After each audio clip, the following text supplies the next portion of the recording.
Good morning. Wow. Isn't this room amazing? How many of y'all have had class in this room? Anybody? Oh, good. Lots of hands. Well, welcome and thank you for attending the Pacific Northwest Student Leadership Conference this morning. I'm super excited that you're here with us. My name is Brian Sheffield, and I serve as the Executive Director for Student Engagement Services, and have had the pleasure of watching this conference kind of grow and shape and evolve over many years. And so really glad that you're with us. A couple of quick housekeeping things, and we're going to jump right in and get rolling.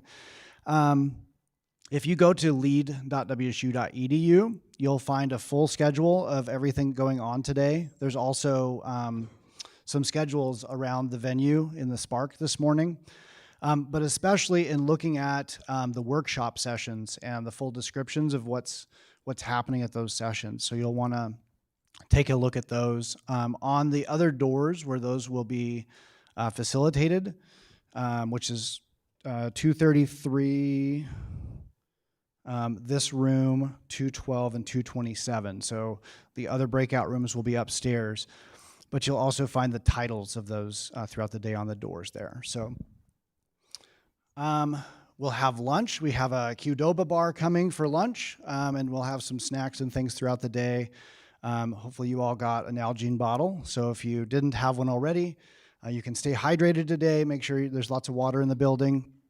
And if you have questions, you need something throughout the day, just stop by the registration table and we'll look forward to supporting you. So without further ado, I'm really excited to tell you and introduce our speaker today.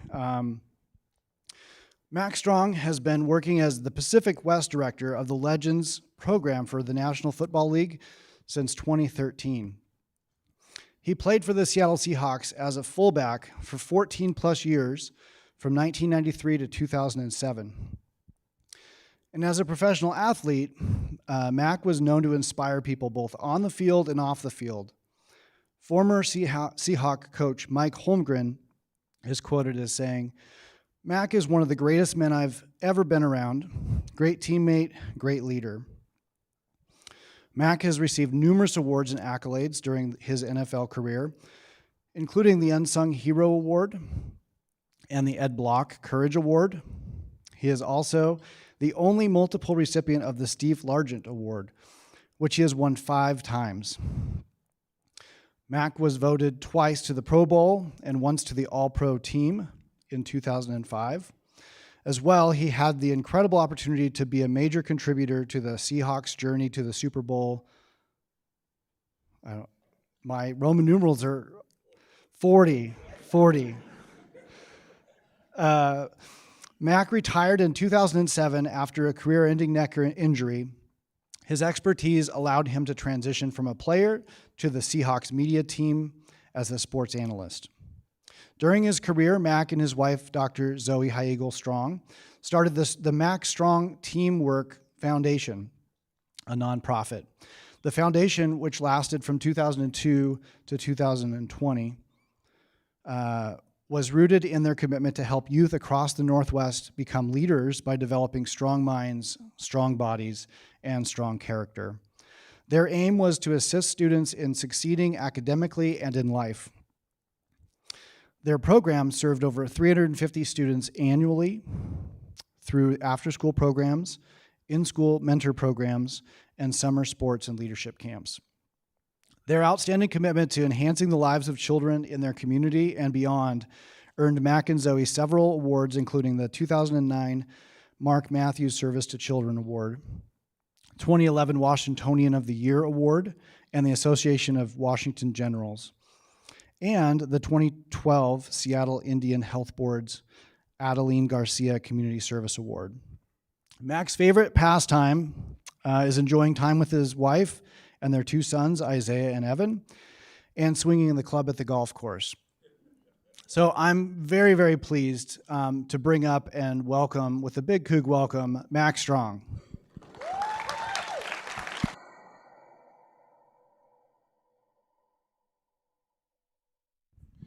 All right, good morning, everybody. How you guys doing this morning? I know it's early in the morning, and we'll probably have some people kind of trickling in as I'm speaking. I know it's a Saturday morning, and if you like my kids on Saturday morning, that was the time to kind of sleep in and kind of catch up on some sleep or whatever. But I'm excited that all of you guys are here. So thank you for being here. I've got some things I definitely want to share. I got my time clock up here because I can tend to ramble a little bit and go long. I promise you I won't do that to you today because I want you guys to get to that Qdoba bar for lunchtime and make sure that you guys get well fed. My name is Mac Strong. My beautiful wife, Zoe, Dr. Zoe Hygo Strong, right here. She's vice provost here. And I know just with Brian giving that introduction, having played my entire career for the Seattle Seahawks and been in the Pacific Northwest since 1993, like a lot of people, a lot of my friends thought when I decided to move over here to Pullman in 2015 that I lost my mind. Like, what do you want to do? Like, what are you going to do at Pullman? And I love it here at Pullman. Pullman is a great town. And we raised our kids with high school here, and obviously my wife works here. And my wife grew up just right down the road in Lewiston. How many of you guys know where Lewiston is? You guys have probably been down there. Okay, all right. You guys probably been down there, but you're trying to get out of Pullman. You want to go to a big city, you go to Lewiston, or Lapway, right? That's where my wife grew up. But this is my family. This is kind of my tribe right here. Between myself and my wife is my oldest son, Isaiah. He graduated from Pullman High School in 2020. And then on the right, handsome young man in the tuxedo is Evan. That's our youngest. And that picture was actually taken this past summer, just a few months ago in July. My youngest son actually was in a wedding. And a wedding of his friend who he had some friends that got married, and they were 20 years old, both of them, and they had their wedding ceremony at a winery.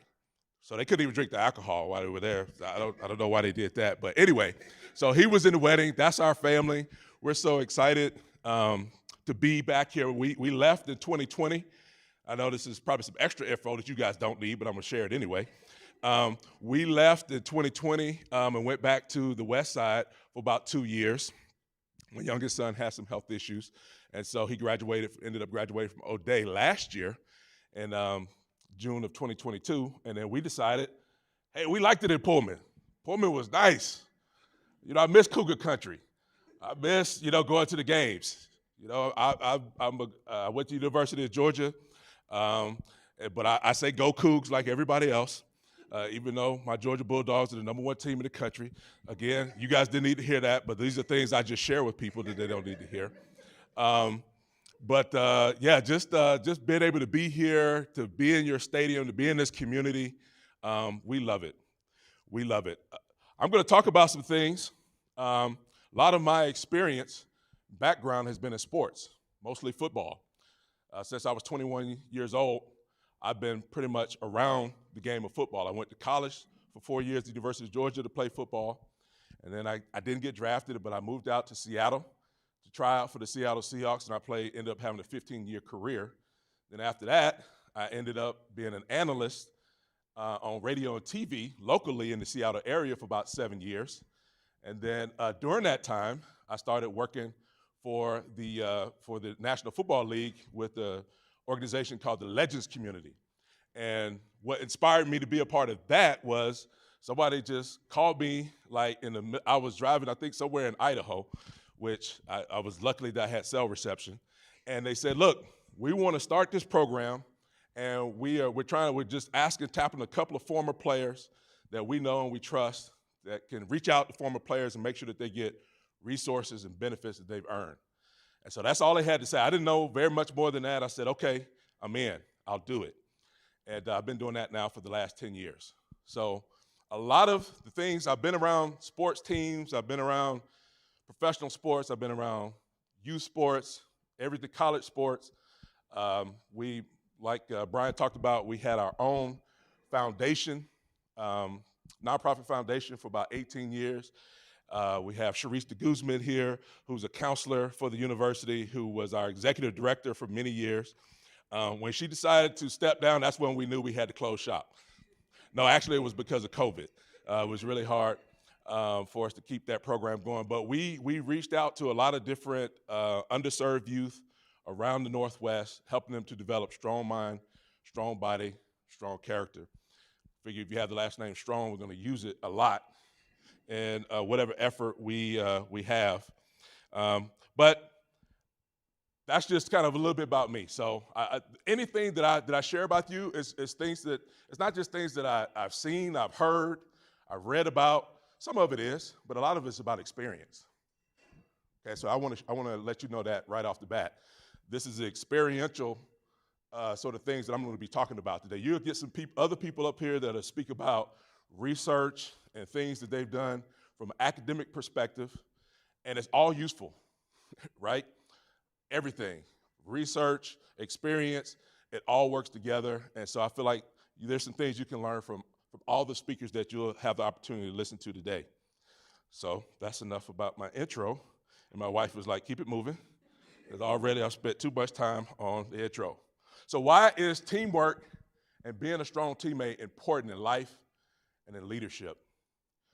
If you guys, any of the football fans in here, you see this picture. You know, this is a young man that last fall playing for the Buffalo Bills. His name is Damar, what's his name? Damar Hamlin, right? And he had a cardiac episode out on the football field. He actually had cardiac arrest. One of the only times in my lifetime that I've ever seen anything like this was on a Monday Night Football game. And he got a weird, it wasn't even like a vicious hit or anything. He just kind of almost bumped into somebody and fell to the ground. This was traumatic for a lot of people. Now, I know people, if you didn't hear about it, if you don't know anything about it, I'll just let you know. This is not something that a seasoned veteran, player, so somebody like myself has ever seen before. So you can imagine for people who watch TV, being on national TV, all this stuff, these things happening, this was very traumatic.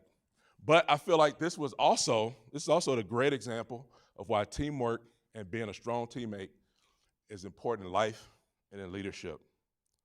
Because it's all about the team components that came together on that particular evening.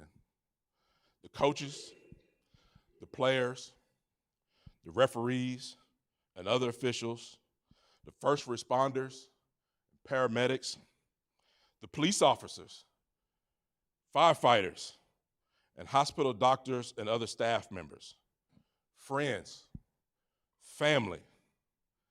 They all came together on that particular day in a very crucial moment. They all came together not to win a game, not to do well on a test, or to get some money, or for any kind of accolades or any position, but they came together to save a man's life. And he's here today because of the collection of all the different teammates that from different disciplines, different walks of life, that all came together to help save his life. And so I believe that that's why this is a very important thing that we need to talk about today. So I'm going to ask you guys to do something. Even though it's Saturday morning, it's early. You didn't get a full breakfast. Thank goodness you didn't get a full breakfast. I've already seen a couple of people yawning, so I don't want you to fall asleep.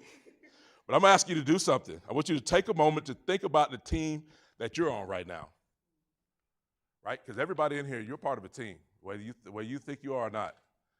It could be you and your roommate, your classmates, whatever organization you're a part of. If you are on a sports team or intramural team or anything like that, the greatest team, in my opinion, that you're a part of is your family. Everybody in here has somebody they call family.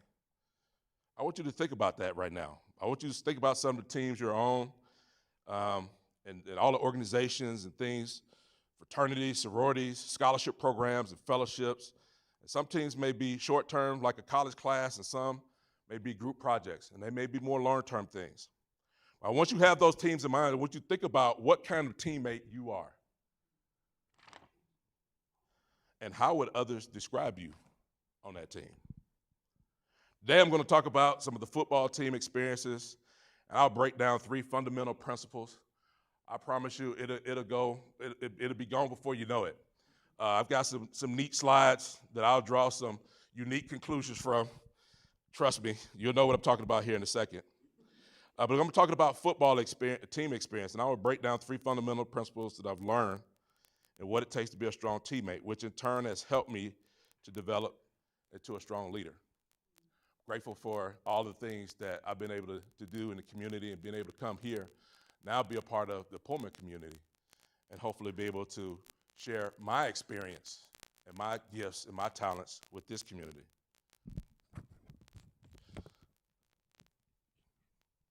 The clicker's not working, so I gotta be hands-on.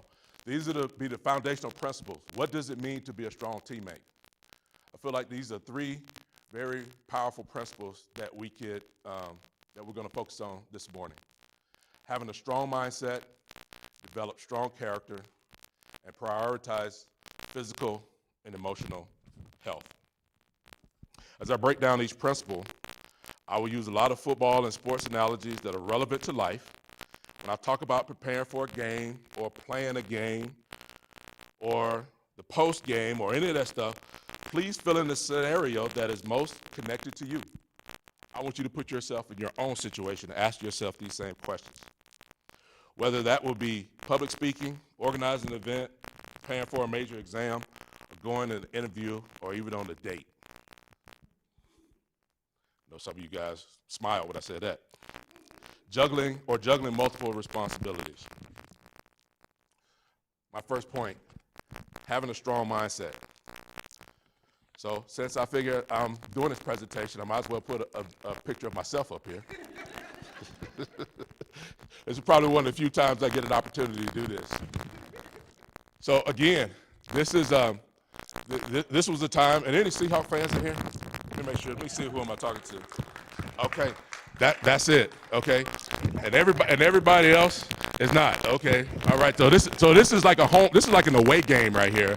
I'm in hostile territory. I better watch where I step and what I say. But this was a significant time in my life right here. So this was 2005, and this particular season was the first year that was the season that the Seahawks had ever gone to a Super Bowl. Okay, that never happened before. I know if you're a Seahawks fan or professional football fan, you look at the Seahawks now and it's like, wow, man, they've had great teams for like the last 10 years. There was a team before Pete Carroll got there, and I was a part of it. And we did go to a Super Bowl in 2005. We didn't win. That's why a lot of people don't think that there was a team that was around. But this was a significant moment. This is an NFC championship on the right, that is. That was the culmination of a lot of things that happened that year. That was a culmination of a lot of things where we had to, everybody on the team had to really focus on having a strong mindset. On the left, that was a divisional game. That year, the National Football League's most valuable player was Shaun Alexander, who's on the right. In that first game, he got knocked out in the first quarter. The league's most valuable player. And and then the ball ends up in my hand. Which, if that was one of the years that I went to the Pro Bowl and I was the first team All-Pro, but I didn't get there by carrying the football. I got there by blocking away for Sean. And so there was a lot of things that went into being able to be successful that year. Some things that I want to break down to you. And so I'm going to talk about some things. I'm going to introduce the concept. So when we go into a game, we have something that we call culture points. So coaches, we look at film and we dissect things, and we try to find tendencies, and we try to find things that people do that are consistent, tendencies, weaknesses, steps, just anything we can do to get an advantage. And these are kind of my culture points here. These are culture points are just points that the coach makes that will help you be successful in a game, okay? And one of the things that we did that year prior to that situation, that picture that you saw earlier, was we prepared. Preparation. So this would be like us. We go into we go into a week and we watch a lot of film. We watch a lot of film on our upcoming opponent. And like I said, we're watching that film. We're looking at everybody. We're not just watching it like a movie. We're watching it to see what advantage can I get. Who is the guy that I'm going up against? What are his tendencies? What, on the down the distance, what does he like to do? Can I get an idea of what do they want to do? If they're going to blitz or they're going to squad, or what kind of coverage? And all of these things probably won't make sense but to me they make perfect sense, just to be able to look and to see, like, from these different situations, like, what's happening. So you need to assess the prior games and you develop a game plan. You say, okay, based on what we've seen on the film, this is how we're going to attack this team. And then we come up with a game plan, and then next you practice. Practice, practice, practice. All the time, you review and practice the game plan. You look at, okay, these are the things that we're going to do that we've seen on film that's going to help us to be successful so that we can win a football game, so that we can get to the next level. I can tell you this. There was a statistic. I don't know if it's really actually a statistic, but there's a thought and a feeling in football that 70% of the game is actually mental. 70% of the game is actually mental. It's about, how do I feel about myself? How do I feel about my opponent? How do I feel about what I'm doing? How confident do I feel about my success? How much do I believe in my teammates? How much do I believe that we can win? It's all of these mental things that go around in our heads, but sometimes, if you're anything like me, the thoughts in your head can be your own worst enemy. The physical part of the game is only about 30% of it. Now you got to be strong, you got to be fast, you got to think on your toes, you got to be all of that. But that's everybody's expected to be that. The thing that separates one player from another is the mental side of it. Third thing you got to do is you got to perform. Stay focused and present, and have a short memory when making mistakes. So again, put yourself in this situation. In your particular what area of expertise that you're in, what are you leading?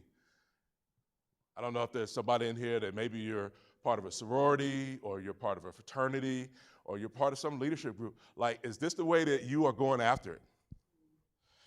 You know, it's interesting because I remember that, I remember like what it was like when we were going through that season. I remember what people were saying. At the beginning of the season, we were 2-2, and a lot of people were saying things like, same old Seahawks. Now, that may not hurt your feelings, but imagine if you are in a job or in a profession and somebody just thinks, you guys just the same old guys.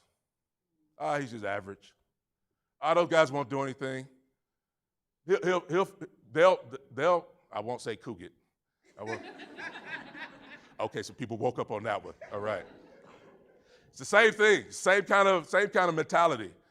Man, they go Seahawk it. Man, they go to find a way to stump their toe, find a way to give away the game. I don't know. Before that year, the best year that the Seahawks had ever had was like 12-4. Best year I'd ever been a part of was like 10-6. Seattle Seagulls. I appreciate you reminding me of what it was like. It was like, let me just put an exclamation point on here. You guys were called the Seattle Seagulls. You're right. And I remember every single bit of it. But also, remember, we were 2-2, and I remember coming together. We came together as a team. We were like, look, we're better than this. We all believe that we can do better. We all believe that we are trained at what we can, in this particular profession. We love it. It's our passion. It's what we've given our life to. Most of us have been doing it since we were kids, and we want to do something. We want to be a part of something special. And so, man, we're not going to be the same old selves. We had some couple of guys that got injured, and we thought, oh man, it's going to be a hard time. We're going to have a long season. Well, we ran off 11 wins in a row after starting 2-2. After hearing Seattle Seagulls and the same old Seahawks and all of these things, basically, and I would just tell you that the key to it was obviously, yeah, we played better out on the field, but all of that started with having a strong mindset. All of that started with putting these things into practice. Guys were coming in and looking at more film. They were like, okay, yeah, I'm a good football player, and all these things, but how can I get better? How can I find an edge? Are you trying to find an edge at getting better at your job, at your organization? I don't know if things have just been ho-hum or if you're just kind of going through the motions. I don't know. We want to be a part of something great. If you want to be a part of something average or just okay, yeah, you can just kind of go through the motions and just kind of wake up and do your thing every day, but do you want to be a part of something great? And I know all of you guys came to this leadership conference because you want to know, how can I be great at what I'm doing?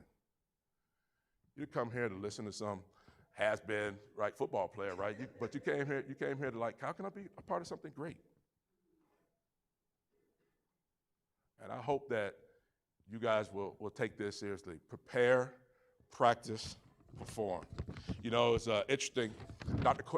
Carol Dweck wrote a book several years ago called Mindset, a growth mindset. It's called Mindset.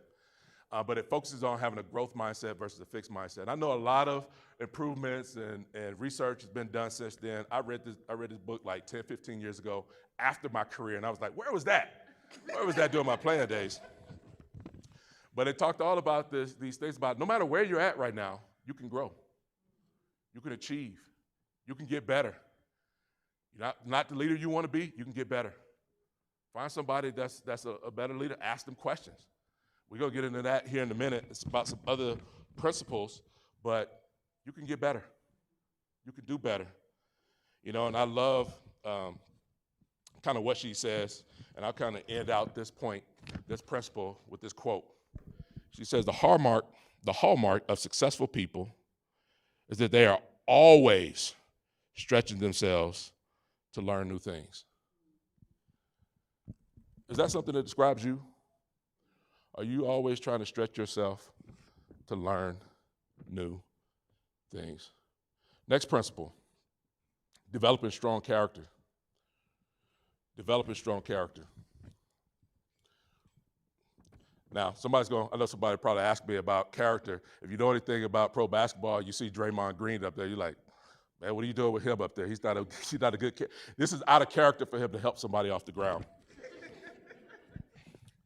But I want to kind of just talk about a time in my life real quick, about something that happened to me that has never left me. My second year in the league, we had a tradition. We didn't win that many games. And so we had a tradition after we had a win that we would go out on Monday nights and we would celebrate, right? As if we won a Super Bowl or something. No, but we would celebrate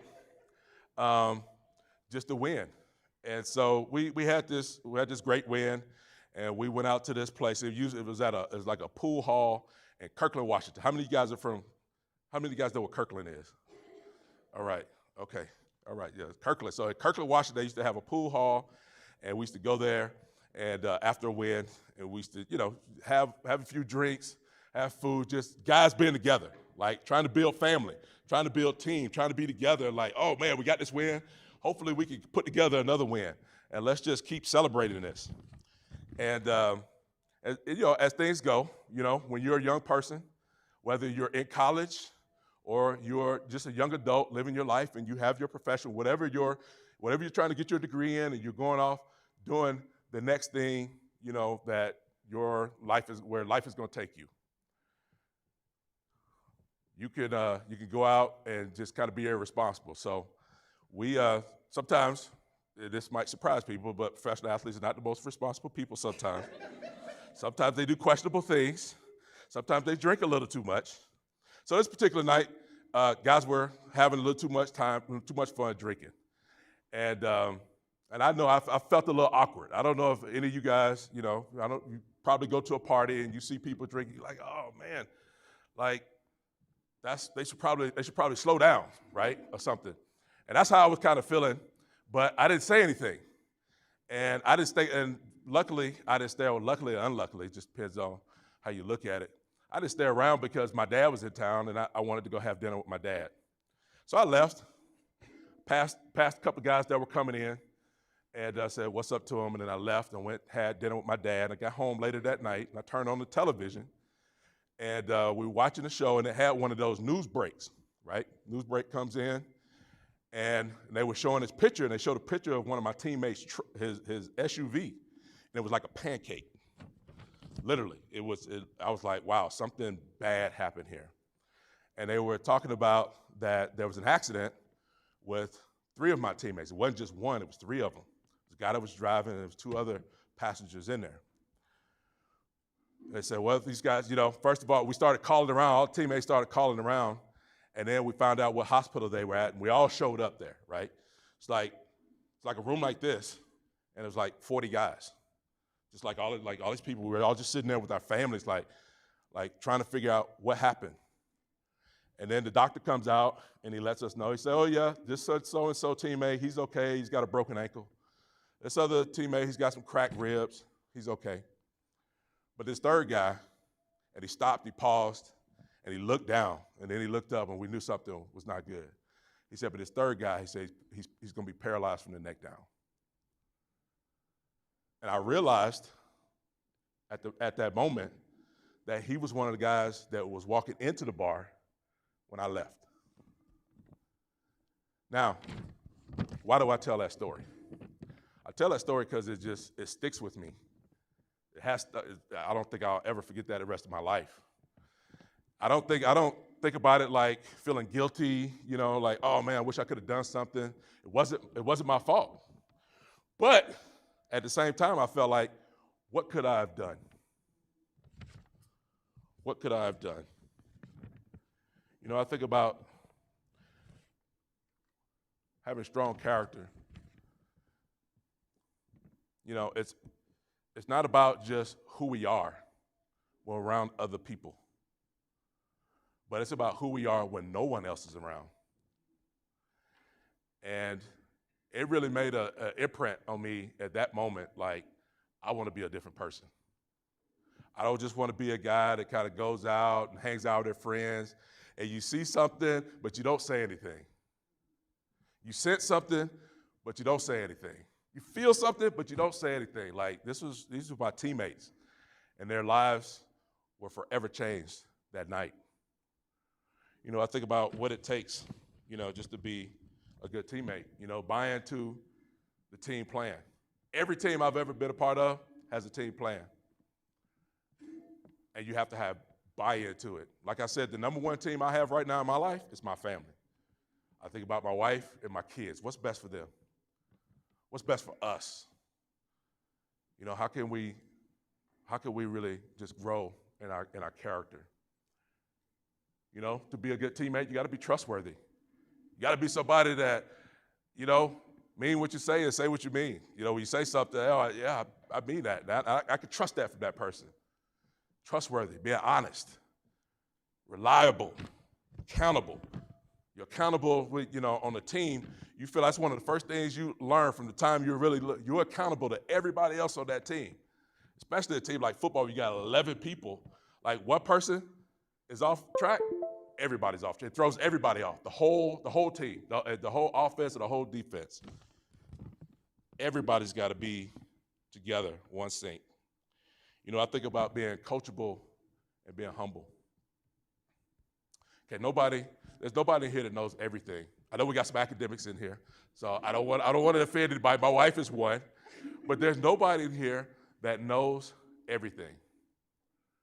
Like, we always need to be thinking about, how can I get better? What can I learn? How can I grow? What things can I practice to get better at my craft? A couple of weeks ago, we had a groundbreaking ceremony out here for a new engineering school. And Dr. Ed Schweitzer, I'm sure you guys have all heard of him, has a Schweitzer Laboratories. It's right down the street. Very influential, very successful man. You've got a building, all these buildings with your name on the side of it, you're successful.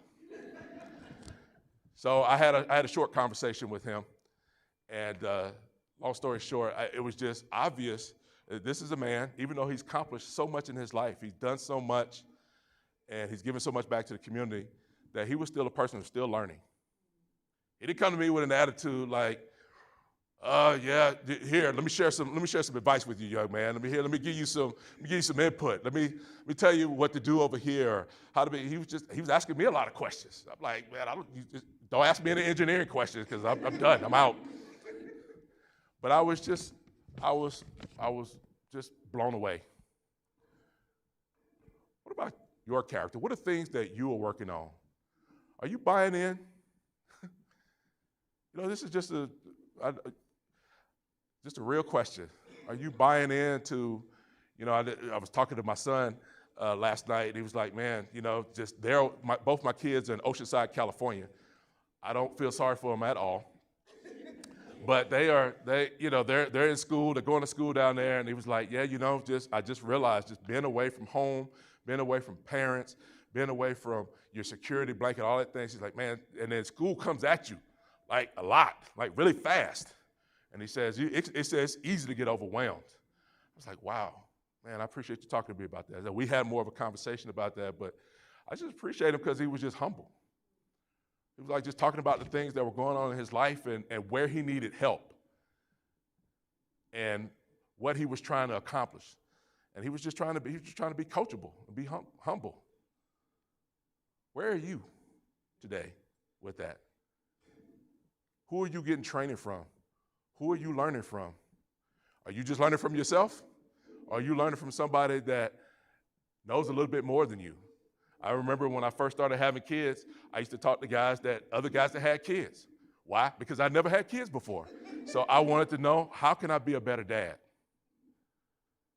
That's a great team to be a part of. I wanted to be a better dad, so I started asking some questions. Where are you? Here's a great quote that I thought about. It says that character cannot be developed in ease and quiet, but only through experience of trial and suffering can the soul be strengthened, ambition inspired, and success achieved. That's from Helen Keller. You're going to go through a lot of adversity in life. And if it's anything like my college experience, I made a lot of mistakes. I was from a small town. I got to a big campus. I was big man on campus at my high school, and I was little man. I was little fish at a huge fish bowl at University of Georgia. I don't know how many students they have that are here, but it's like 45,000 students, 45,000, 50,000 students at University of Georgia. I was like, man, I'm gonna get swallowed up. I felt like, I didn't have my security blanket. I didn't have people around me. Even though my mom and my dad were really good parents, I was sharing with them what was going on in my life, the bad decisions that I was making, the stuff that I was doing that was, inappropriate. I mean, I didn't do anything illegal. Just want to make that clear. I mean, people kind of looking at me a little funny. I did the same thing. I doing some of the same questionable things that you guys probably did. But I wasn't talking to anybody about it. And that stuff started mounting, started building up. And it really had me frustrated. I mean, there's a part of me that just wanted to just shut down. But I just kept moving forward. And luckily I had some people in my life that were like, look, we can help you. We can, what you're going through is identity crisis, and you're just trying to figure out what your character is and what you want to be about. And so that's my question to you is, what do you want to be about today? What do you want your character to be? What do you want to be known for? Buy-in. I hope that everybody in here just reaches all their dreams and their goals, and you can be as successful as you can be. My third and final principle. I told you I was going to have some interesting slides for you. So everybody knows who this is, right? Who is that? Captain America, right? Captain America. So if you like me, I like movies. You like movies? You like movies? What's your favorite movie? Too many. Okay, I caught him off guard. So you didn't know I was going to ask you questions. You didn't know this was going to be interactive when you came to this leadership conference. Okay, what's your favorite movie? Bronson? Okay, what's that about? Oh, Charles Bronson. Oh, okay, it's about Charles Bronson. I remember him. He was going. Well, so that's your favorite movie? Okay, all right. I like it. I like action movies. As you can tell, I'm animated and I like a lot of action and stuff like that. So I like obviously the Marvel movies. Any DC comic fans in here? Okay, you should put your hands down. No, I'm just joking. But no. So I mean, I love it. I love Captain America. I just love that idea. My kids obviously love it. But, he's a fictional guy, obviously, but he's a superhero, right? He's altruistic. He wants to do good things in the world. He's a former soldier. He has just all of those good qualities about him that probably every woman, wants to, the type of quality every woman wants to marry, right? Just he's loyal. He's good looking. He's athletic. He's just a lot of things. But, I didn't pick that because, I didn't pick this picture because of all of that. I picked this picture of this character because he used to have, in every movie he's in, he has these fight scenes. And then usually in the middle or somewhere, maybe near the end of the fight, he'll say something, about it. You guys know what that line is? It's almost in all his movies. Anybody tell me what that line is? Do you guys know? Anybody that watch? Yes. I could do this all day. I could do this all day. I mean, he'll be battered. He'll be, just like teeth knocked out and stuff like that. And he's like, just keep fighting. He's barely standing. He's like, I do this all day. That's why I picked this. Because I think sometimes we think that we're superheroes and that we can do certain things all day. Instead of prioritizing mental and physical health, that's nothing to laugh about. All of us in here probably know somebody that has, either some type of physical deficiencies or maybe struggle with some type of mental health. And I just tell you, you're not alone with that. I've had times in my life where everything wasn't going the way I wanted it to, and I was having some just hard times just being able to focus, and I've had to get counseling. And that was humbling for me to do. That's humbling for me to say. I've like I said, professional athletes were supposed to be better than that, right? We're invincible. And I know some of you guys are probably sitting there right now. So, I remember being young and in those seats and thinking I can be invincible, I can do anything. I can stay up all night. I can talk on my phone all day. I can text. I don't have to get any sleep. I can play video games all day. I can eat whatever I want, just not take care of myself. I'm just telling you, you can't do it. It's not possible. It will catch up with you at some point. You will burn out. So these are healthy coaching points. Because I want you guys to be healthy.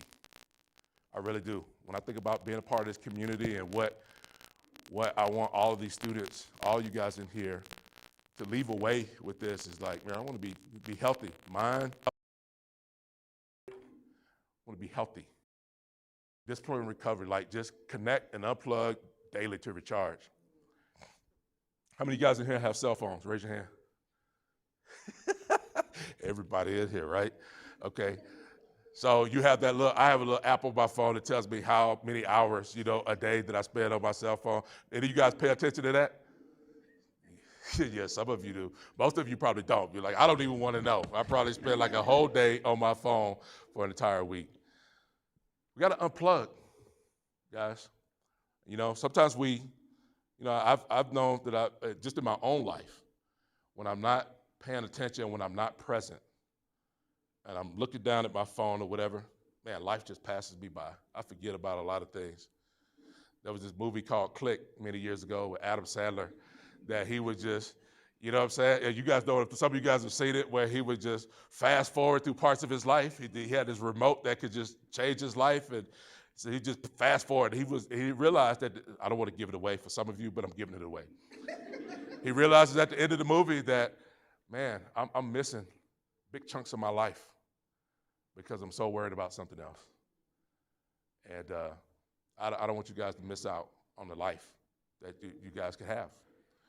And if you don't unplug, that stress, that focus, that eye time, that brain time, it could take away. It could take away from you. So active recovery. Do something that, hopefully you guys are doing something that feeds your mind, body, and spirit. I had rotator cuff surgery about 6 months ago, so that's my excuse for not going to yoga right now. And I'm sticking to that. But my wife loves it. We love going to yoga. We love going to just the mindfulness, the quietness, the stillness, and just allowing ourselves to just decompress from life, because it comes at you fast.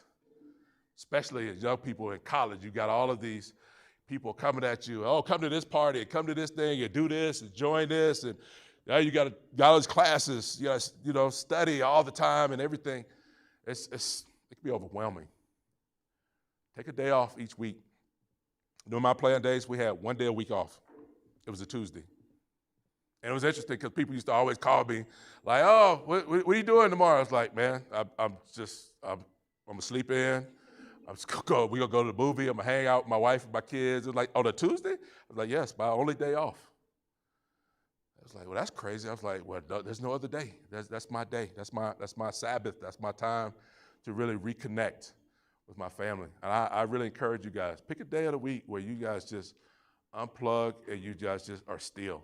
I did that this morning. It was amazing how hard it is, right? Because I wanted to do something. I wanted to turn on the TV. I wanted to look through my notes again. I wanted to look on the computer. I wanted to get on my phone. I wanted to do all this stuff, but it was just hard just to sit there and just to be still. And I want you guys to try to do that. Try to do that. It'll help you be a better leader. What does that have to do with leadership? It'll help you be a better leader. It'll help you be more calm. It'll help you be more in tune. It'll help you to think. I realize that I think about things. Ideas come to me when I'm just sitting still and I'm just quiet. Take a day off. Mandatory recovery, There are times where there's things just happen and you have to get away. In my world, if you get hurt bad enough, you go on IR, injured reserve. You're done. Can't play anymore the rest of the year. I had a career-ending neck injury that ended my career, and I had to get my neck fused. And it was kind of a blessing and a curse, because I was trying to figure out, how many more years am I going to do this? Even though I wasn't fully loving it, I was like, the money's pretty good. I'm not going to make any more money, doing something else probably than doing this. But at the same time, I was like, this can't be my life. And so I had that neck, that career-ending neck injury. I had to it was hard, but I had to make a decision to step away. And I had to make sure that I was talking with people about that. It was hard. It was hard for me. It's hard for me when you've done something your whole life just to like walk away from it. So I had to make sure I get some help with that. I told you guys about already that I had to get some counseling, just because I wasn't in a good headspace. And so I just want to make sure, guys, that I really want you guys to be healthy. And I'm grateful to have this opportunity to really share with you kind of some of these principles. I feel like they have really served me well over time. And I think if you will let it will serve you well as too. Like having a strong mindset, having strong character, and then just really being able to prioritize your health and physical well-being. I was talking with my son the other day, my youngest son. I was telling him about this, and I was like, telling him about the whole Captain America thing, and he was like, I took that to mean, I thought you were going a different direction with that. So I realized that has a double meaning too. He said, whenever I see that in the movie, I take that as meaning he's not going to give up. And I think that's so true. And that would be just the last thing I'll leave you with. I don't need notes for this. I'm just telling you, like, don't ever give up. Don't ever give up on your dream. Don't ever give up on yourself. Don't ever give up on your community. You feel called to do something. You feel inspired to be a part of a group. You feel inspired to make a difference or whatever. It's going to cost you. It's going to have a price, number one. It's going to cost you something. It's going to be some adversity with that. It's going to be challenging. But I just want to encourage you, just never quit. I've seen a lot of guys in my lifetime. One of the great, I guess, blessings and tragedies of my job of working with the NFL, I see a lot of guys. I see some guys that transition well and that are doing well in their careers, their post-football careers, and that are doing great things, and they've taken the lessons that they've learned from the game and they've moved beyond it.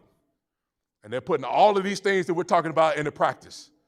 And their lives are thriving and being successful. And then I see other guys, they're not in that same situation. They're in a totally different situation. They're in a situation where they need crisis. We have a crisis hotline where they, I had a situation the other day where I had to tell somebody, hey, this is a 1-800 number. If you are in crisis, you need to call them right now and help him make that call. Help him get that help and that resource. Don't ever quit, okay? You guys are here at this institution. You guys are at a great school. You guys really are. I talk about being at the University of Georgia. This is a way better school than the University of Georgia. Don't tell anybody I said that, okay? Just, all right, don't say that on the recorder. Take that, bleep that out. No, I'm just joking. I really am just very grateful to have been here. The leadership that you have, President Schultz, the provost, and the chancellor here, all the other chancellors at all the other institutions, and I've yet to meet somebody that I just wasn't impressed with. We just didn't care about students and care about your well-being, and that are willing to be here for you and to serve you and whatever your aspirations are moving forward in life. And so I'm grateful just to have had this time with you. And I just thank you so much for this time, and I wish you the best. I know that there are other classes and breakout classes and things, and I would my encouragement to you, soak up everything. You can learn something from everybody. Something that you didn't get from me, you'll get from another speaker. Something you get from another speaker, maybe you got from me. I hope this has helped you, but I wish the best for all of you. Thank you, and go Cougs.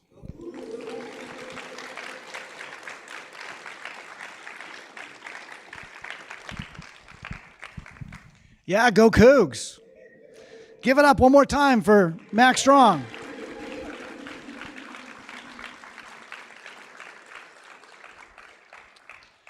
So some of you may have seen Mac he's going to be with us throughout the day. He really wanted to be a part of more than just this morning.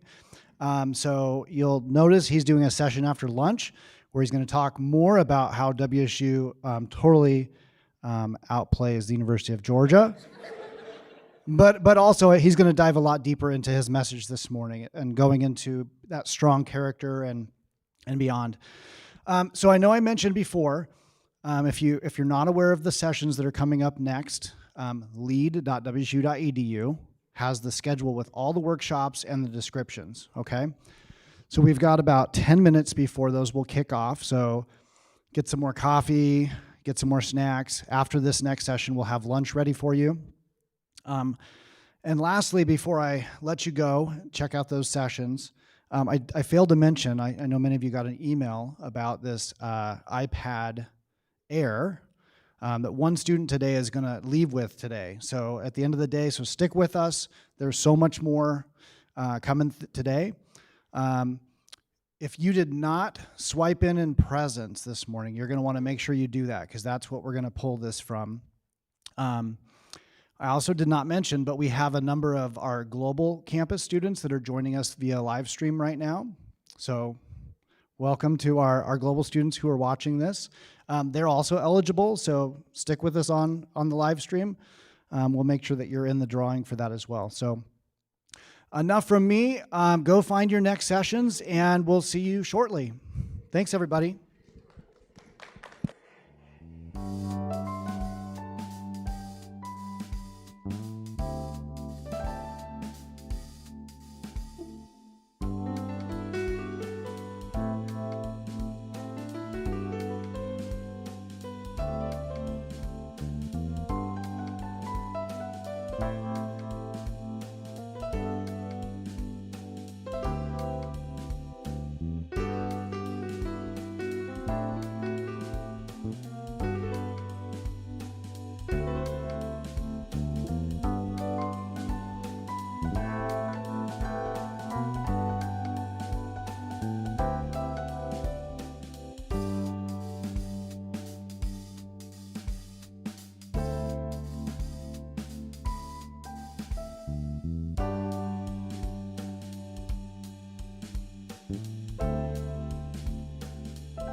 James, should I click join with computer audio?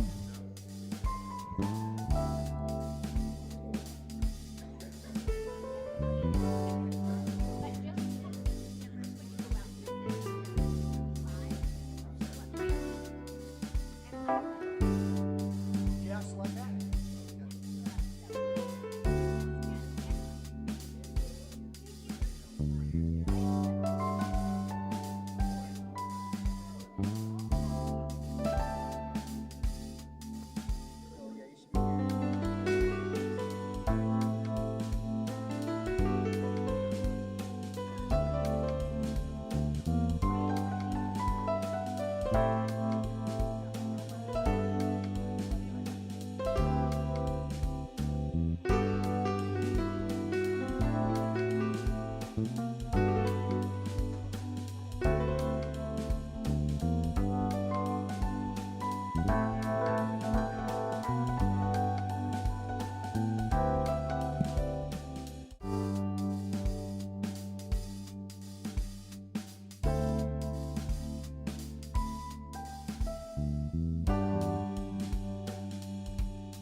Hey, check, check.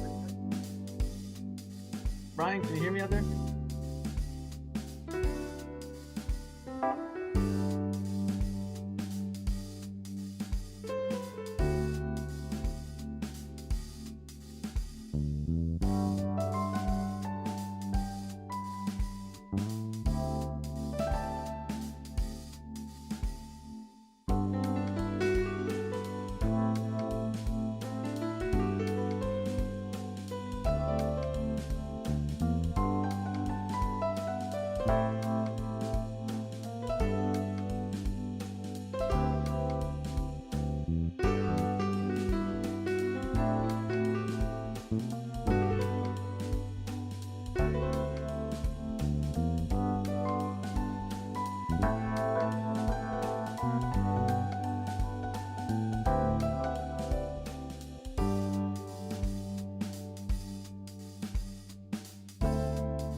All right. So, hey guys, sorry about that. Talk about technical difficulties. Has anybody experienced that ever in their lives? Yes, of course. What's that famous saying? The best laid plans of mice and men, or something. Is that from that of mice and men? Does anyone know that? So, just quickly to introduce myself, we're already 10 minutes into our time together, so my apologies. My name's Judy Hopkins. I lead internships for the College of Agricultural, Human, and Natural Resource Sciences here at Washington State University.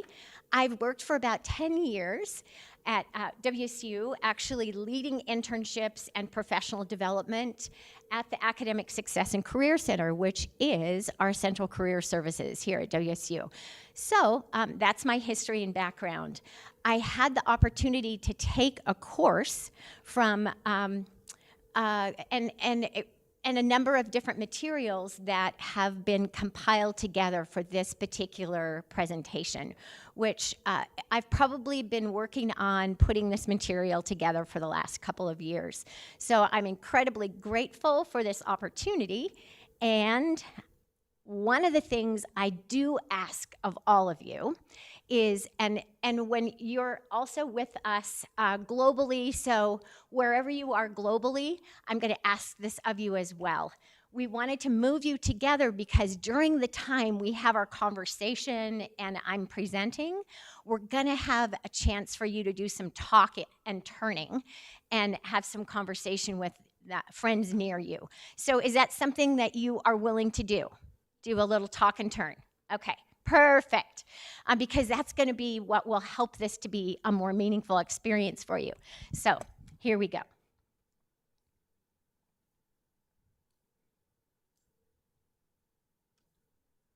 All right. Next. Arrow. Forward. Can you help me? Yeah, it's not moving forward with the arrows.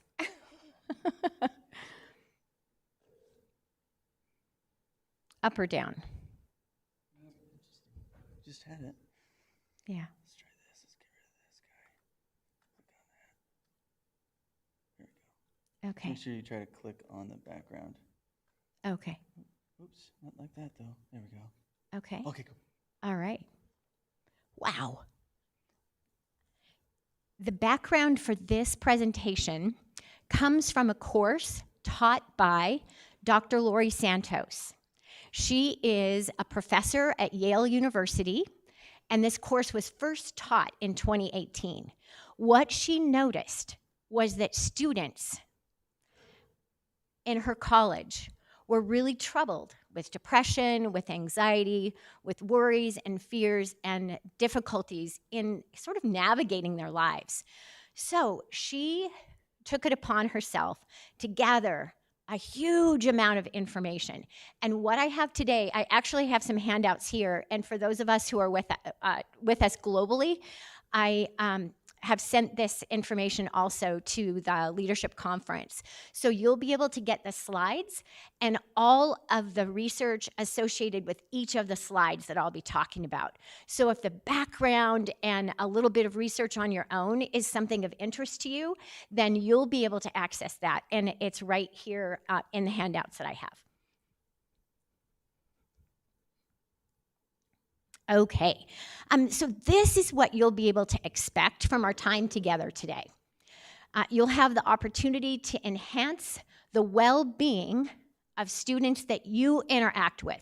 How many of you are involved in relationships and leadership positions that create an opportunity for you to interact with other peers? Lots of people here, right? You are all in leadership positions. So today, this important information is going to help you to be able to have a context, to be able to support and encourage the peers around you.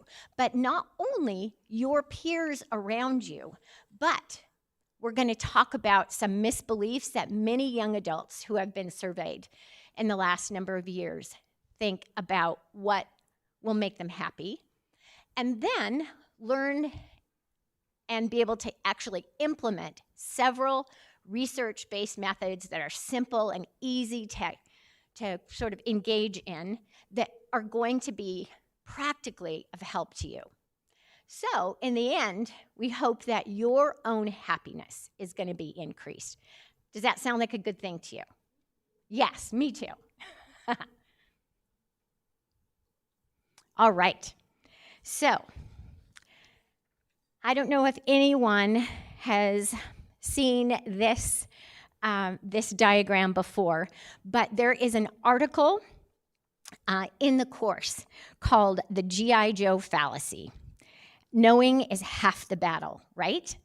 So how many of you have believed that knowing is half the battle, right? Let's see a show of hands. I'm sure I've said that lots of times in my life. But not so fast. Research has something different to tell us. So in this idea that you've heard, knowing is half the battle, there are truths that we have to begin to understand that our mind kind of plays tricks on us. So take a look at these two arrows. Which of these two arrows is longer, A or B? A or B? Or they're the same, right? They're literally the same. Both of these arrows are exactly the same length.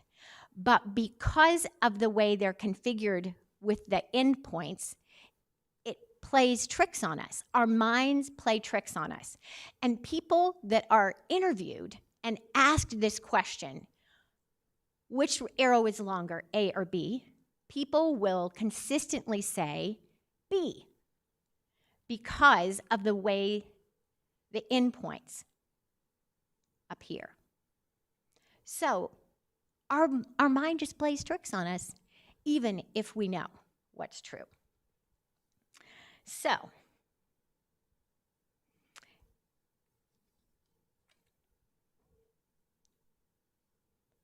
one of the misconceptions that we're going to take a look at today is the misconception about money and awesome stuff.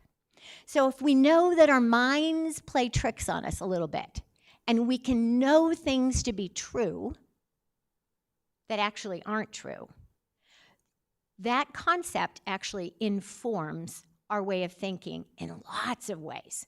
So that's something to keep in mind.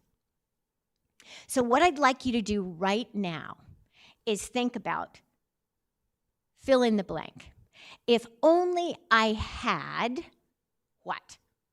I would be happy. If only I had fill in the blank. And when you've thought about it for a second, turn to a friend or turn to a neighbor and let them know what you've thought of. Go. If only I had. And those of us who are joining us globally, just think about it and write down, if only I had.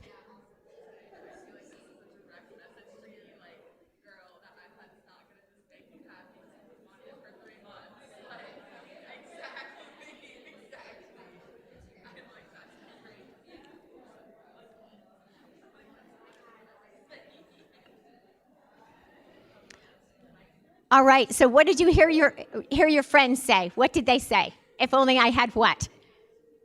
What? If only I had that iPad that I could win, right? Oh my gosh, that would be terrific. What else? If only I had what? Time, more time, yes. If only I had what? Anything else? Celebrity best friend, yes. My degree. If only I had my degree, I would be happy.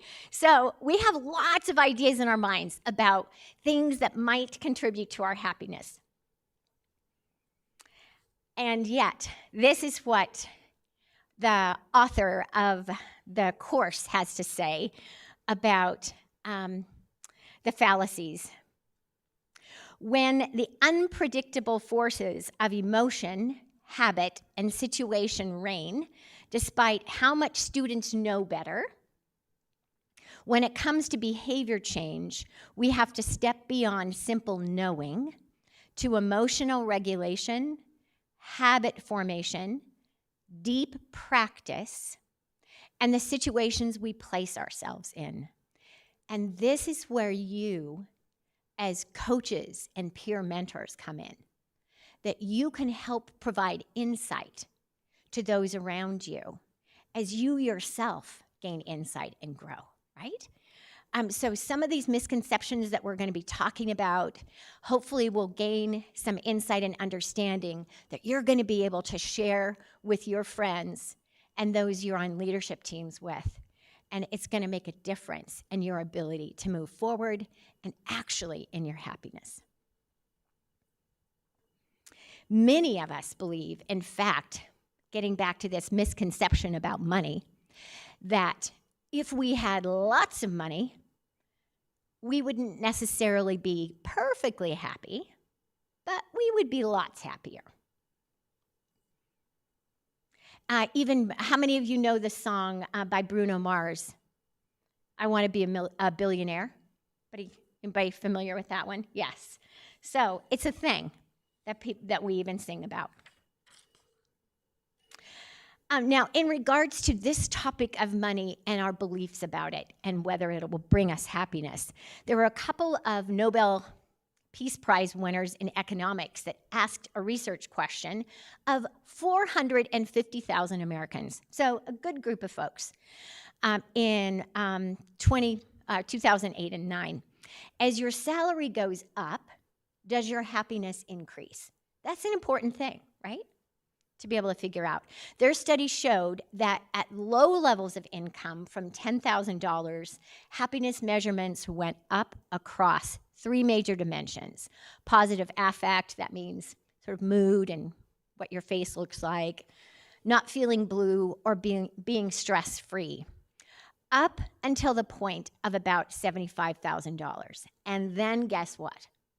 After that, happiness levels pretty much remain the same, even as salaries increase significantly. Surprise. So that idea that making lots of money or having lots of money doesn't really pan out in the end. Money won't buy us happiness. Unless you're in a place of needing to put a roof over your head and food on the table, which is a thing.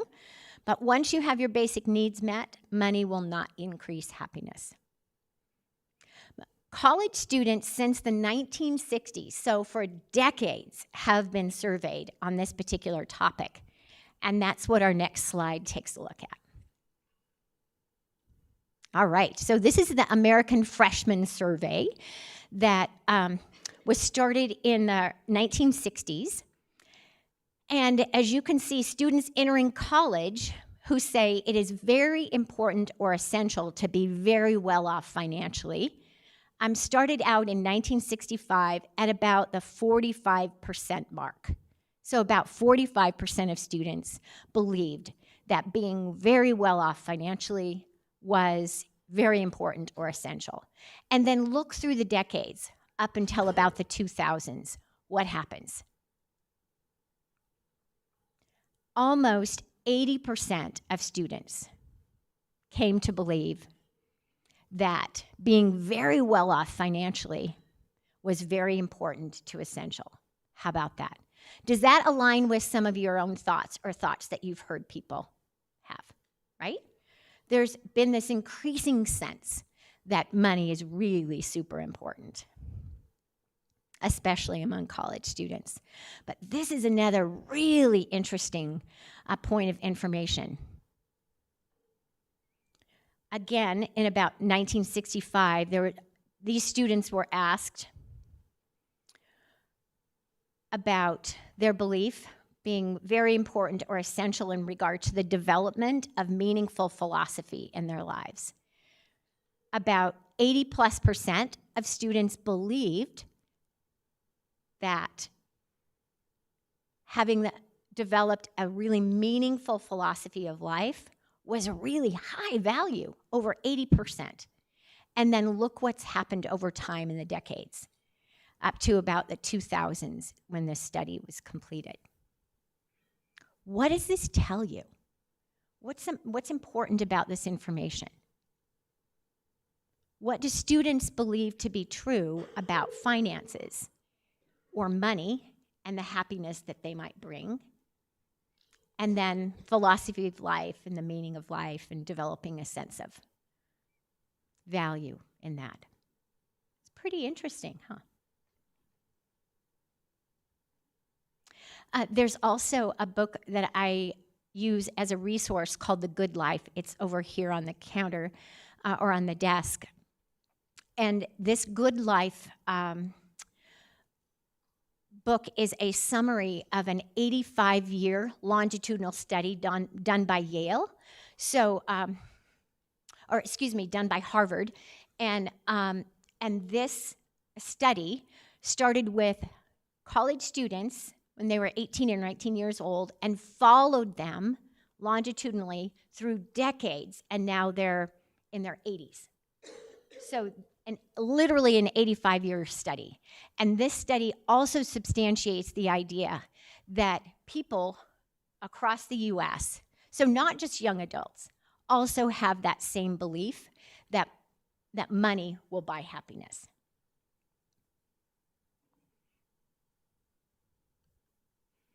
All right, now here's another misconception that is important for us to address. That misconception about grades and college admissions. So there is a study on high school grade point average and overall well-being. So the correlation between grade point average and the well-being of those individuals. Does happiness, so this is a question that researchers asked, does happiness go up as your grade point average increases? What do you think? You are absolutely correct. There is a correlation that was discovered in a study, but it is a negative correlation, so you're exactly right. On the average, as your high school GPA goes up, a student's well-being goes down. This also includes levels of optimism and self-esteem. Why do you think this might be true? Yes. Yeah.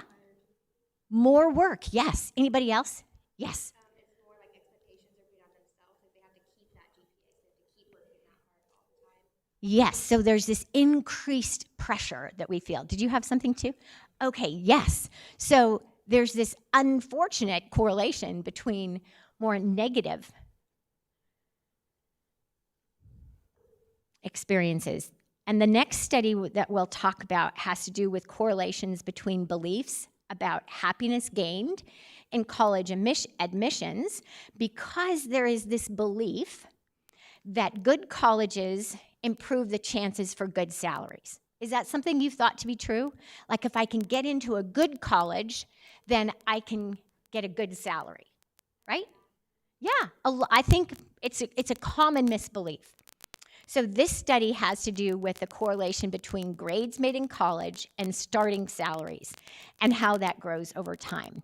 So this group of researchers did a meta-analysis. A meta-analysis means like they pooled together all of this data from a myriad of studies and then compiled that information.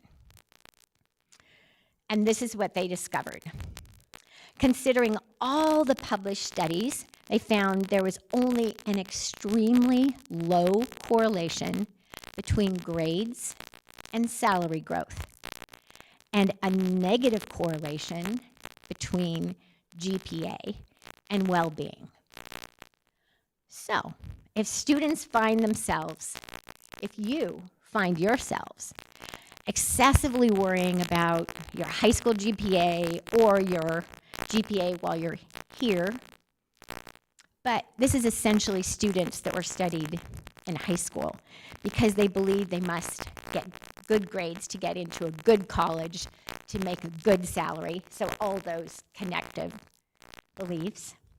There just isn't a strong evidence to support this.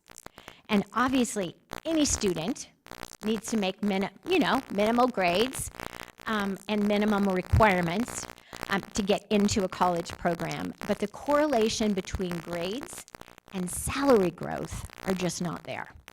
Instead, what we do see is increasing GPA has lowering rates of well-being. The bottom line is getting good grades does not make you happier. It might succeed and have a higher, but so just, keep that in mind. That's a good thing to pay attention to. All right, here's another misconception. Are you ready? Any ideas about what it might be? Screen time and social media. Something else to consider is how we spend our leisure time and the questions we need to ask. Is the way we spend our leisure time contributing to our happiness? Much of the free time that individuals, adolescents have to spend on, that's their free time, they spend on social media, right? Screen time, looking at videos, TikTok, Instagram, scrolling. And one of the earlier studies that was done in 2016 found that spending 1 hour per day on social networks reduced the probability of being completely satisfied with life overall by, wait for it, 14%. Is that surprising to you? It's pretty incredible, huh?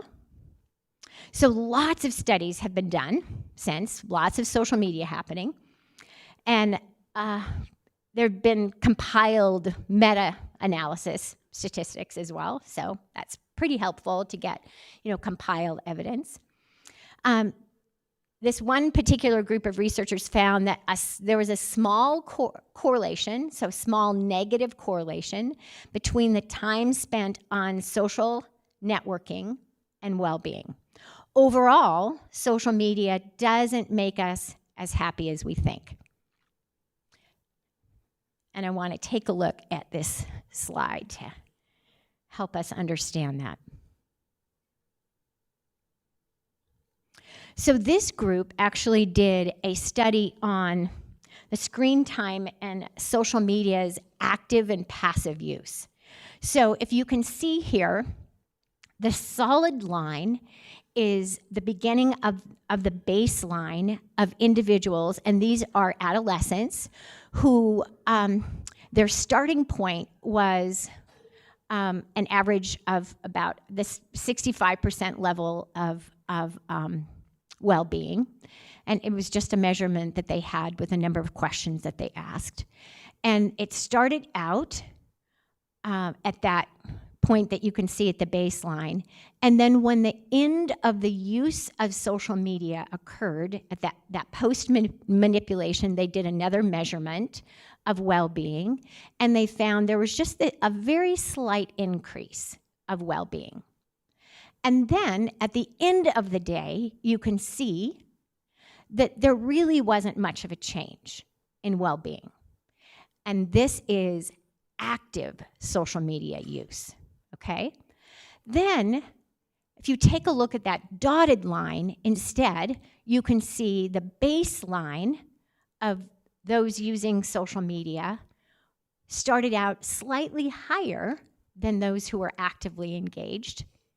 And then at post-manipulation, when they had completed the activities that they had been assigned to do, their well-being levels went down slightly. But look what happens at the end of the day after several hours. That sense of well-being plummets down significantly. And that's with passive use of social media. So let's then talk a little bit about the difference between passive and active social media use. So active social media use means posting and engaging with others, commenting and chatting, that sort of thing. That active engagement doesn't seem to really help, but you can see the outcome is not really hurting. It stays about the same as far as our sense of well-being. But passive users not involved in social interactions such as just looking, viewing status updates, reading news feeds, viewing pictures were impacted more significantly, and their mood lowered. You can see there is a small difference in well-being immediately after use by the end of the day by those passive users. But those passive users had dropped significantly below those who were actively engaged. So those active users remained essentially the same as when they ended their use. So the next question is regarding social media: how do students tend to use these sites? And researchers have found that students more often use sites in a passive rather than active way, exactly the way well-being is most impacted negatively. Now, I'd love for you to just give me a little wave. How many of you have experienced that, a little bit of a negative feeling at the end of passive use, right? Yeah, let's just be honest. That's what and it's so valuable to understand that there's a distinctive difference between the two. So what might it look like for you to be actively engaged in social media? Like, what might that look like for you? Yeah. I guess like when somebody posts something on my Facebook, like a family member, I could comment back and be like, miss you guys, or can't wait to come home and see you. Or, Yeah, so just some kind of a little bit of an interaction, right? Yes. a positive form for me is like through leadership stuff, we have profiles on social media platforms where we're advertising events. Yes. That type of engagement, I think is super positive. Yeah, and sharing different activities that you're engaged in, talking about those activities, sending what my team does, the team that I'm a part of, we share pictures of the events that we participate in, and we cheer each other on. And that's, like a Teams chat. So that's just one way that we can actively engage in and make a difference in that social media use.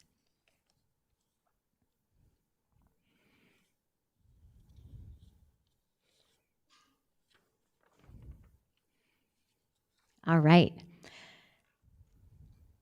So, if our intuitions about our wants are false, what then? if we won't be happier with the things we think we want, and if we believe that genetics have too much influence or life just sucks and trumps everything else, how can this presentation be really about happiness? This is like not helpful, right?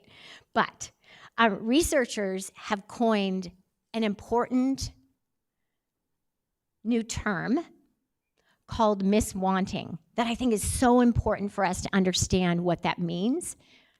Miswanting, according to their definition, is the act of being mistaken about what and how much you will like something in the future. How many of you have had something that you really, really wanted, and then you actually, when you got it, it didn't bring you that much happiness? Yeah? Right? What were examples? What were those things? Anything? Yeah. It's okay. Yes. My answer earlier was to the question of what I want is the iPad. Yes. I've been saying that for months. I'm like, I want an iPad 5th gen, Air, all this stuff, and now I'm like, do I actually want that item, or do I want what that item can do for me as far as productivity and my career and school success? I think it's correlated from me using the iPad. Yes. Yeah. But I'll have it for a year like I do my MacBook, and maybe it won't be as important of an item, but the success I will have gotten from that action will be what I actually gain from it. Yeah. There you go. Good.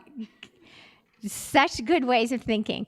Dr. Santos, the one who directed the course, summarizes that our brains delivering to us the idea that we want a certain thing, but we are wrong about it, and we are constantly miswanting.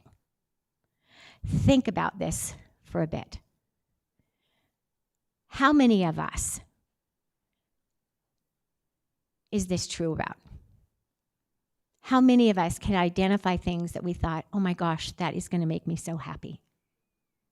And then within a pretty short amount of time after we've gotten it, it doesn't bring us the same happiness. There's a term for this. It's called hedonic adaptation. And hedonic adaptation is the process that occurs when we acclimate to that new thing quite readily, and then it doesn't bring us the same amount of happiness. Hedonic adaptation has to do with things, with wanting things. But there's a way to counteract hedonic adaptation, and that's the next thing we're going to talk about.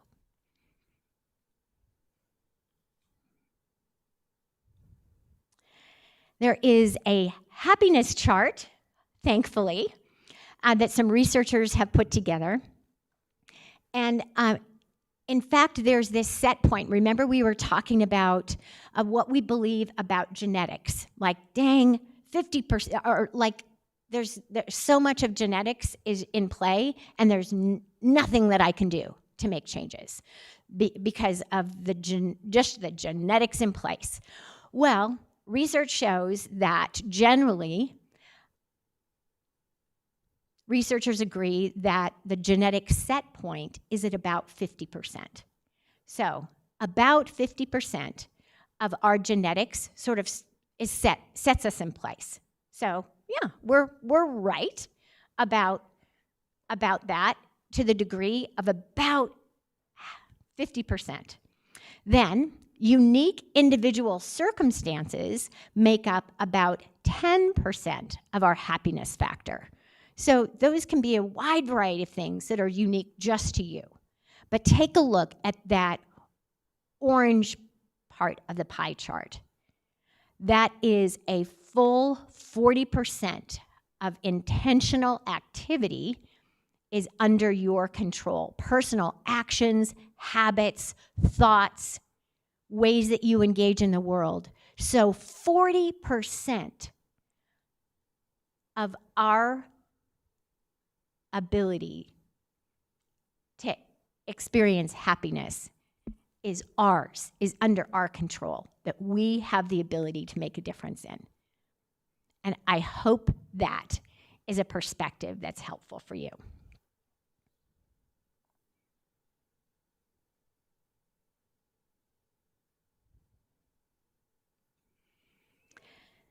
In the course, Dr. Santos spends a significant amount of time creating opportunities for students in the class to be able to rewire their brains in ways that will contribute to happiness.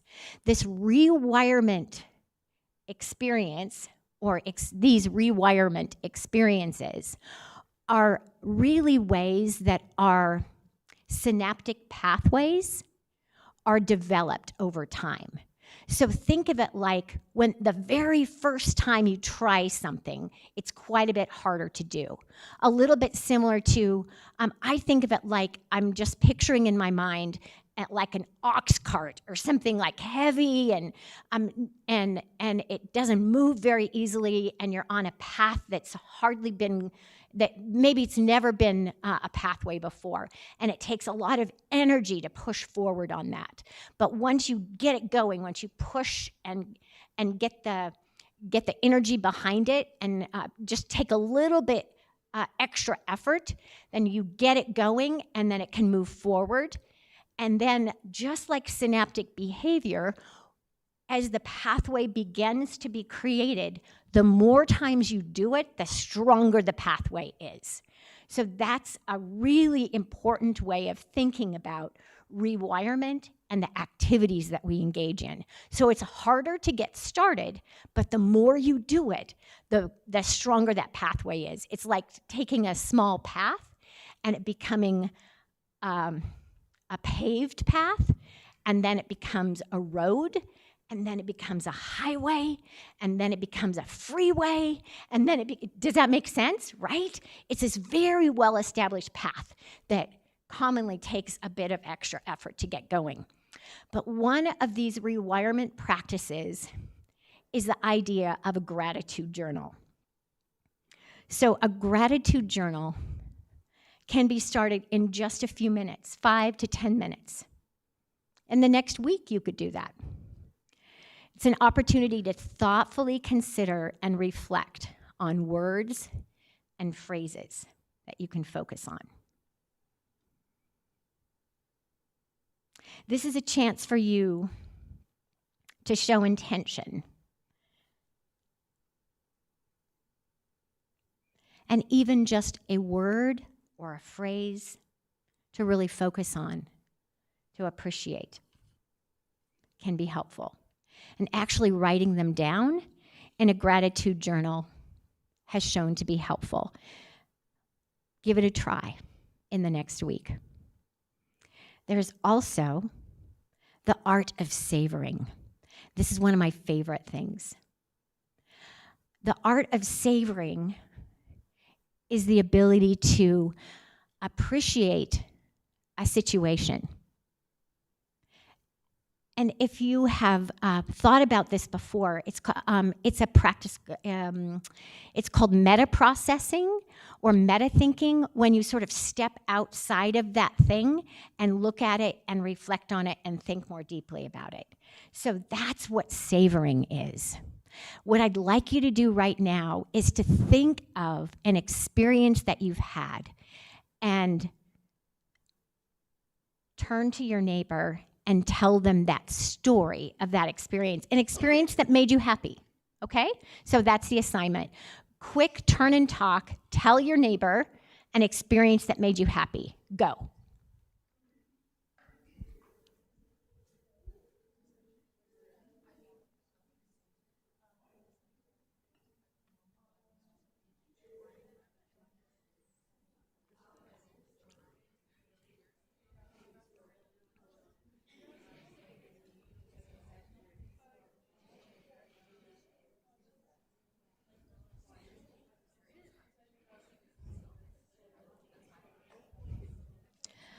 Okay, what were some of the stories that people heard that made them happy?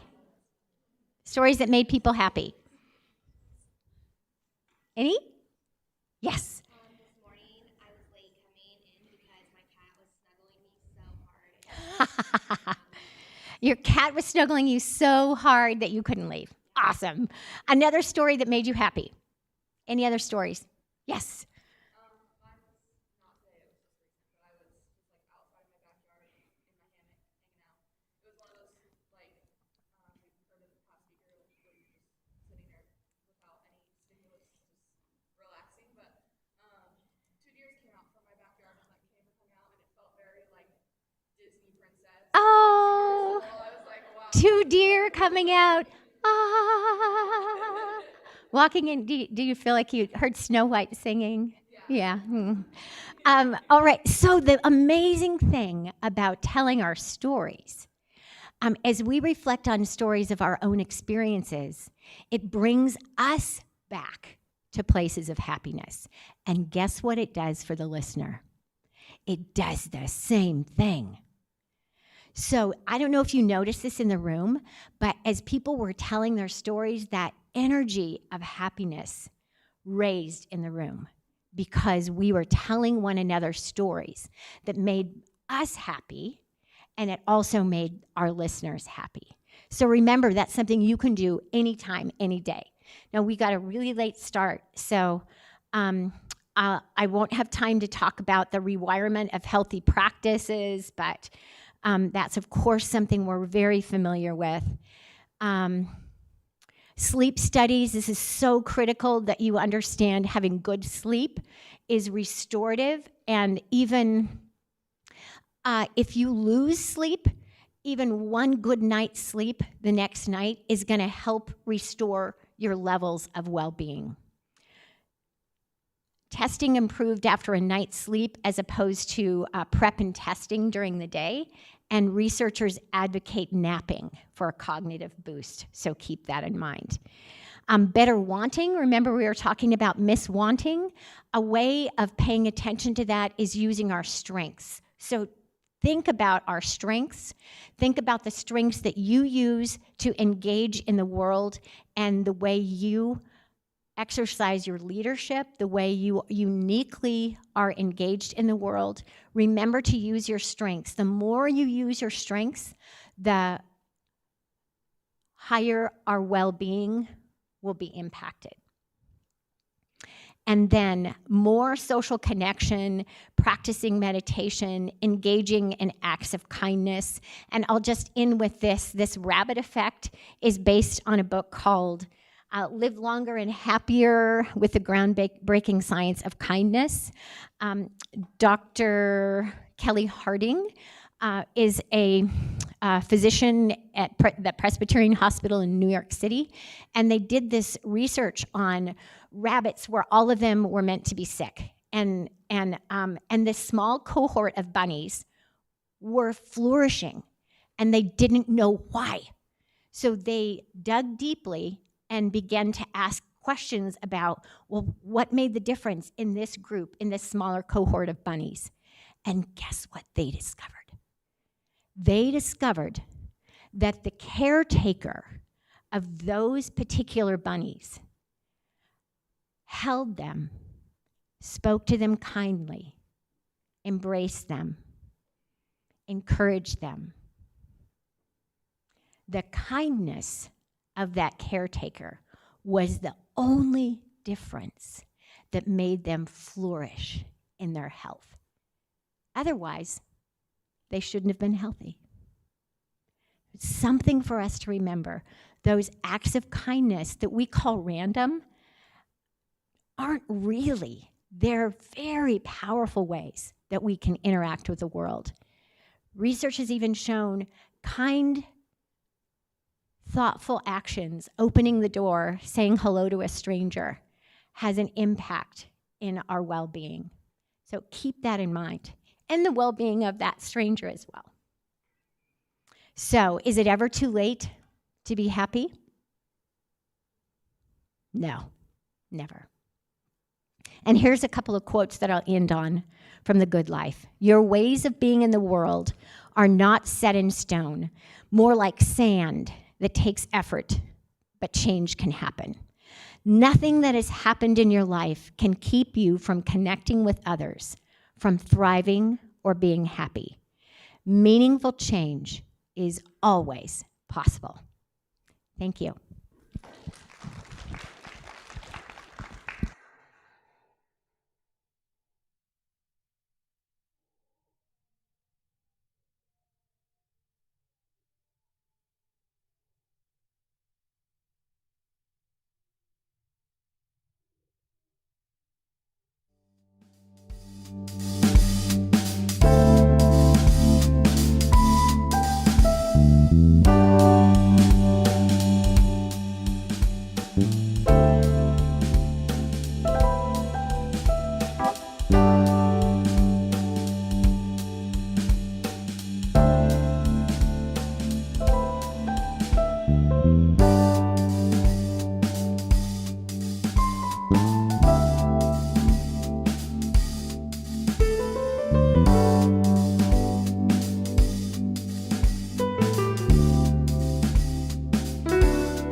Yes, great.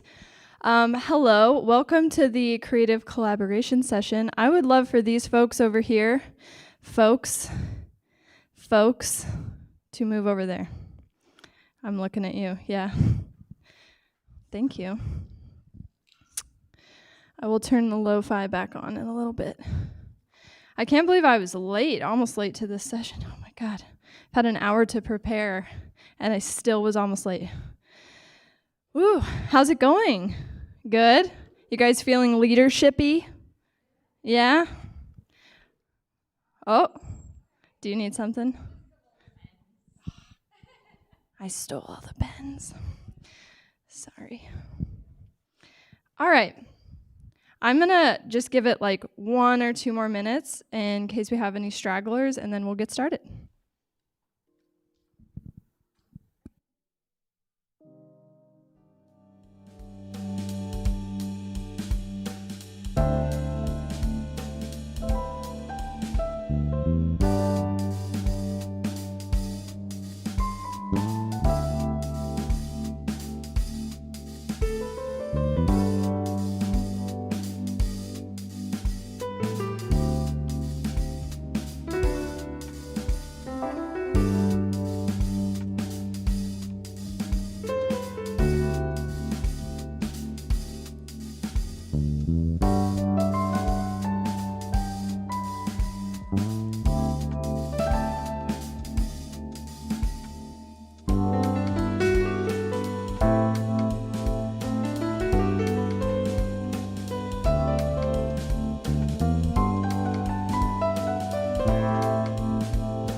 was very strange.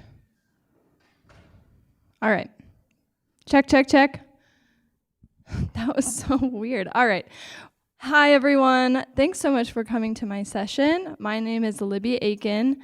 I am the advisor for the Student Entertainment Board. And this session is going to be a little bit about creative collaboration and kind of some general leadership advice as well that I've learned over the years. My background, let me slide forward here. Hello, world. Who am I? So right now I'm the advisor for the Student Entertainment Board, but I wanted to give you a little background about what I've done and who I am so you know that I am semi-qualified to talk about this. So starting in my early days, I went to Central Washington University and I got my Bachelor of Fine Arts in Theater Production, which is a little spooky for the parents, but it was super, super fun. I learned a ton of skills. I focused a lot in tech and production management, and I did a lot of lighting design. I did a lot of stage management, super fun, and I got to do all of these projects. I was an assistant stage manager on Mary Poppins, on Legally Blonde. I did board op. I was the production manager for a Short Works Festival 2 years in a row. I was a lighting designer for a fashion show. I did lighting design for dance as well, which was super fun, and just a bunch of other stuff as well. I did music festivals. I was on committees. I've worked in professional conferences. I did that at WSU for a while, for about 1.5 years, 2 years. Did the Sewing and Stitchery Expo, which is like a big quilting expo, super fun.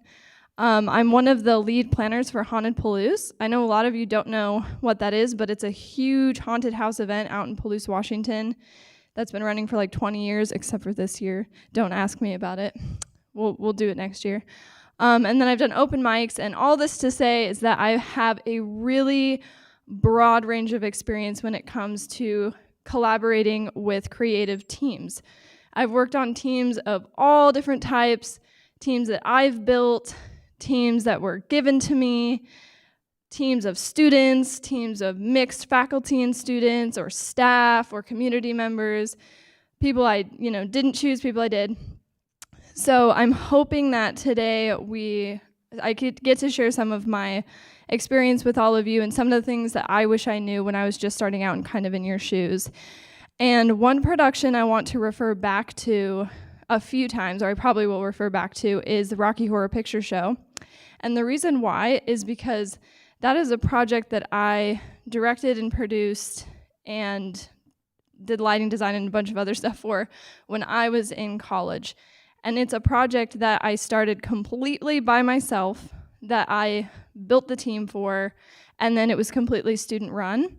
So I hope it's something you guys can kind of relate to, and I hope that you are the students who are going to go out into the WSU community and do projects like that using some of the skills that I'm going to talk about today. But the first thing I wanted to do with all of you is an exercise in why. Does anybody know who Simon Sinek is? Nobody? Kind of familiar? So he has one of the most popular TED Talks of all time, and it's called Start With Why. I think that's what it's called. And he demonstrates why Apple is really successful at selling their products. It's because they sell why. Like, why are we doing what we're doing over, like, how do you do what you do, or the technicalities of it. And I drew on inspiration from his presentations to kind of create a little activity for us to start with. But the reason why I wanted to start with why is because it's something that I didn't really even get in touch with until I was almost completely done with my college experience. And I wish I would have, because it really grounds you in what you're doing and gives you a framework to be super successful with your teams and with yourself. And I think a lot of the time we kind of breeze by it, especially in situations like this. Everyone's looking at you guys like, you're our future leaders, you should be able to manage people. We just kind of skip the whole, like, what's the point thing? And I really want you guys to reflect a little bit about that today and hopefully come up with some values that will help guide you as you go forward. So, taking a breath here. I'm a very existential person too. Anyone that actually works with me like knows I am always in the office being like, yeah, but why are we doing that? And what's the point? And how is this connecting people? And are we really putting effort into the right things? And those are really important questions to ask. You don't necessarily need to be an existential thinker all the time, but I do want you guys to consider it. So, starting with Rocky Horror, I just wanted to show you all a couple pictures of this. I dug deep in my archives. So this is, I wish it were a little darker in here so you could see better, but this is a picture of the cast from the first year we did Rocky Horror, where, excuse me, no one thought it was gonna really work that well. They put 200 seats in the senior ballroom at Central, and there was a line like going all the way down our student union by like an hour before the show. So they started throwing more seats down. It was like the best day of my life. I'm like, I told you so. I'm a creative genius. And everyone was like, shush, stop being so annoying.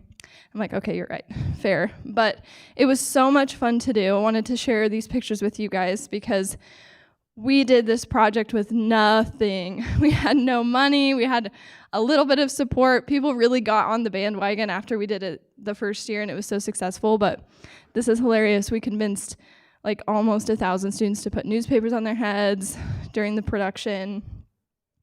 This is one of the cast members playing, gosh, now I can't remember his name. Isn't that hilarious? I directed it for 3 years. Anyway, super, super, super fun. And I was asked to reflect on this a lot as I was going through my journey, my creative journey at Central. And I wanted to tell you guys a little bit about why I did this show, and we'll come back to this later as an example for you to work from. But to me, it was so important to push through this show and to do it, even though everyone was telling us it might not work, people were questioning us, we didn't have the money. I was so passionate about it and about sharing this opportunity with other students and about creating space for all these weirdos to be weird, that it just worked. And I believe that events have a super profound impact on people because they're focused on connecting us. And in my opinion, the goal of everything that I do as an event planner is to connect people, to build relationships, to make people feel seen, to give them space, to be themselves.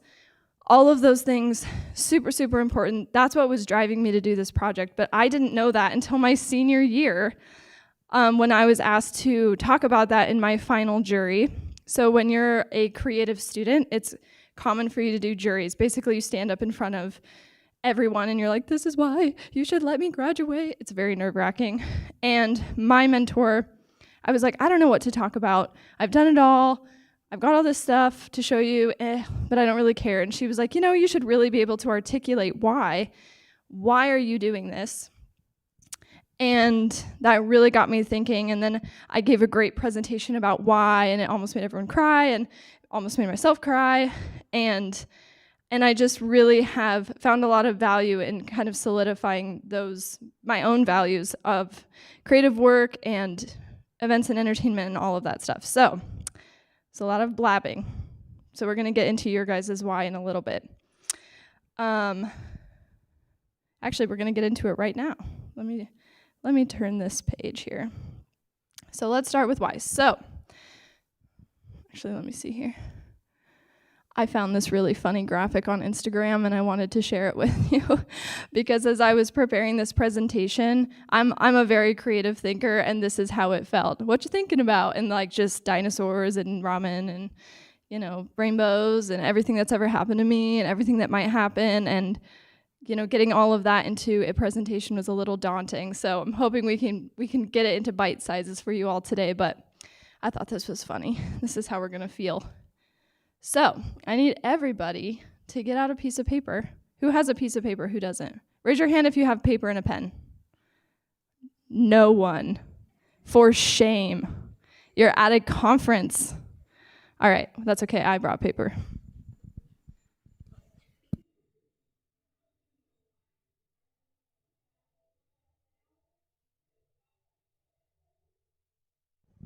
Dun, dun, dun, dun, dun. So we're going to start with a writing exercise. This is going to be some reflection. Then we're going to get into small groups and share. Isn't this great? How many, I guess you guys have only been to one session, haven't you? Did you guys do an activity in your last session? I'm just curious. No? Yes! I was afraid you guys are going to get all activitied out, but that's awesome. I'm watching this. Do, do, do, do, do, do, do, do. For the people on Global, where are you? One of these cameras, you can do the same thing. Follow along.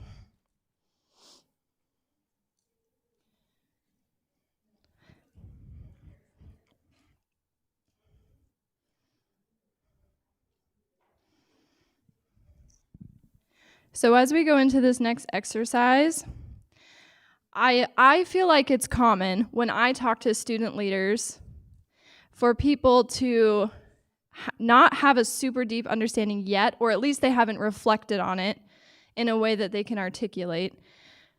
I'm like, well, why are you doing events? Or why are you doing theater? And they're like, I don't know, it's fun. I'm creative. I like to draw. That's not what we're looking for today. Today, I want you to think about who you are as a person. We're getting a little deep here, a little therapy time. I really want you to dig deep and think about why. Think about who you are and your values. So we're gonna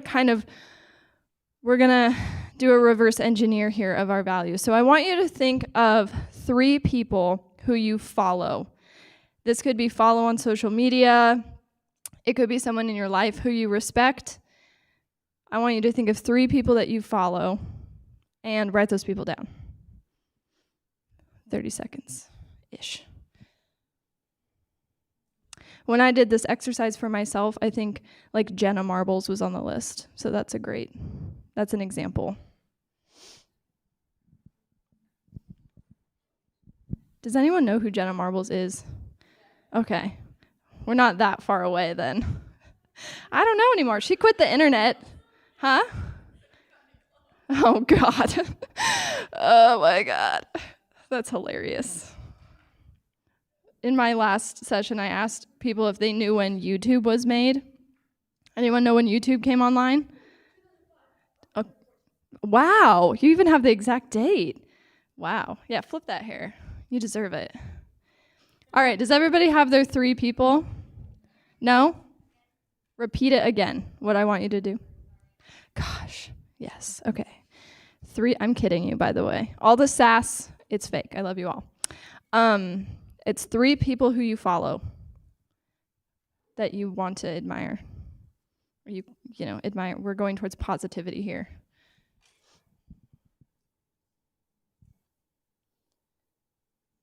When you're done, do some kind of funny motion. Oh my gosh, I feel like we should all get up and play Zip Zap Zop so you guys can like get the yah-yahs out a little bit. Oh my gosh. What's funny about the theater thing is that everyone always asks me if I'm an actor, and I'm like, no, I like lights. I like being hidden behind things. All right, how about now? Doing good? Wow, thank you. I appreciate the commitment. Okay, next step. List at least 3 reasons why you gravitate towards each person. Per person. 3 things for each person. I want you to think about that person and think about, why do I follow this person? And this doesn't have to be a complete sentence. Like, I follow this person because they're funny. I follow this person because, they make me laugh. Think a little bit deeper about that. Why do they make you laugh? I'm turning the lo-fi back on.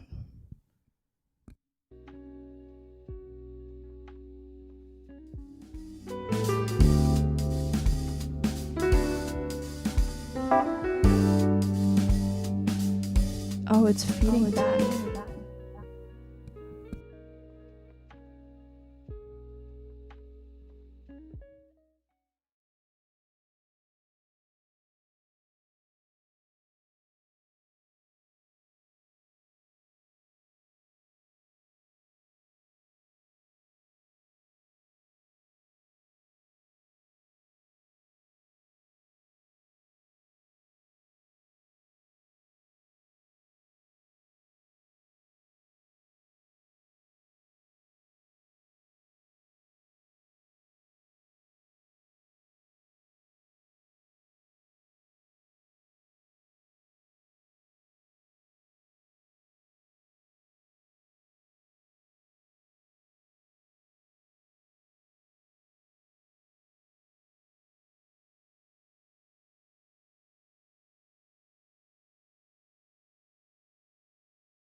All right.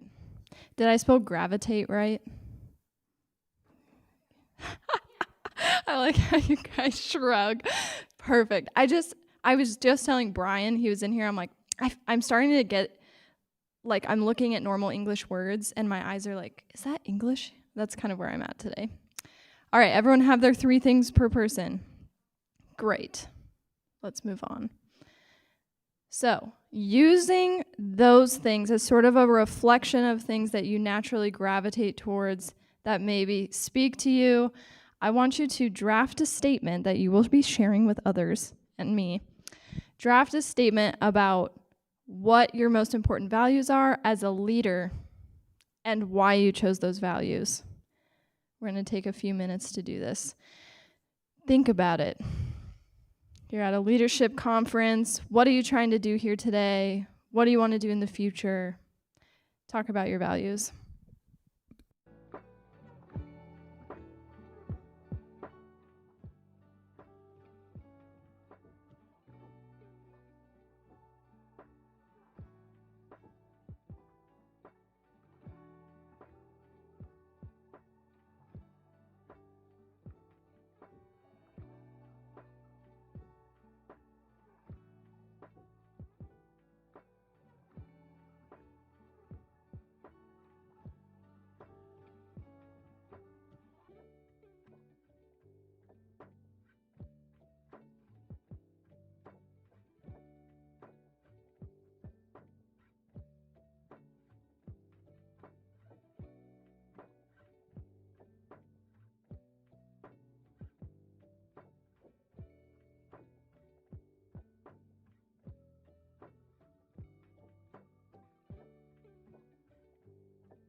Okay.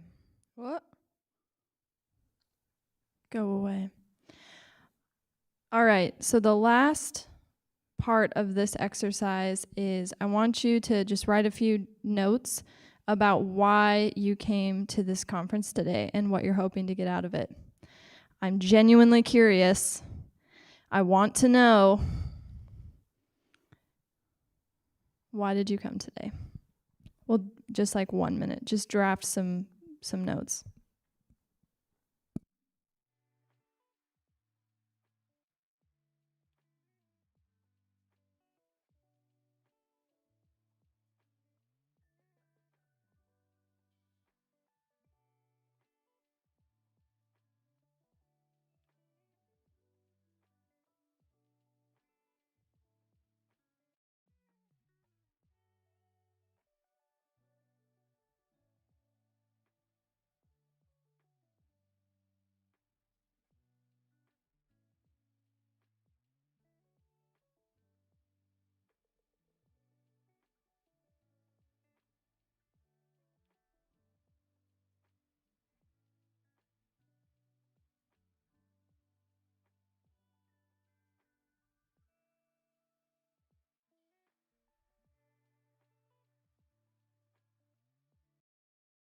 All right.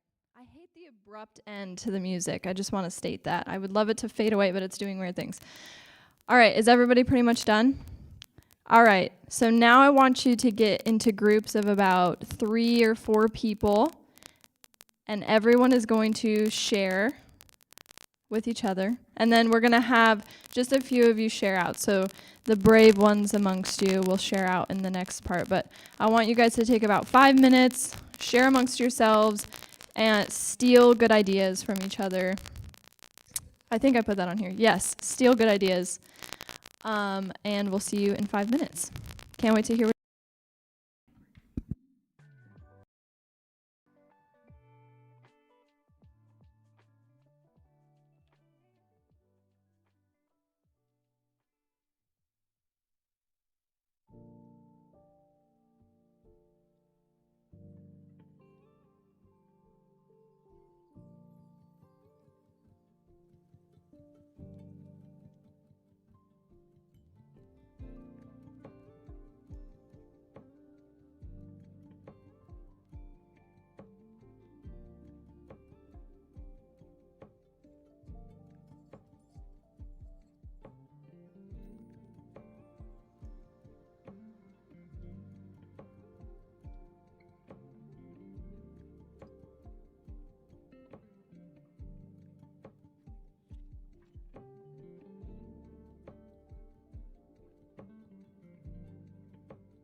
1 minute remaining.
All right, folks, let's bring it on back.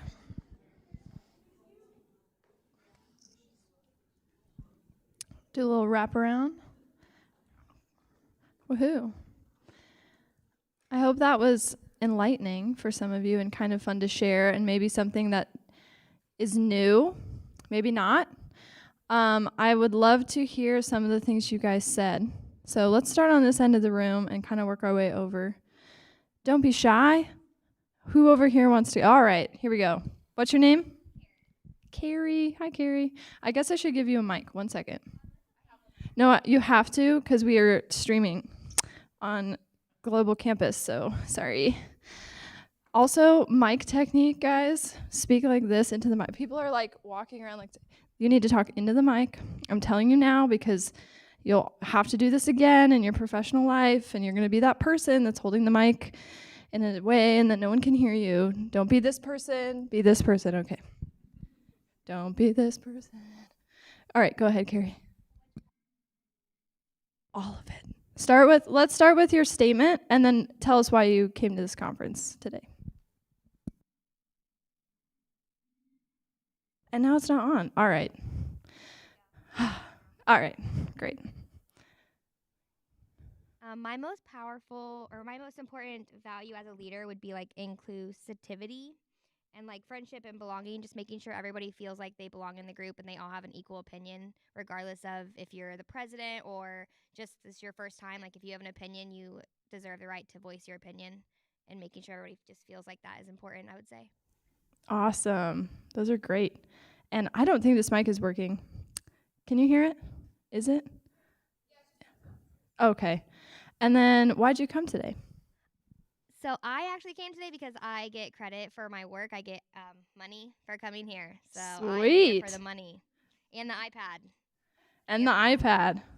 Yeah. That is With that, I hope to get like a better community in my club and just like be able to have us all feel like we're all better friends instead of just like coworkers. yeah. And you want to be a part of that, seeing that growth happen. Yeah. Cool. I dig it. All right. Anyone else over there have some profound thoughts to share with us? Yes, you do. I can tell. Oh, I'm so excited. All right, hello. Oh, Sweet. Yep, you did it. all right. I guess my statement was just the important values of a leader is like listening to your followers. But the common phrase of to be a good leader, you got to be a good follower. You can't really understand your followers if you don't understand it from their point of view. That way, you're not gonna be listening to them as well, and you're not gonna understand them. So that was what I said for my statement, and then I came here to learn something new about leadership because I do a lot of leadership stuff. So Awesome. Well, thanks for coming. Thanks for sharing. All right, we're going to move into our second zone. Who is brave in this zone? Yes! Excellent. Okay, I'm Maddie. I said that leaders have everyone's best interests in mind. They are open to criticism, engaged with their group, and care about everyone. And I came because I want to finish Cougs lead and like actually get credit for it. Very nice. So, in your statement, you've kind of phrased it as leaders do this. Is that what you do? Is that you don't know? Does any of that really resonate with you? I think so because it's what I think. Okay, great. It does. Thanks for sharing. Yeah, you want to share. I know it. Hello, I'm Diana. Hi, Diana. For me to be like a leader, I want people to feel like they're heard, that they value, and that they're needed, that they're wanted. I feel like this is important to create any kind of change, to achieve any kind of change. I also want to motivate others to also become leaders because that's the way I became a leader, by the motivation of others. The reason I came to the conference today was because I also have a leadership position and I want to see the different views of different leaders and see how I can better myself. And I just want to hear other people's opinions, to be honest. Yeah. Awesome. Thank you so much. Very cool. All right, let's get into our zone over here. Yes, go for it. A lot of sweaters in the room today. Okay, so I'm Sierra, and I came here because like I'm a junior and I'm getting ready to go into like the professional world, and so I want to be able to talk to people and be able to like lead groups and just get out there. And then some values. It's a good way for me to not be as nervous, like talking in front of groups of people that I've never talked to before, and just like be more professional in that as well. And then I'd love to hear from others and like know what other people have to say about like the ideas that I have and things like that. And then just get more people skills in general. Very nice. Thank you for sharing. All right, let's get into our I know it. I know you want to do it. You guys have a twinkle in your eye when you want to share. Hello, hello. Okay, so my name is Nadine. It's funny that you say that most people don't really think about their why. I've actually thought about my why for a good while. So my why is to coach, heal, and care for the animals of this world, including humans, so that I can be the best, healed, and highest version of themselves. In case y'all didn't know, I'm a veterinary student and also I'm a judo coach. That's why I say those things. The most important values, personally, that I believe is one, communication. Because even though we can speak the same language, there's a lot of things that people misunderstand. I believe not only what you communicate, but how you communicate, and not only that, when you communicate is very important. Empathy, because like someone had said over there, if you don't understand what people are going through, if you don't understand the people that follow you, there's going to be miscommunication. There's no like connection there, and how can you lead when you don't know how to do that? And then like a learner mindset also. And then why I came here is basically how to become a better leader. Awesome. Thank you. Do you two ladies want to share? You guys seemed like you had, one of you two. I feel like you had a good combo going on. I want to hear from that group. Okay. My name's Amaris.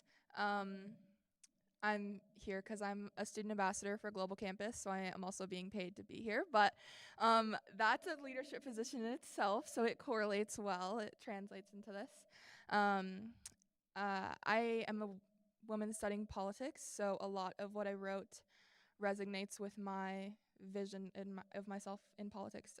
So I have a lot of characteristics written down that I will spare you, but the gist of it is a leader to me has ambition to lead and has confidence in the decisions that they're making. I also wrote empathy. I think that's a really big one.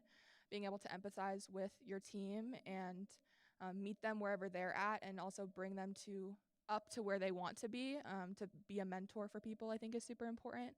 And I also said perseverance is really important in that as well. If you're a leader, to be able to motivate your team to keep going when things are tough, and to have that in yourself, to be able to motivate yourself to keep going, even if things are getting difficult. So, yeah, that's all I have. Awesome. We'll have you be the last one. Feel free to shut that mic off if it's not. Now it's off? Okay, great. Well, thank you all so much for sharing and for participating in that. And I hope that it got you kind of thinking about not just like, I'm going to lead a club and people are going to do what I say and I give tasks out, but how are you connecting with people? What is motivating your actions as a leader? Because I can tell you from experience, if you don't have that emotional connection to what you're doing, it can get hard to keep going sometimes. So having a strong emotional why, knowing what your values are, those things can be North Stars for you as you go on in your journey. And a lot of you said a lot of things that I'm going to talk about today. So pat yourself on the back. You're already amazing, at least 50%. Another couple of points I wanted to touch on just before we move on, but I will click my slides. Also, the format of this presentation is kind of fun. I just put little videos in here instead of pictures, and I just wanted to draw attention to this video because it cracks me up. It's literally this guy going like, why? So anyway, I thought that was funny. But why? Let's get real meta here. Creatively, I've really had to get good at this because typically the arts are something that is kind of misunderstood, or events. People are like, why are we spending money on this? Like, does it really matter? We really need more, doctors. We really need all of this going on. So I've had to get really good at convincing people that what I'm doing is worthwhile. And that's something as leaders you are also going to have to do. So being able to articulate what motivates you on an emotional level, on a values level, is going to be super valuable as you go forward. So I really want you guys to continue reflecting on this and just doing self-reflection in general. Like, get to know yourself, add things, change your why, with the goal of being able to like get in front of your team and be like, the reason why I'm here today is to help you. I value you. All of the things you guys said. I want to push your ideas forward. I want to support you. Those are the type of things that your team is really going to connect with. They're not going to connect with someone being like, why aren't you guys doing your stuff? Oh my gosh, can't you just do it right? Like, that is not going to get your team motivated. So being able to articulate that is great. And then understanding that even though we're going to back up a lot of our decisions as leaders with data or with trends or with stuff we know because we read it in a book, even though that is, yes, going to support your decisions, people generally make emotional decisions. So once again, just being able to clearly articulate your why and get connected to emotions is super important. So reflect a lot, learn things about yourself, revise this statement, and always keep that kind of as your North Star. It's super, super valuable. I put invent it in my notes. I have no idea what that means. All right, so I'm gonna just start rolling through some tools. None of this, putting this presentation together was a little challenging because when I'm reflecting on creative projects that I've done or any leadership I've done, every single thing looks different. There is no way to lead correctly. All of us have a different approach, and what's most important is that you're doing it authentically and you have strong values, you have a strong why, and you have the tools to work with a lot of different people. So we're gonna just like get into some tools. Also, feel free to like ask questions, jump in at any time. I don't think that'll happen. We'll have time at the end to do that as well, but start with why. We did that today. Super, super important. Next thing, know your stuff. So it's very important to me when I get into a new creative project or any project that I've done my research, I have a plan, and I know my stuff, because your team is going to have a lot of questions. Ultimately, your goal with your team is to raise those people up so that they can work at their best ability to help fill whatever needs you need to meet or whatever goals you're trying to reach. But they can't do that if you don't have your information together. So always take time before you start a project with other people and just get your facts straight. What's the timeline? What's the budget? Who are we working with? What are their goals? What are my goals? Who is my team? We're gonna get into that more in a little bit, but Be prepared to answer questions, be prepared with a timeline. These things should also be written. I've worked with a lot of student leaders who are like, oh yeah, you just show up and you do it. Like, it's not that hard. It is that hard. And when you're working with a lot of people, it's important you have really clear expectations, written plans, things that you can hand off to people, various ways of them understanding. You need to know your stuff. You need to be the expert in the room on the project, and always be open to learning new things. Obviously, things are going to come up, but know your stuff for sure. When I was doing Rocky Horror, I spent months beforehand getting all of my paperwork done. I knew exactly what we needed to do. I knew exactly what roles I needed to fill. I knew kind of what team members I could expect. There was a lot I knew beforehand, so that when I was bringing people on and asking them to jump into the project and collaborate, they weren't like, what do you want from me? You know, how am I supposed to fit into this team? I feel like I'm taking on too much. I feel like you're scrambled. You don't want that. You want to instill confidence by knowing your stuff. Cool. Any questions about that? Pretty straightforward, right? Cool. All right, know your team. This is a huge one. Okay, appreciate the video. These are so funny to me.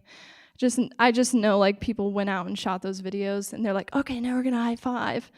Yeah, and it's like all fake. I just think it's hilarious. Okay, so know your stuff, know your team. Understand your team's strengths and talents, and how do you fit into the team? This is something I spend a lot of time on, especially with my student staff, but once again, thinking about creative projects I've done, I spend a lot of time getting to know the people that I work with. And I'm not talking about, like, do you have a dog? You know, do you like chocolate? Like, that's not what we're talking about. We're talking about, who is this person? What are their goals? What are their strengths? What makes them excited? Why are they here?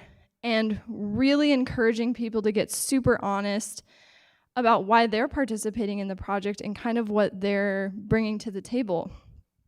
I have had a lot of success really driving home the expectations with people, because I feel like a lot of time, and you have probably all experienced this, we get into situations where we're working on a project with someone and then all of a sudden it becomes way, way, way too much, and then they just fall off the face of the earth.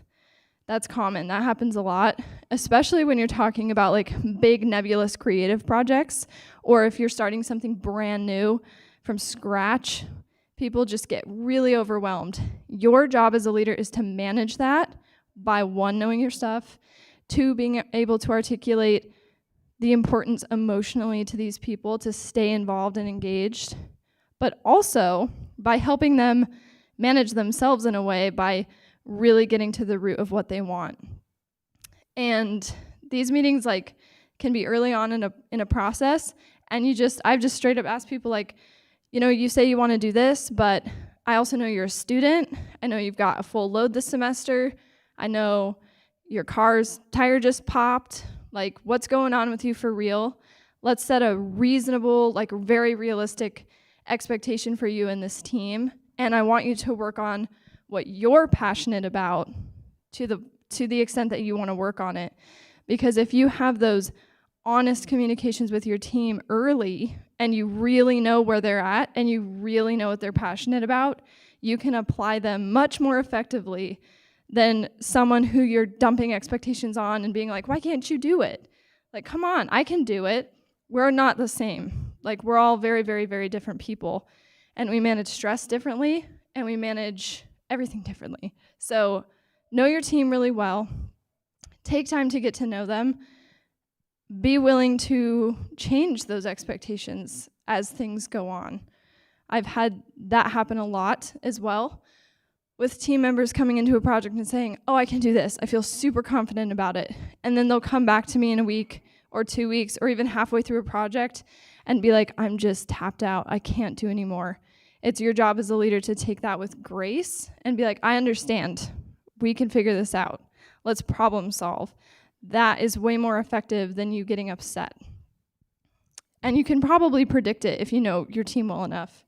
So take time to understand your team.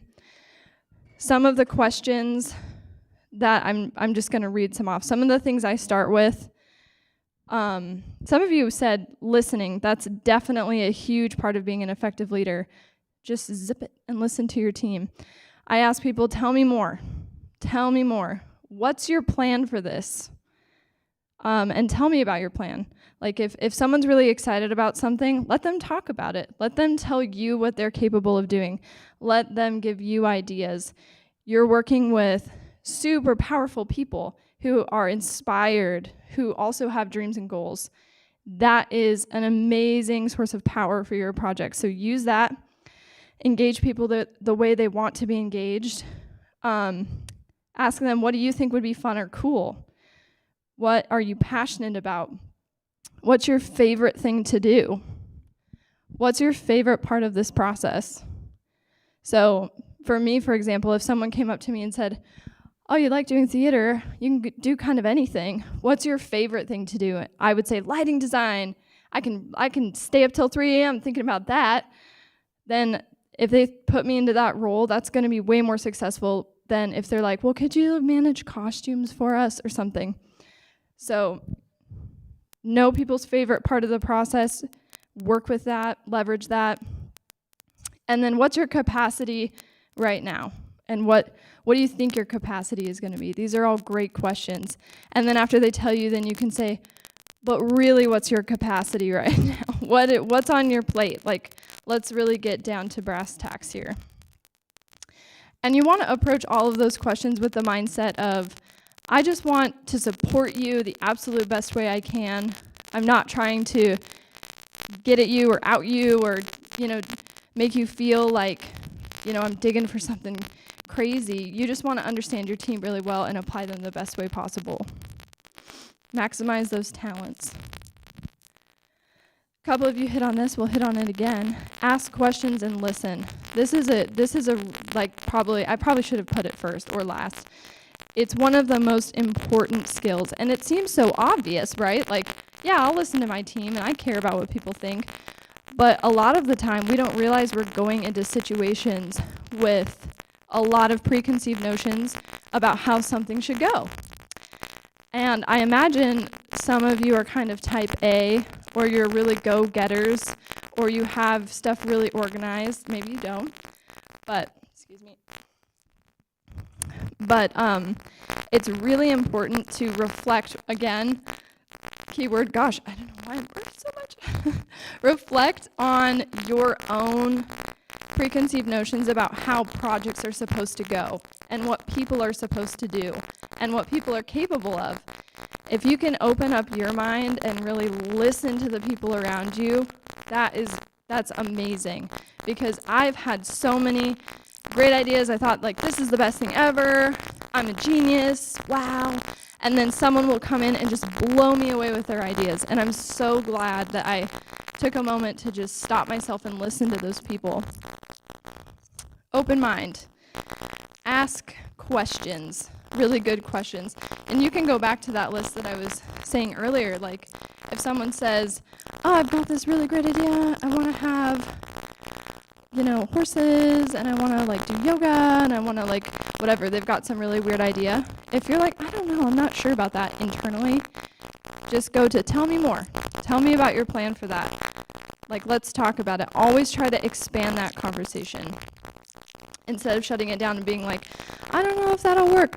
Let me just tell you, I have a lot of experience with a lot of different types of events, and I can usually get a read on something pretty quickly, if it's going to work. But I really work hard to never shut down those creative conversations, which they are. You could be working in finance and someone could be saying, what if we did this? And someone's like, well, I don't know about that, and just immediately shut it down. Try not to be that person. At least explore the idea, because you're creating for and that can lead to a lot of positive change in your team. Notes.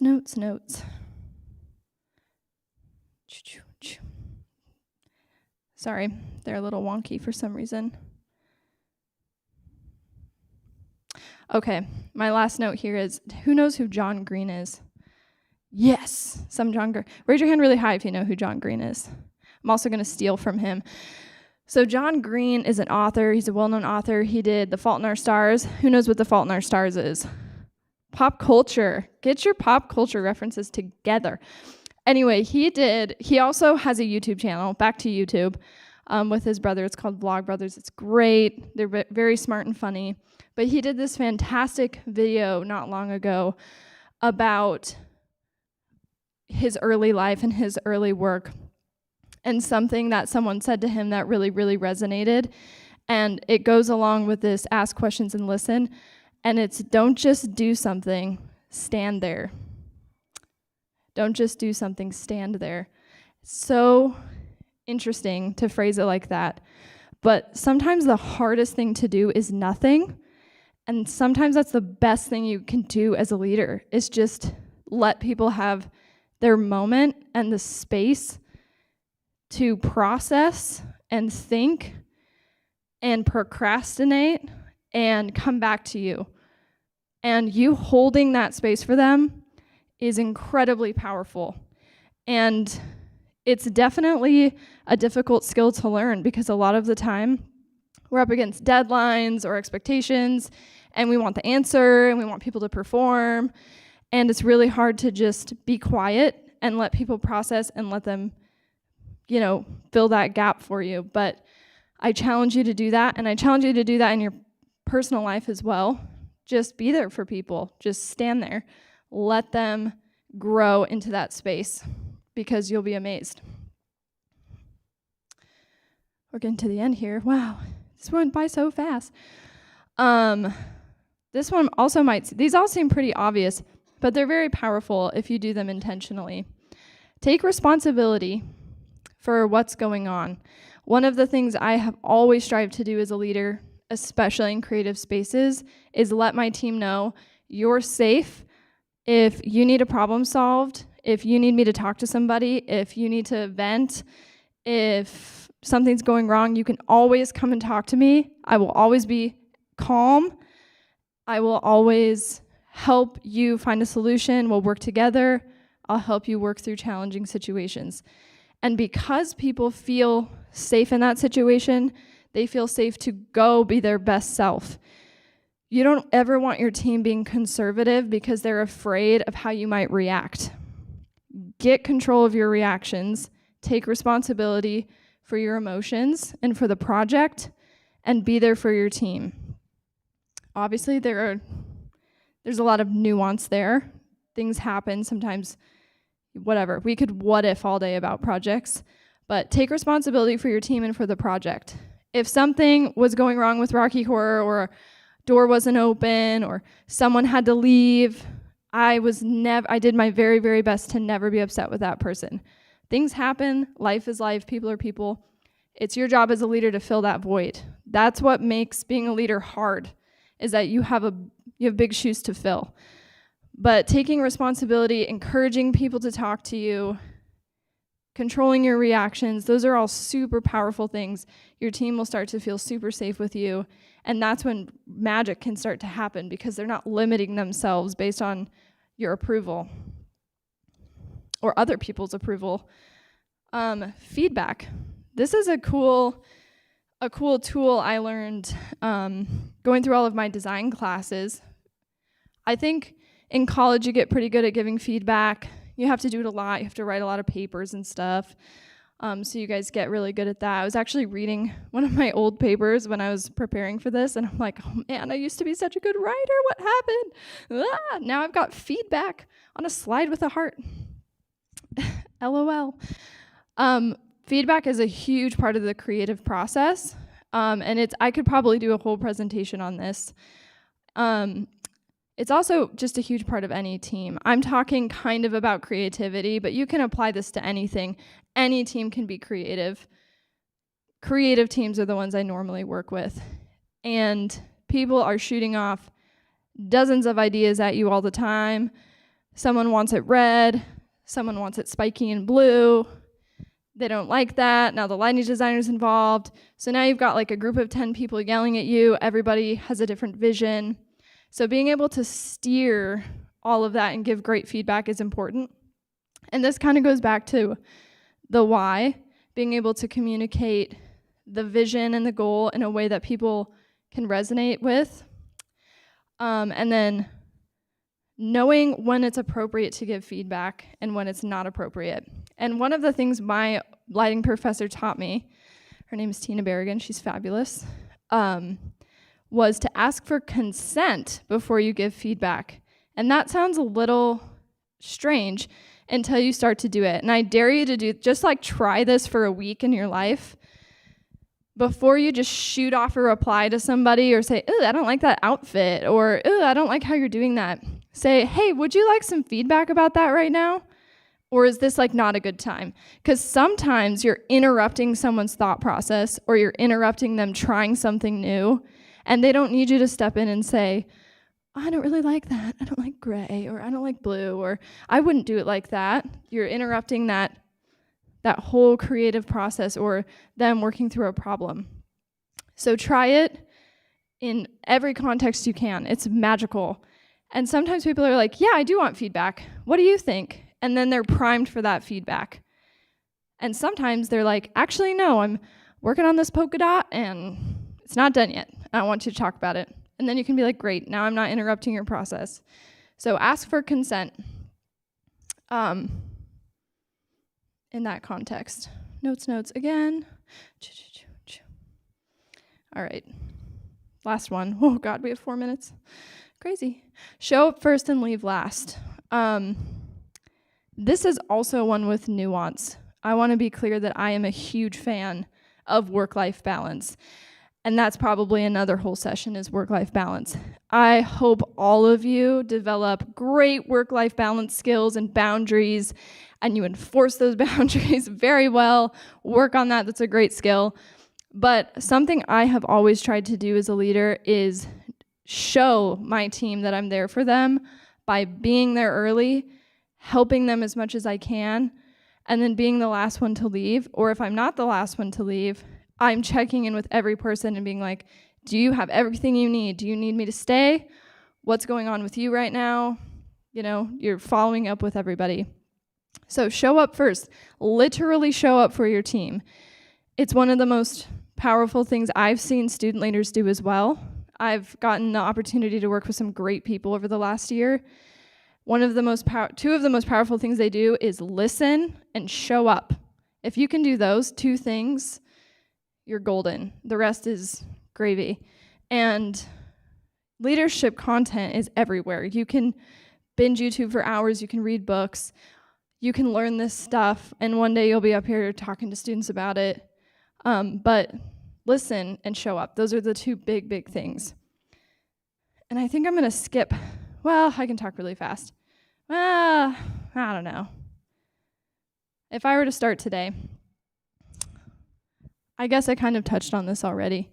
If I were gonna start today with a new team, with a team already in place, I would get to know that team, really learn about what they've been going through, what their vision is, their goals are, and go from there and show up. In creating my own team, I would really fine-tune my vision for whatever project I was working on and my values, and be able to articulate that really well. Because if you can articulate that really well, you can build an incredible team. And that's what you guys are going to be doing. Okay, where are we? Here we go. When in doubt, lead authentically, listen, and show up. Be yourself. Be yourself. Don't be a little cookie-cutter leader person. Be a cool weirdo and help other people be also weirdos. That's your mission. And I'm on campus all the time. If you guys want to just come chat or you have an idea, I'm connected pretty well at the university, and I want you to succeed. I want your ideas to come to life, probably more than a lot of people. I have that underdog dream for all of you. I want you all to win. So send me an email or stop by my office. I'm in the Cub in 320, and I'd be happy to talk to you. And we have just like a few minutes for questions. Are there any questions out there? Also, you can come talk to me afterwards if you want. But thank you all so much for listening. I know that was a lot.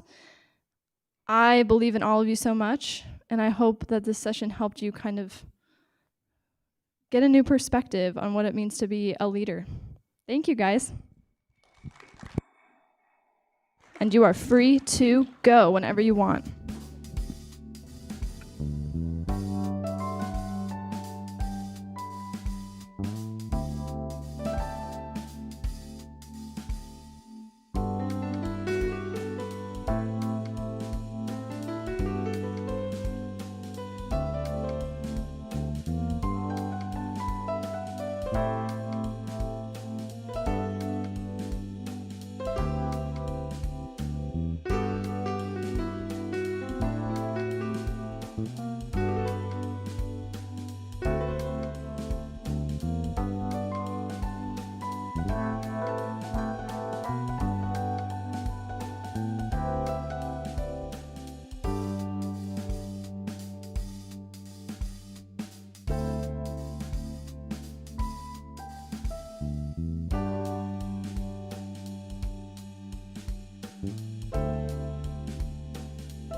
I bet after that Qdoba, you guys got your bellies full. You ready to go to sleep now? Well, I went home and took a nap since I live right down the street. I don't want to rub it in, but that power nap just did me a lot of good.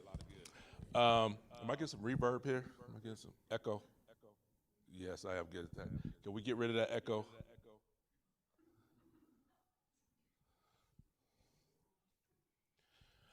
So, okay, there it's go. It's gone. All right. So, what did you guys think about the class? What do you guys think about the conference so far? How's it been? Been good? What? Okay. What stood out to you the most so far?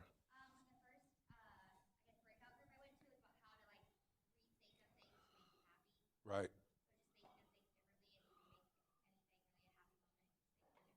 Mm, right. Cool. Can I get the notes? You didn't take any? It's all in here. Okay. All right. Anybody else want to share kind of something? What did you get out of this morning? What did you get out of my class? Out of my presentation?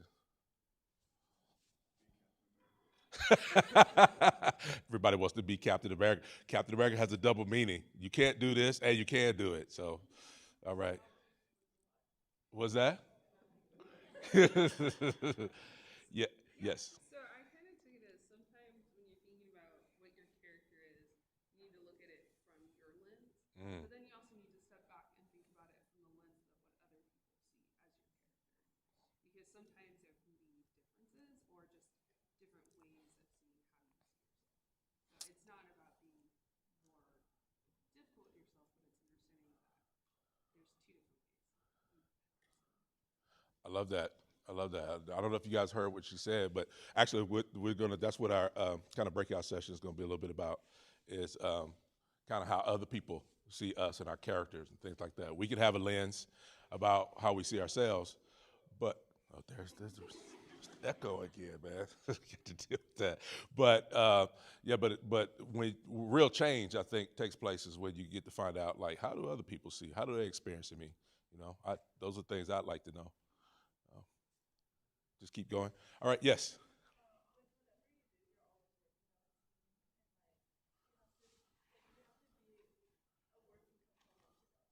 Mm.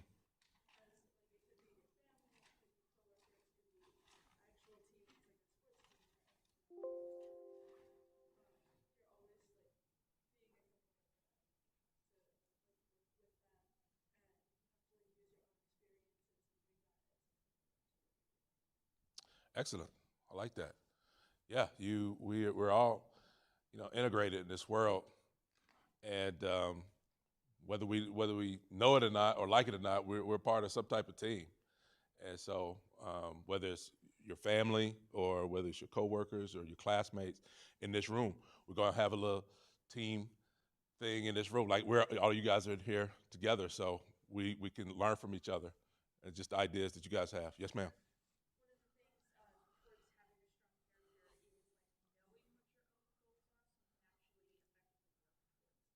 Okay. Knowing what your own goals are and work towards them. Excellent. Excellent. I like it. Anything else that stood out? Here's some things you guys. I was thinking about. I was like, I didn't know it was gonna be this many people in here. I was like, okay. But I was thinking about. Here's some things I want you to think about. This is things you can write down maybe on a piece of paper, and we can have a little bit of a discussion about it. Think about maybe, and I like that this is gonna be interactive because I think that's the best way we can learn. And plus, I like just calling on people, and I obviously like hearing my voice over and over again in the background. But think about what team you're a part of, kind of right now. Maybe you could be thinking about that, and then what's your role on that team? What's your particular specific role on that team? And then, as you think about that, maybe what character qualities do you think they would say about you? I want you to write that down.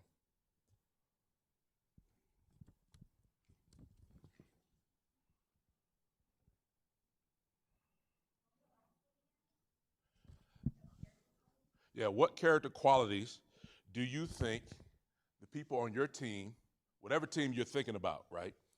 What character qualities do you think they would say about you? What character qualities would they say that you have? And maybe, lastly here, last question, what scenario do you think they would say that you have a weakness in terms of character?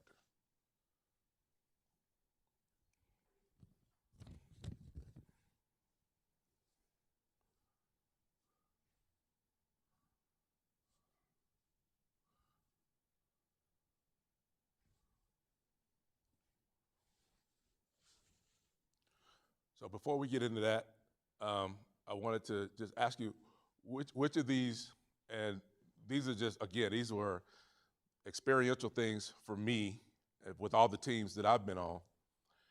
But I would like to know from you, what are some of the things on here that really stood out to you that, in terms of these coaching points, that you want to, that you thought was just whatever, that you thought, oh, that's an area I need to work on, or that's something that describes me, or what off of that list, if anything? Yes.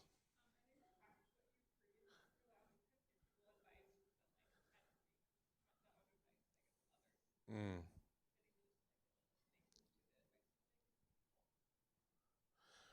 Right.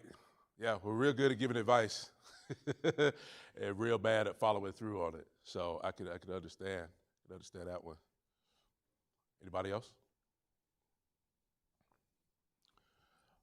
All right, who would like to share about just their team that they're a part of, and then what your role is on the team? Who would like to share that? Yes.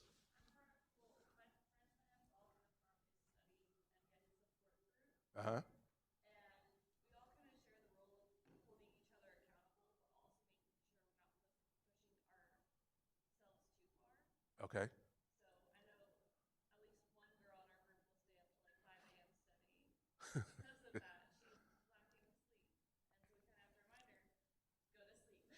Right. Right. I like that. So you guys are holding each other accountable. Okay. All right. Anybody else want to talk about? Yes.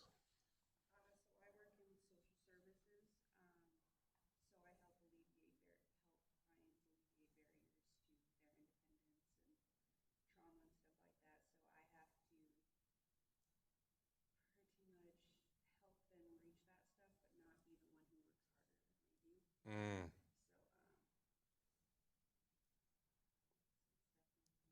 That's some hard work.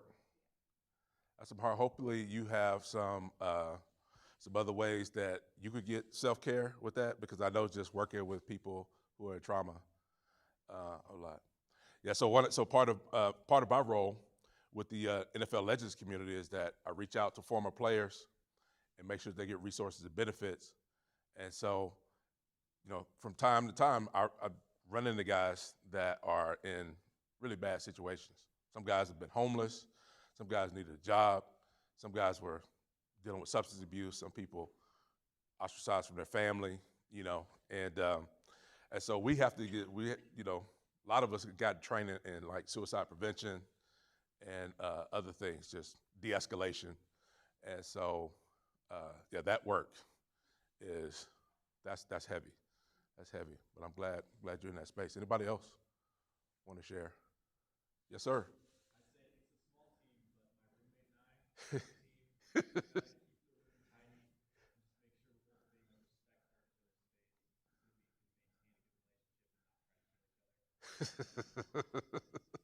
That's it's funny. My kids, it's funny about them is that they both live together now in Oceanside, California. And when they were living with us, I think I count on one hand how many times they kept their room clean. I mean, even when they went off to college and we moved, like there was like literally leftover pizza underneath the bed, and like mold and old food, and like I was like, how in the world do you guys do this? And you guys are on the same page with this. You guys are cooperating with each other. So yeah, that roommate deal, I know. And is it somebody that you know or somebody that's a complete stranger from? Oh, okay. So yeah, what's that been like? How did you guys kind of get on the same page about with your apartment?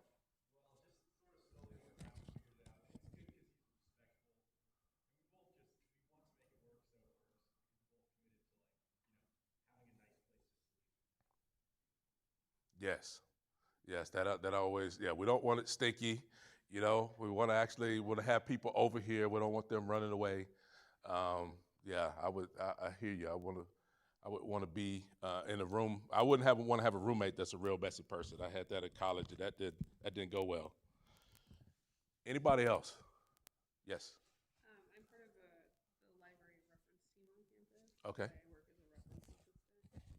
So my whole job is helping patrons come in, answer the research questions or library questions. Mm-hmm. So is it you and some other people, or is it just Yeah. you? So I Yeah. work with all of the Holland Terrell Library librarians. Okay. And I'm a student reference assistant for the research department Right. at the Holland Terrell Library. So part of my job is helping connect students with their subject librarians, and then helping students or faculty, staff, or community find answers to research questions or Mm-hmm. materials throughout the library, or help them with printer questions, or navigating the building questions, Right.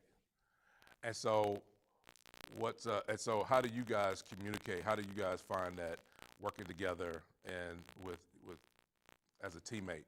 How does that play out? So kind of interesting, because being a student, you come with a certain perspective, and a lot of our librarians have been around for a long time. But we communicate a lot through teams, and we have like a question and answer on our team page where like we can ask questions that we don't have the answers to, Mm-hmm. relay the information. But being a student worker, sometimes our librarians will talk in library code, is what we like to say, and then we're like, we need you to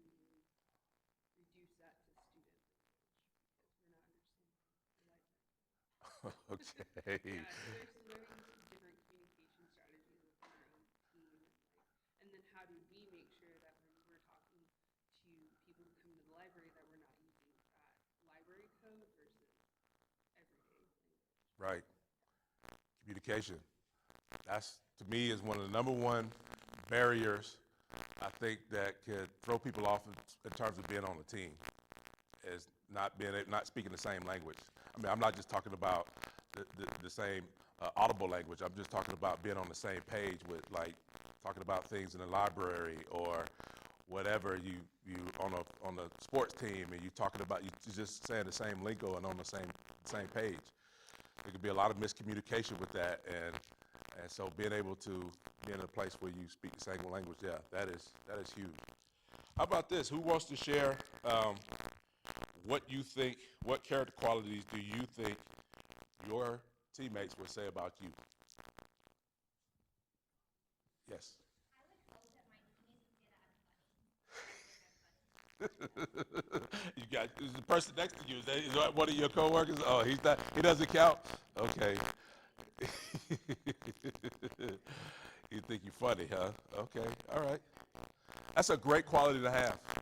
That's a great quality to have. We had a guy on every team I've ever been on. There's always been somebody that thought they would like that they had the gift of gab, and they were really good at telling jokes. I was like, man, leave that to the professionals. But it's always, you talk about somebody being able to create levity and light moments and things like that, being funny. That's a great quality to have. Awesome. Anybody else? Yes.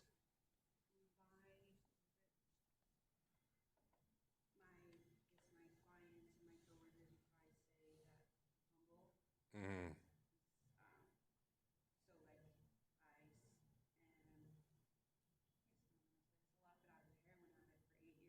Mm.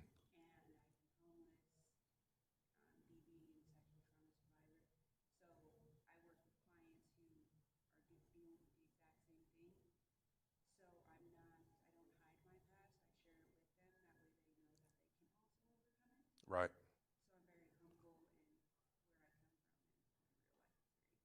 Right. I appreciate that. I appreciate your bravery in sharing that. I think that I'll get to you in just a second. Yeah, I appreciate your bravery in sharing that, because I think humility and transparency, although you definitely didn't need to be that transparent, but I appreciate it because I think it makes those type of comments and those type of stories and that type of behavior, I think, really helps people let down their guard and know that, I think it just can create a greater, I think, just working environment. And plus, I think for me, being in these situations, been on all these teams, and hearing what guys were going through, it's funny because when you play 15 years, on a team, I feel like at times I spent more times with the guys in the locker room than I did at home. And because we just had a very strict schedule, but we were at each other's weddings. We've watched, we've been there at each other's births, of our kids. We've seen, people decide to split and go their separate ways in marriages, all of these things. My wife, you guys saw her earlier today. We just celebrated 25 years this year. And I appreciate the clap. I'll take it because because the divorce rate for in the National Football League is like over half.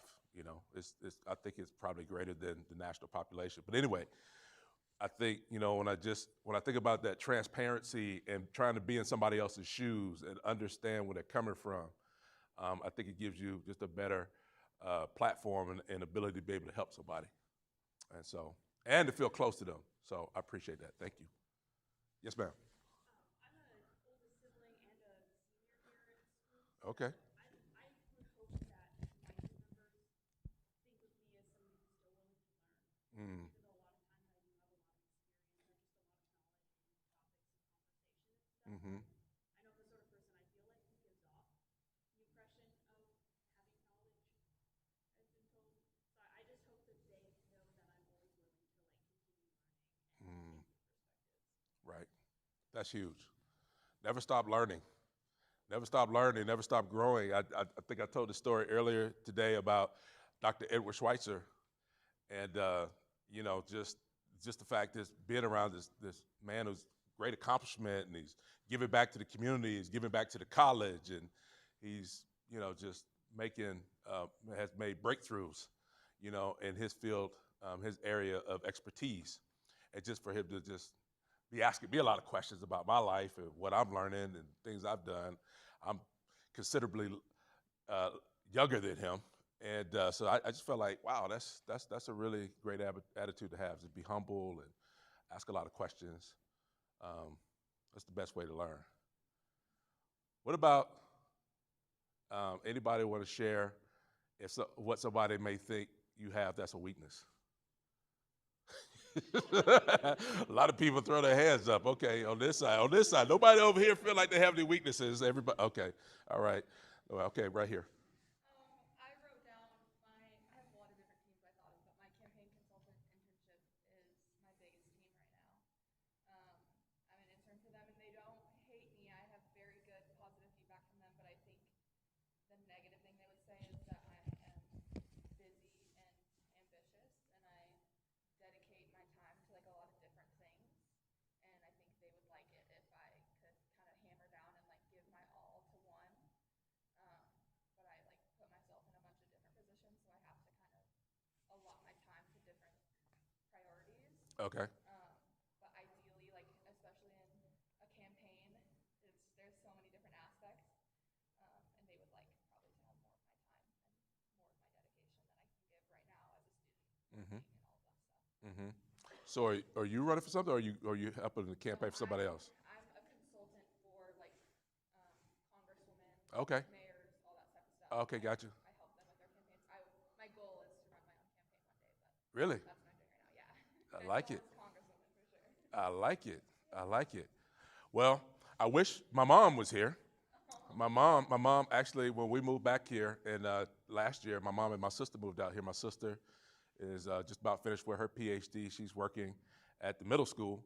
But my mom she was in politics, and she campaigned. She was actually a city councilor where we grew up in Georgia, and she was actually a presidential appointee in 1992. So she would have a lot to say to you. She would give you a lot of advice. Matter of fact, after this, give me make sure I get your information, and my mom would, I promise you, she would love to just help you out with that. Yes. Did you have your hand up? Okay. So I'm also an intern. I work at Hanford in Tri-Cities, I'm in performance oversight, and so basically anything that's wrong in Hanford comes to our office. And basically, everyone who's on our team has been working at the company for like decades, literally. So I'm like the youngest person, and I'm like on a stretch assignment in the group, so I'm technically temporary, but I think they want to keep me on. I don't know.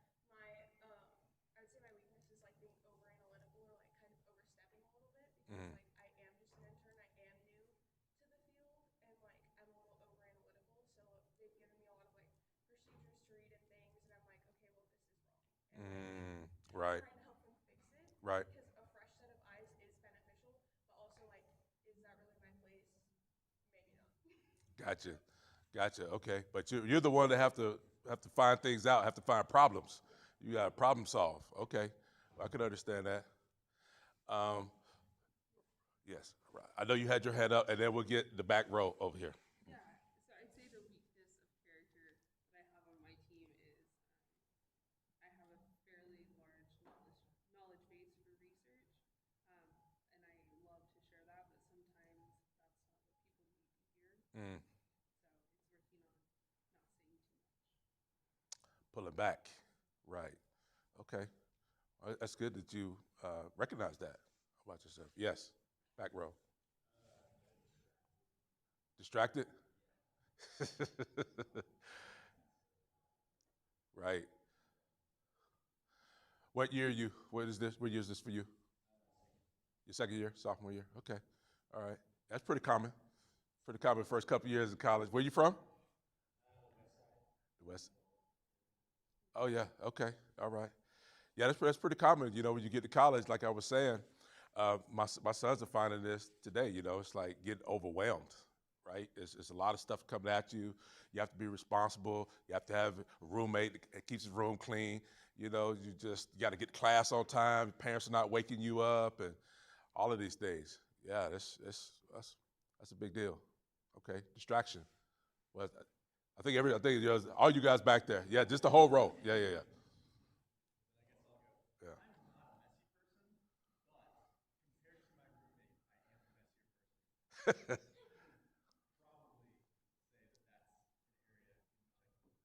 Okay. All right. So now the truth is coming out. We first talked about, hey, I have a partnership, you know, roommate. We try to keep our room clean, but you did tell me I'm the problem. It's really on me. Okay. Next. Ooh. Right.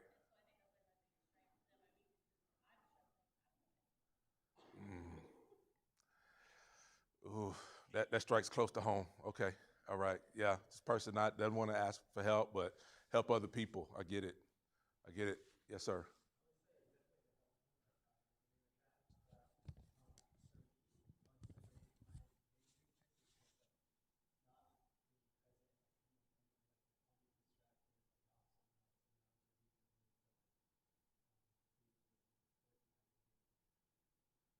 Okay, thank you.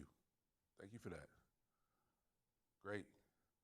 Let me ask you this question, and this is like I said, this is just going to be interactive. I like coming and just asking questions and like hearing what you guys have to say. 'Cause I feel like the answers are out here. You know, you already know how I feel about things, but I want to know how you feel. So how do you grow in character? You guys came in here to this breakout class for a reason, and so what are some of your ideas of how we can grow in character? You can use any of the things that are up there that we talked about, but there's a lot of things that you can use that's not up there. And so I'm asking you guys, what do you think you could do to grow in character? Yes.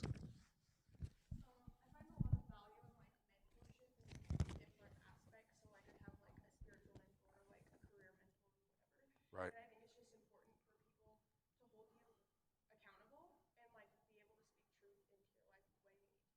Right. Right. I appreciate that. And that's a great point.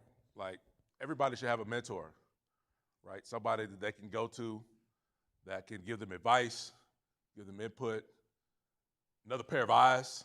I like to call it. I mean, it's always good to have another pair of eyes on kind of what we're doing, and maybe somebody that's will be honest with us.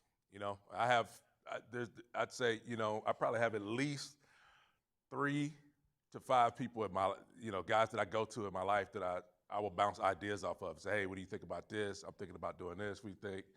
And that's amazing how much that's helped me in my life. Yeah, so mentorship. Anything else? Yes. Mm.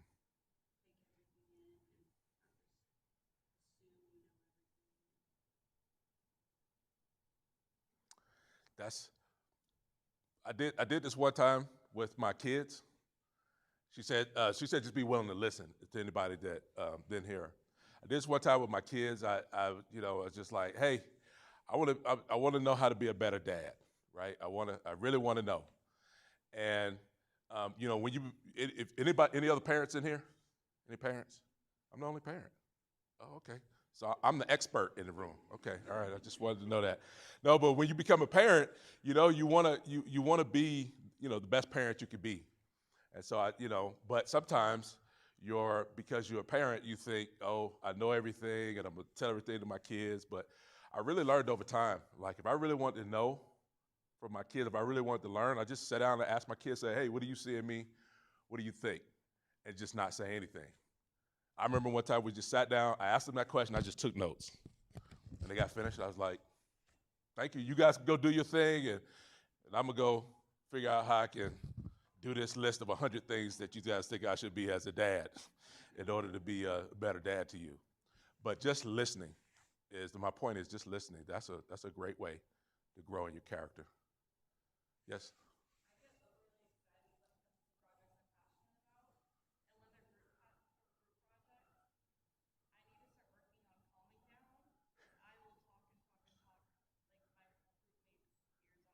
Right. So you get too excited. So you think you should be more calm? Okay. Okay. All right. I haven't. See, in my in my world, my old profession, it's like we amp each other up. Like we go around, slap each other on the head, and kicking each. We doing anything we can tick the other guy off, so he go out there and play really hard. But to calm each other down, okay, that's another approach for another time. Obviously, that wouldn't work in every situation. Yes, ma'am.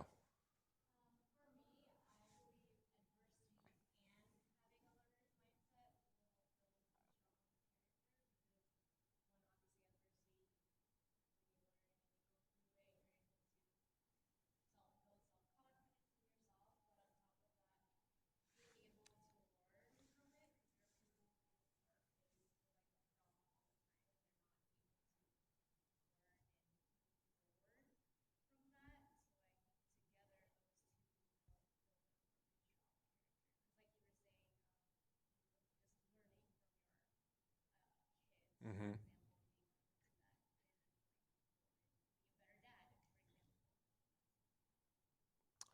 I really like what you said. I didn't dig too much into this in my presentation. The last point about learning now for future successes, and what you said about adversity was exactly what I was thinking. I've tell this to my kids. I did a lot of motivational speaking and stuff like that over the course of my career and my life. But I've always told people, a setback is always an opportunity for a comeback. And so, um, anything you're going through right now with your team, roommates, job, personal life, any of that stuff, and you have a setback, have some adversity, that really is an opportunity for you to grow. And but the important thing is you have to see that as an opportunity to grow, because if you're like most of us, if we see something in adversity, we're like, oh, I want to go around that, right? That's like off limits here. I don't want to go through any of that. But adversity is the things that really helps us to grow and makes us become better people. Yes. Come on. Yes.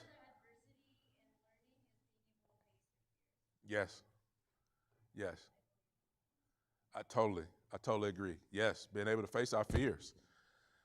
Yeah, I don't even want to ask in here what people in here are afraid of, because I'm sure we all have something, right? I know for me, one of the adversity things I'm dealing with is not having my kids here.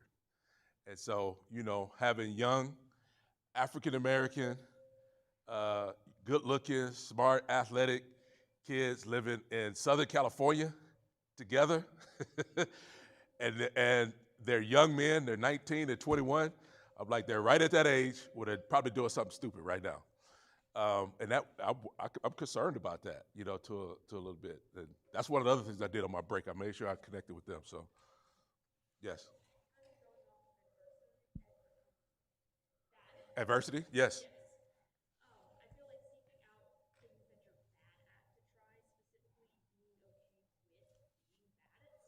Mm.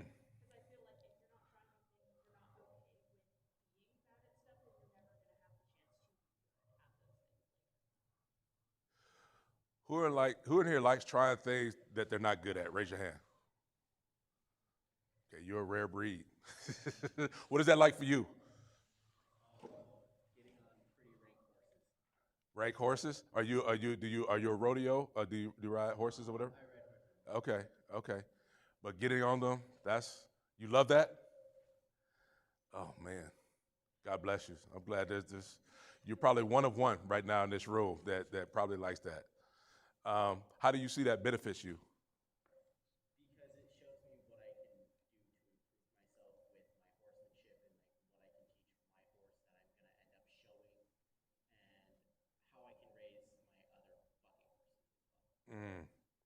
Excellent.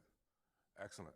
Some other people had their hands up when they said they like doing stuff that maybe they're not good at. Who else was that? You? Yes.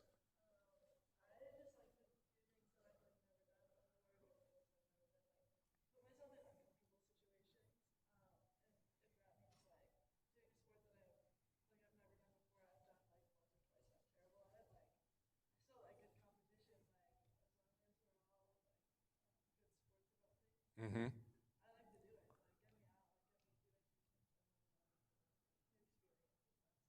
New experiences. I like that. I love that. New experiences. I think a lot of times we don't grow or we kind of get siloed. I know for like guys like myself, that have been around sports their whole life. If we're not careful, that's all that we could just kind of stay in that lane. That's all we know, right? All we know. I know all things football, but I don't know about other areas of life. If I'm afraid to try new things, and so I've been doing this myself. I'm glad you brought that up. I've been really trying to get out of my comfort zone and to do things that I know I'm not good at. And the reason why I don't like doing those things is I don't like getting poked fun at.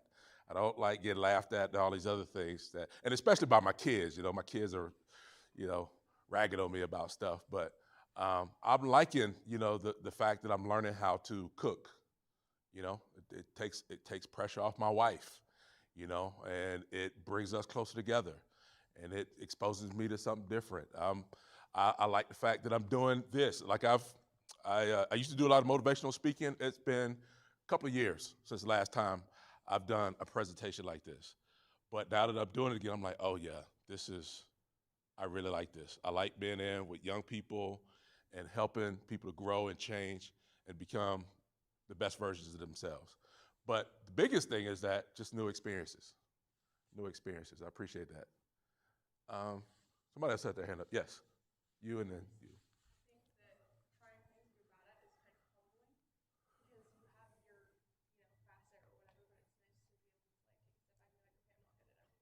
Mhm.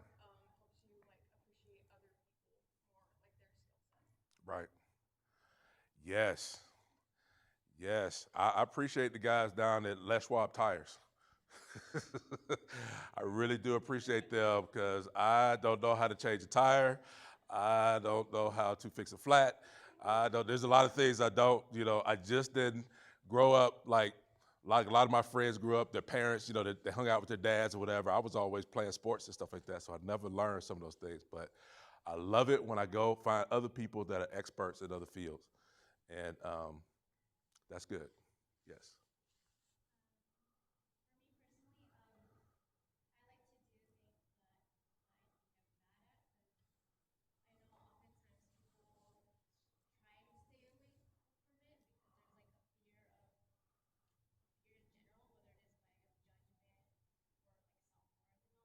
Mm-hmm. Mm.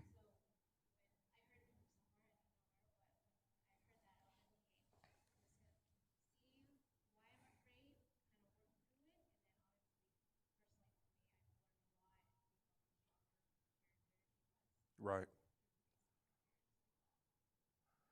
Congratulations. It seems like that's a common theme.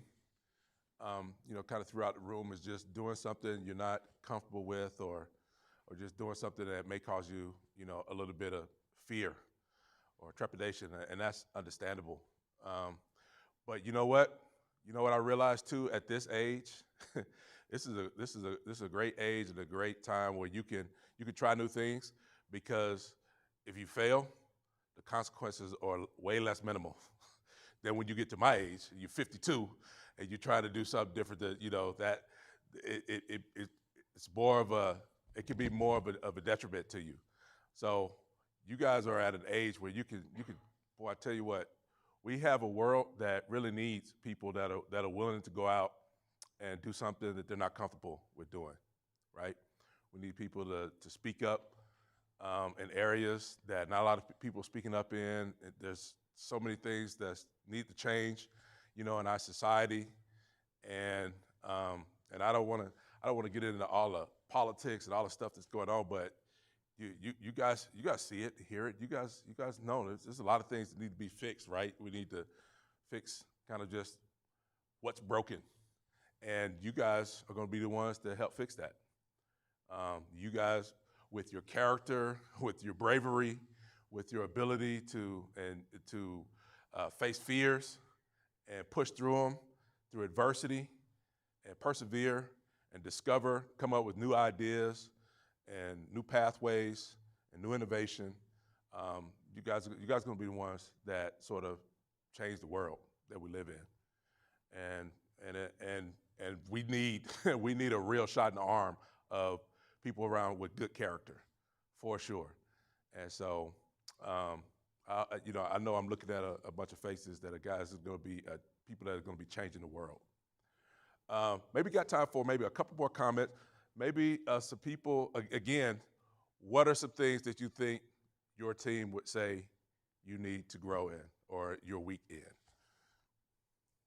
Yes. Mm.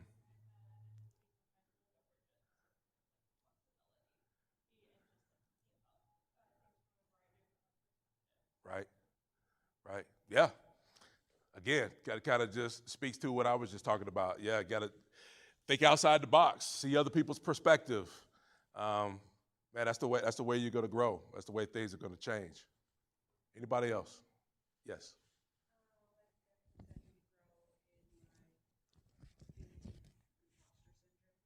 Mm.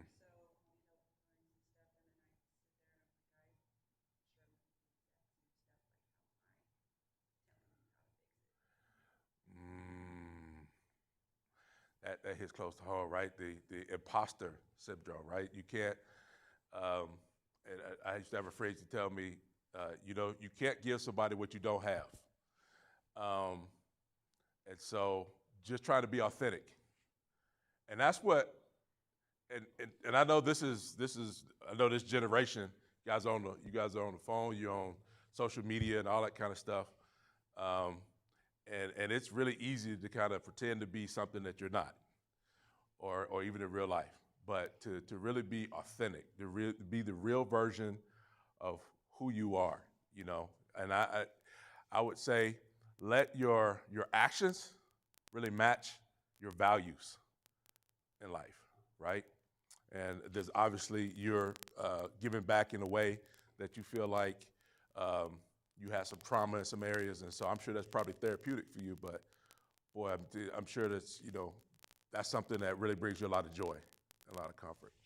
So that's great. Maybe a couple more people, and then right, like you're like the number one volunteer person. Like I wish I had something here to hand out to you or something, because I feel like you've been just. I think one of the weaknesses of character I have, and my supervisor has told me to work on, is actually my lack of self-compassion.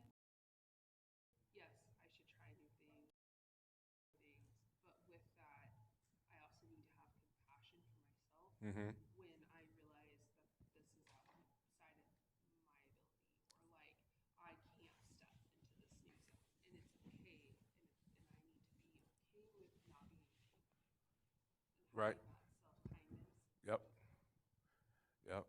I would call that the airplane syndrome or the airplane phenomenon. She was talking about just having more compassion for herself. That's one of the things that maybe the people on her team would say she needs to, where it's an area of weakness and where she needs to grow. You get on the airport and you're sitting down, and the flight attendant, they're explaining all the different, everything on the plane, and they go and start talking about the oxygen, and they tell you, what do they tell you to do? Put your oxygen mask on first before if you have kids, before you put it on your kids, right? And I think that analogy is really true in life. Like, we got to make sure that we get what we need, we get filled up, so that we can really help somebody else. Because again, we can't give somebody what we don't possess. I've been a part of, I've telling you guys earlier that we had my own nonprofit for 18 years.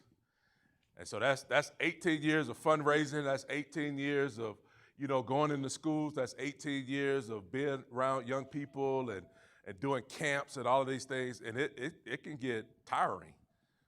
And, I know that there were times where I cheated those kids, for not on purpose, but where I just didn't have the energy inside of me to give them what they need. When the kids come in, we had an in-school program where we actually partnered with the school, and we would go into the school and we would talk about character. We would talk about things like just nobility. What does that mean? And how do how can you have that? And why is that important? And how does that help you and your community? And how can that help your fellow man? And all of these things. And so just going into those situations and having to, interact with those kids and do those things for all those years, there would be times where I'd be like, oh man, I just don't feel like it today. And I probably gave them less than what they deserved. So we got to make sure we're filling ourselves up. We talked about that in the health piece, right? Just making sure that we're getting enough sleep, trying to exercise, trying to take care of our bodies. We only got one body. The thing about, I was talking about my kids, I talk about them a lot.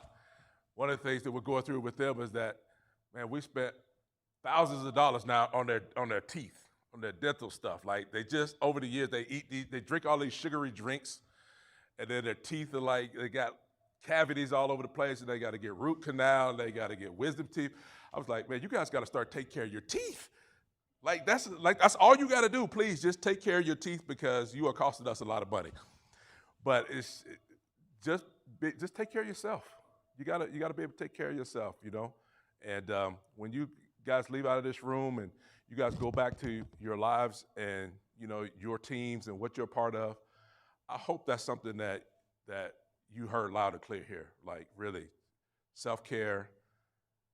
Like be compassionate to yourself.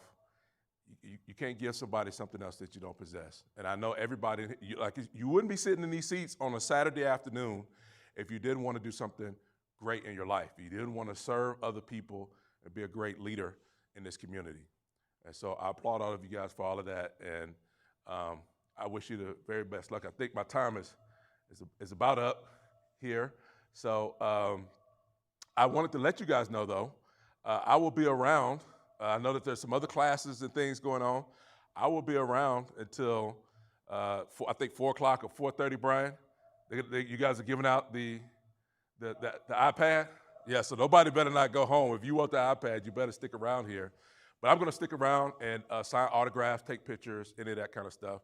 For anybody who cares or wants to do that, I'll do that. But, man, I think I really appreciate you guys. I really appreciate this class. Like I said, this breakout class was, I feel like we can learn from each other, just being this interaction. And you learn a lot about yourself.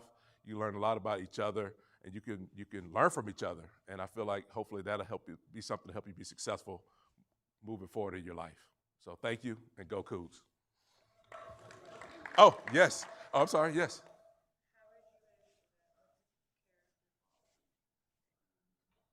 Oh, all right, put me on the spot. What's a character quality that I would, what's a character quality that I need to work on? Man, there's so many. I would say just being consistent. I would say being consistent.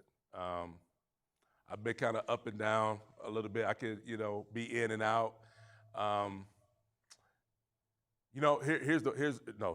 Here's one that is really, that's really the God honest truth. Like just finishing what I started. I've started a lot of different projects. I started writing a book. I've started, writing. I actually started writing a movie script with another friend. I started doing some of all these other things, but I haven't finished it. I've been doing it for like 2.5 years, but I haven't finished it. So my wife is holding me accountable to that. My friends are holding me, and now I've said it to all you guys. So when you see me, you're like, how's that book coming? But I am. I'm writing a book, so just finishing what I started. I think that's important. I think we can start a lot of things but finish nothing if we're not careful. And so I really want to finish that. All right. Thank you. All right. Thank you. All right. Thank you. So I've got a little gift for Mac. Thank you so much for today. Thank you. As Mac was, give it up one more time for Mac, right? Yeah. So I don't know if you all got to see him play on the field, but I certainly watched a lot of those touchdowns going in the end zone, and it's really exciting for me, especially to get to meet him through this process. So, so like Mac said, after our last session, we just have one session left. Coach Cami Etheridge, the women's WSU basketball coach, will be joining us.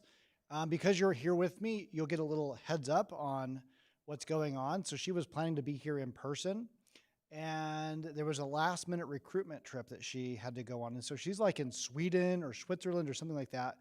But she figured out the time difference and all of that, and she's still going to be joining us live. She's going to join us through Zoom or through the stream.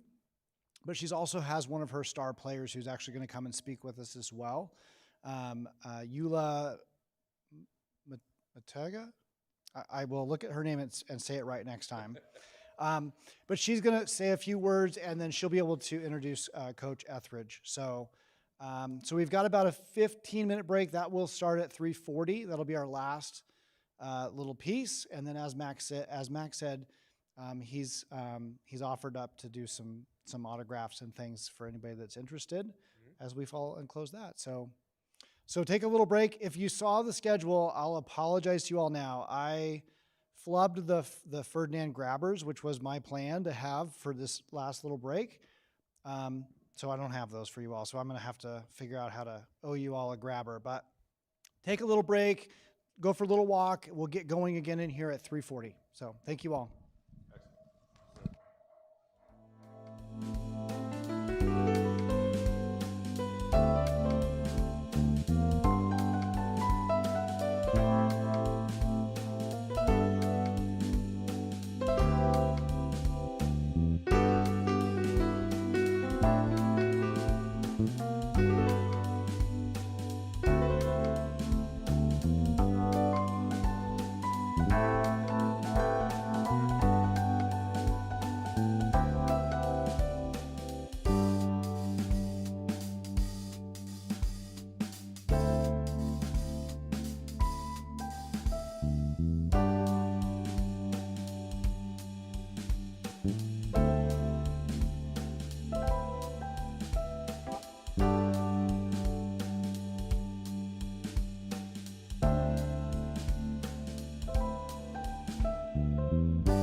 got your name said correctly. Eula Matuga? Matuga. So close. Eula Matuga, one of our star women's basketball players, is also joining us today. And Coach Etheridge will be joining us through Zoom. And she's with us now. But Eula will kind of kick us off and then pass it on to Coach Etheridge. So as we start this final session, we're good. I want to introduce Eula, dang it, I just said it. Matuga? Yes. Eula Matuga was a member of the 2023 Pac-12 Tournament Championship team last year. Did y'all get out and see them win that? Yeah, that's right. Our women's team has just been phenomenal, and we're looking at a huge season again this year. Eula is also a 4-time academic honor roll selection, the 22-23 College Sports Communicators Academic All District, and has the second most wins for any player in WSU history. Eula graduated in sports management in 2022 and is currently pursuing her master's in sports management. Please give up this huge Coug welcome for Eula.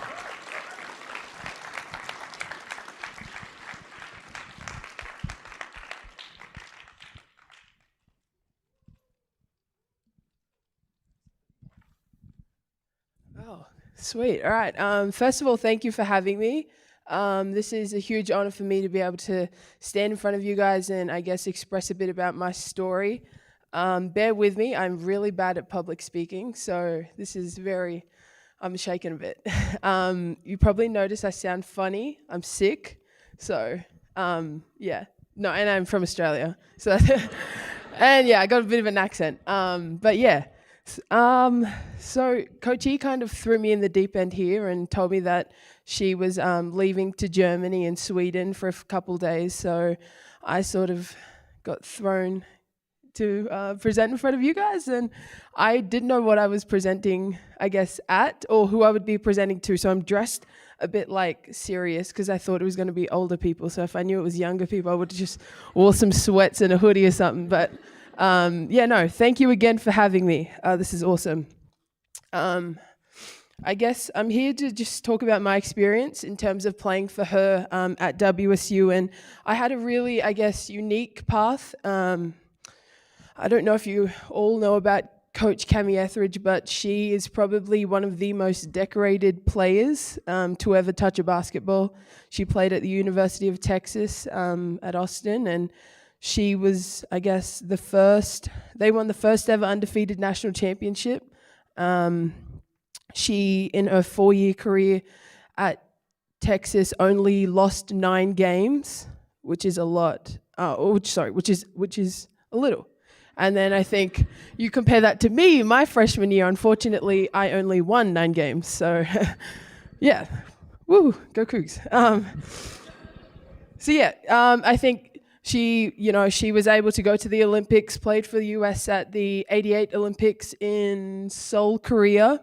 And she killed it at that tournament. She was awesome. And now she's here at WSU doing great things and obviously going to continue doing great things with the program. So you guys better go to games because they're going to be good. Yeah, he's like, yeah, I'm going to be the first one there. Yes, appreciate it. Yeah, I guess the first thing that I would say, and I guess reiterate to you all, which I know you've probably heard this whole day, is that people see your success, but they don't see the hard work, the discipline, the consistency, the sacrifices, the tears and stuff that it took in order to achieve that success. So for me, my freshman year, I came into a losing program. They had only been to the women's NCAA tournament once in 40 years. They were traditionally known to be the bottom of the pack. So my freshman year, we won 9 games out of 30, which was a rough year.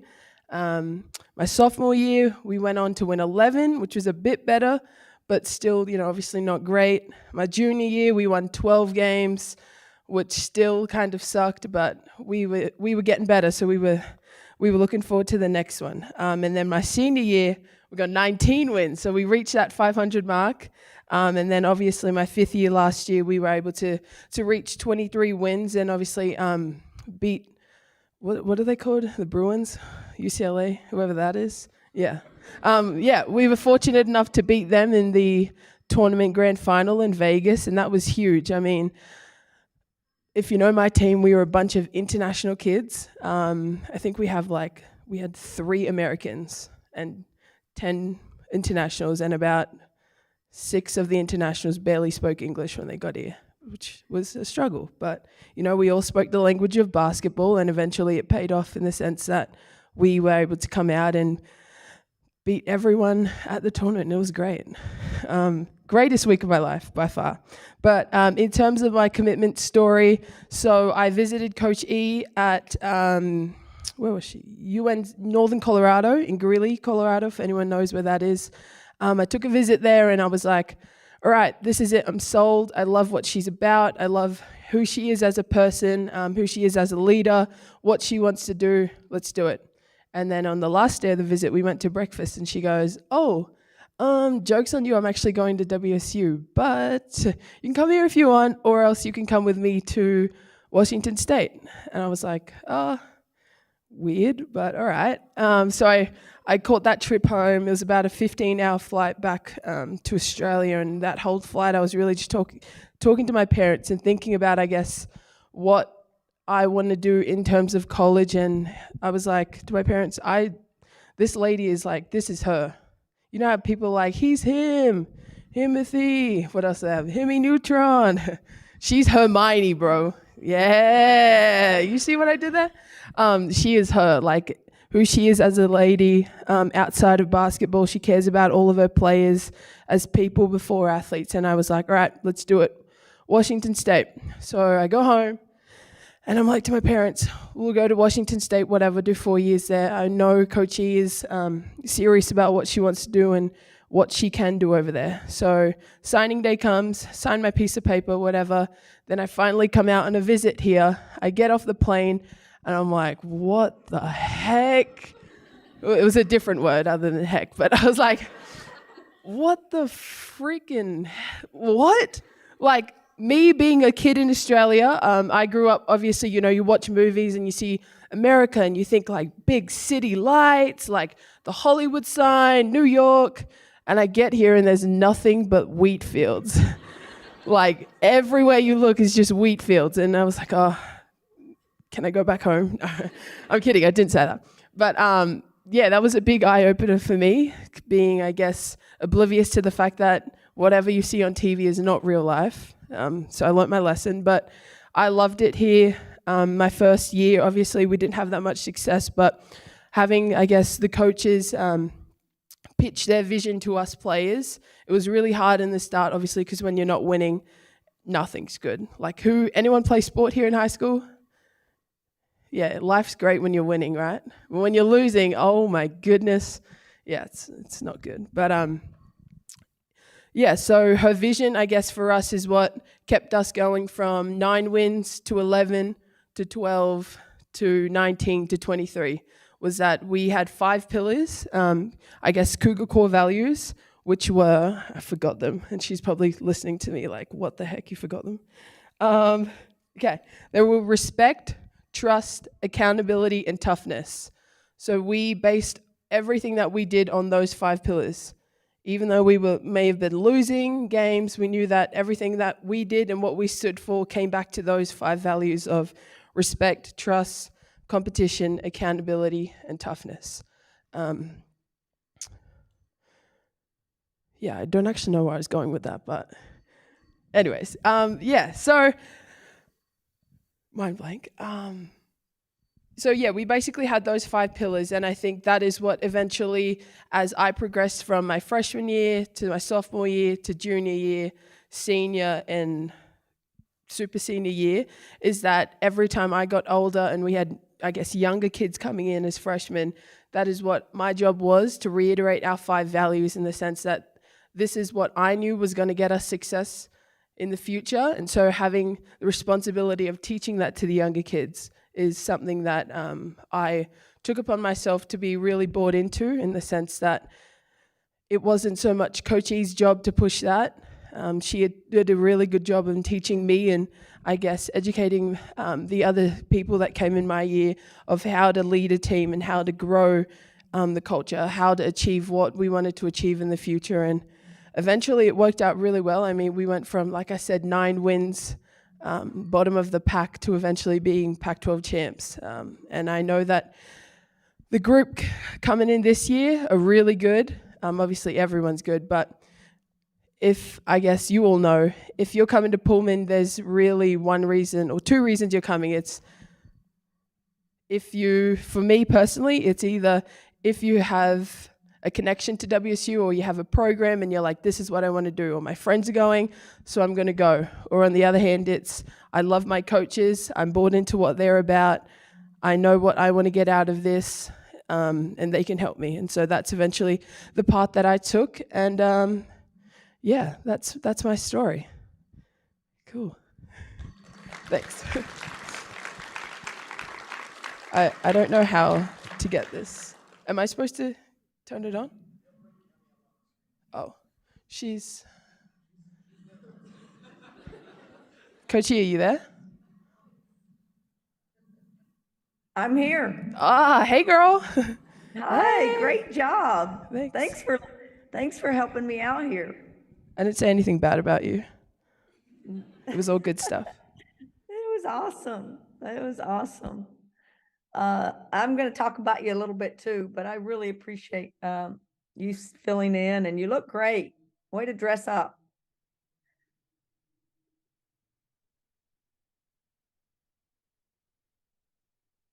Okay, I can get started, right? I'm going to assume yes. Yeah, I think, oh, I got to get to my, yeah. I just really appreciate you guys letting me come and visit with you. Again, I'm glad I had an opening act in Ula Matuga. She kind of gave her story, and I think it's going to lead right into what I want to talk about. And I'm not going to tell you anything too enlightening. But what I'm excited about is the fact that I feel like I'm speaking to leaders. I'm speaking to people that are either currently leaders or have an aptitude to lead and will become leaders, which probably means you guys will become bosses someday and lead teams in some capacity. And so, I thought it was a great situation for me to show you kind of a result of our leadership, and that's ULA. And also just I'll tell you how we did it and my story in taking over a program. And hopefully in about 10 or 15 minutes, we can go through kind of my experience. And I hope to give us a chance at the end to maybe have a 10 or 15 minute, or we'll talk about 15 minutes and maybe have question and answer, even though I know you guys are probably wanting this to be short so you can go home. It's probably been a great day for you, but a long day. But I want to use this as just a roadmap. This is what I have learned to do when I take over a program to lead a team. And I want to start with just by saying this is not exactly part of my talk, but it's more of something I think I've learned to understand, that if you want to do anything great, well, let me give you this example. When I walk my dogs, I walk my dogs every morning, and I listen to a sermon a lot of times. And my preacher one time, he just talked about anything you want to do great, anytime spiritual, physical, any kind of thing you really want to accomplish, you're going to have to do in life. You're going to have to do these three things. And he said, deep work, overtime, and in community. And that stuck with me so much. So often when I'm listening to him preach, I think of our team and think of ways that I can connect with my team. And I couldn't think of anything more that we do in my job. And honestly, I feel like it's my entire job for my program is to live these three things out and to teach my players these three things, because I think, again, we're trying to get them to basically do deep dive work into basketball. And that could be obviously the physical side of it, the mental side of it. Obviously, emotionally, we have highs and lows and have successes and failures right out in front of everybody. So work is constant in our sport of basketball. Over time, clearly, it's not an easy thing. Ula was an example of someone who bought in to our vision when we weren't winning. And it took a lot of years over time to get us to the point where we all of a sudden, the work we were doing started resulting in wins on the court. And obviously for us in a team sport, but again, I think of you guys as leaders, it's about getting people to buy in. It's about community. It's about, coming alongside a community that believes in you, but also challenges you and doesn't let you.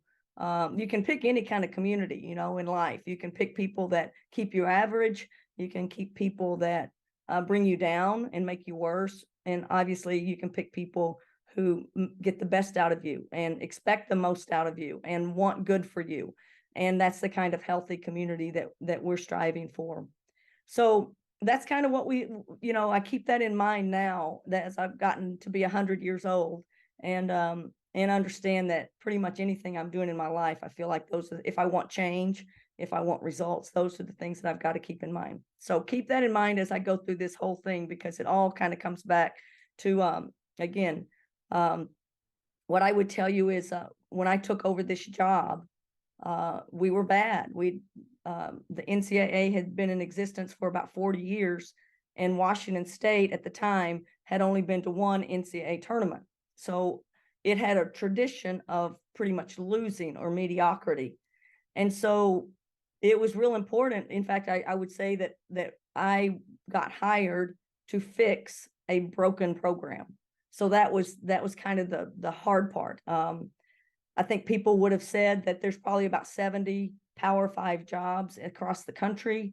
And I would tell you that probably WSU was in the bottom 5 to be considered maybe the worst jobs, because again, it's hard to develop a winner. If you don't have a tradition of winning, it's hard to change that tradition.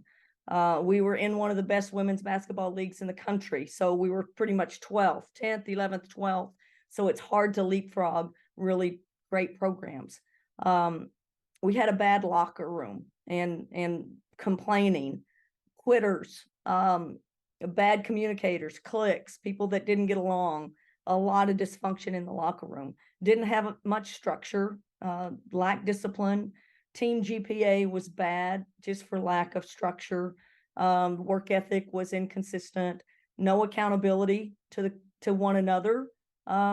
Obviously didn't handle adversity well, just, you know, didn't know how to compete when it got hard, weren't resilient, all those things that it takes to be successful. And again, like I said, never won in the NCAA history, probably in the 1 through 12 in the Pac-12, we probably had the worst budget. And even though our facilities are really, really good and they're plenty good, they're probably in comparison kind of the worst in the league. Again, reasons why it hadn't been successful. So I would just tell you that one of the topics of this conversation, and I think something you're going to have to prepare for as you guys become leaders, is that, you know, this topic probably needs to be doing hard things. You know, how do you do hard things? How do you take over broken things, broken programs in my situation here that was hard and almost looked and seemed impossible? And actually, you know, and I think that's pretty much what I'm talking to you guys about. How do you learn? How are you learning to do hard things? And how are you going to teach and lead your team to do hard things? And again, I'd go back to, how do you do the hard things? Deep work, overtime, and in community. I don't care who you are. I don't, you know, if you're not going to do hard things to work on you and fix you, it's going to be hard to grow other people. So, all right, how do we? Now, this is where it gets to the how to, and you could probably pick up any leadership book on the shelf and probably every one you talk to. So I'm not going to tell you anything new. What I've learned over time is that, you know, and I think Ula described the example that I would say to you is, as a leader, you have to have a really great vision for your program. You have to be able to put a picture in front of them. So you got to be able to verbalize it. And then you have to communicate about where your group is going on a daily basis. That's what it takes, I think, to start with. You have to have a mission statement. People have called them that. To me, for us, it was, we sat down with Ula, who was our first recruit, and we told her what we thought we could do here. And we told her it would be hard. And we told her that she was probably walking into a tough situation. Compared to what I was at Northern Colorado, we were already winning by then. The culture was already changed. So Ula took part of our vision and basically said, you know, I think I want to try this. But she had the challenges of walking in with us into a broken program, and then had to make a lot of decisions as a young person as to who she was going to be and how she was going to help change this program. So whatever you call that, a vision, a dream, a hope, a mission statement, for us and for me as a coach, I don't promise very many things. So my vision and my promise for players that I recruit, there's really two things. I sit in front of them with their parents and with them and tell them. I don't promise them playing time. I can't promise them we're going to win a championship. I can't promise them they're going to start. Some of those things that every kid wants to when they choose a program. I promise them two things. And for us, this was what I would tell you. What's your promise going to be? What's your mission statement going to be? What's your vision for the program going to be? And what can you promise your team when you work with them? And for me, that was, I believe that our program will make them into the very best basketball player they can become. And two, we can make you into the very best teammate that you can become. And if I do those two things, I think I'm basically giving them everything they want. They're choosing us because they want to be great basketball players. They're choosing us because they believe that we can get them there. I can't promise playing time. I can't do that. But if they do their part, we'll work and improve their game to that level. And if you get through my program, just based on how we do our culture, I believe you become just a great human being, a great teammate. And for me, as the coach, that makes me know that I'm going to send every one of my players out into the world, no matter what profession they choose to go into, and they will be a great employee. They will be a great leader into whatever job they go into, because they know all about being a teammate, and they know what it looks like and what it sounds like and what it is on a day-to-day basis. They know how to be respectful. They know how to show up on time. They know how to give energy. I mean, just on and on and on, the things that our program demand from everyone that comes into it. So these two promises, I mean, that's everything I think that that a parent wants to hear, is that the kid's going to get everything. They're going to become what they can become on the court, but they're also going to be surrounded by great people, and they in turn are going to turn into the very best people imaginable. I know I'm talking a lot, so you guys come up with questions, and I'm there's probably not a ton more, and I think we can talk a little bit more about this as we get to it. So again, I will forever be grateful for ULA for hearing our vision and believing in it and taking the hard choice. Again, choosing us when it was going to be a hard situation to walk in to seniors and juniors in a program that were going to be more in charge than a little freshman coming in, but ULA was going to come in and be who we wanted. So that leads me to how do you, after you establish your vision, after you establish your mission, how do you put those into action? How do you make our two promises for our players come into play? Well, for us, we call them, and thank you, ULA, you already mentioned them, the core values. So that's the roadmap. I think you, as a leader, you have to say what these are our standards. This is what you walk into our gym any day of the week. We want to see these 5 things visually. We want you to see them. We want you to hear them. We want you to watch interactions and see that there's trust. So respect, and all of these, to us, we have definitions for what respect is. We have definitions for what compete looks like, trust looks like, toughness, mental, physical, and emotional toughness, and accountability. So we define those. And then the thing that we do the most is we put behaviors with every one of those core values. So what does a respectful, let's do it like in the classroom. What does it look like to be respectful of your professor in the classroom? Every one of you guys listening would know, oh, I know what that looks like. I show up on time. I'm sitting up in my seat and I'm paying attention. I don't fall asleep. What doesn't it look like? Disrespect would falling asleep or not showing up on time. We tell our players, don't walk into that class sweaty. We tell them they have to sit in the first 3 rows. We tell them they have to go meet their professor on the first day and introduce themselves and tell them that they're a women's basketball player. Tell them they're excited to be in their class and that they're going to do all the work and communicate up front so that they don't, disrespect them in any way if they miss a class or something. So we put, now that's just in the classroom. We have, what is for us, what does respect look like? What is respecting the game of basketball? What is respecting how hard it is to get good, to become great at basketball look like? And, for us, that's like you show up to practice with energy. You come in, you're not moody. You don't come into practice moody. You come in ready to go. Again, I could go into the weeds of all kinds of behaviors that, respecting the game, respecting our practice, respecting the locker room. What does respecting the locker room look like? Well, for sure, there's no complaining in our locker room. There's nothing good that comes from talking bad about a coach or talking bad about another teammate. All of those kinds of behaviors, we give them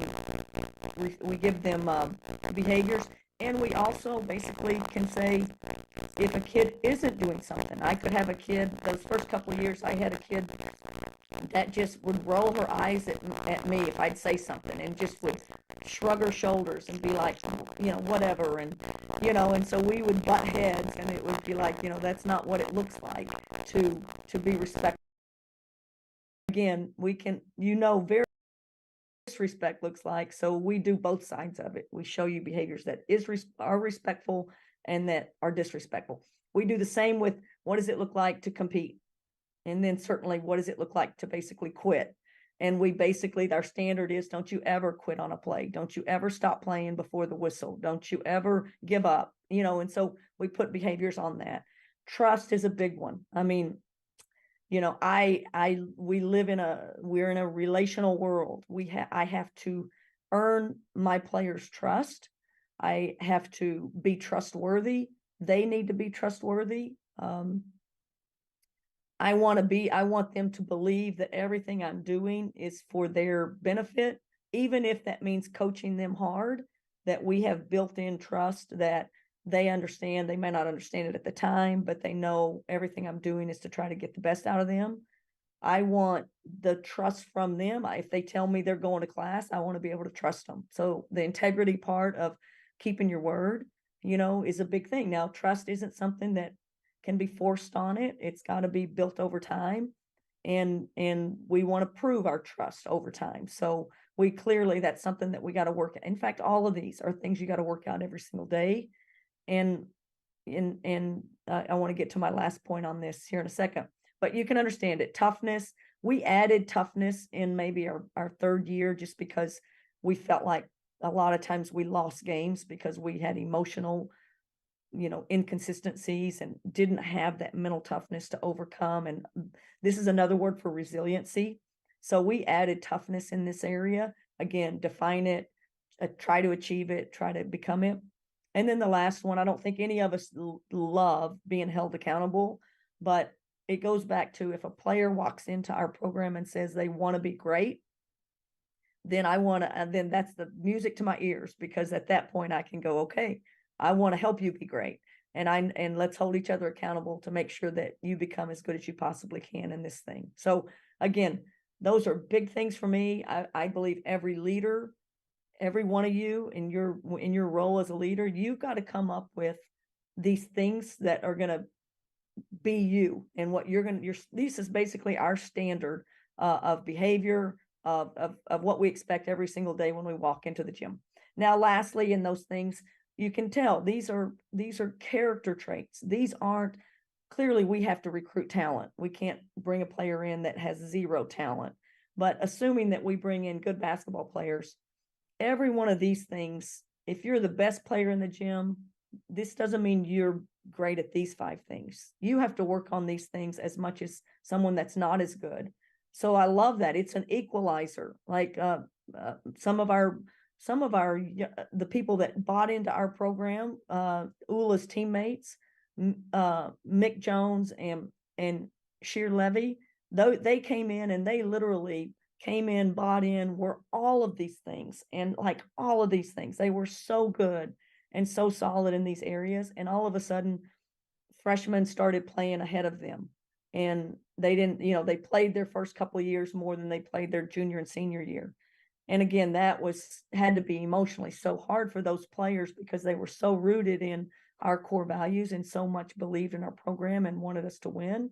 But it is also why we were able to succeed, because they understood the nature of competition, and they were so their core values were our core values. We were on the same page. We believed in the same thing, and we were about the same thing. So anyway, my big two things: you got to have kind of that mission statement. You got to have that vision for your program. You got to come up with your standards, your core values, your non-negotiables, whatever you want to call them. And then I think most importantly, and I think it's hard, you got to get buy-in. You got to get people to say, yes, I want to be about respect. Yes, I want to compete. I want to be about that. Yes, I want these things for me as much as this is what your program is about. And that's what happens to us, I think, as we put these things in our players' lives on a day-to-day basis. Like I said, their behaviors may change before their hearts change, but eventually, these core values mean as much to them as they do anything in their lives, and they live by these things through their life. So,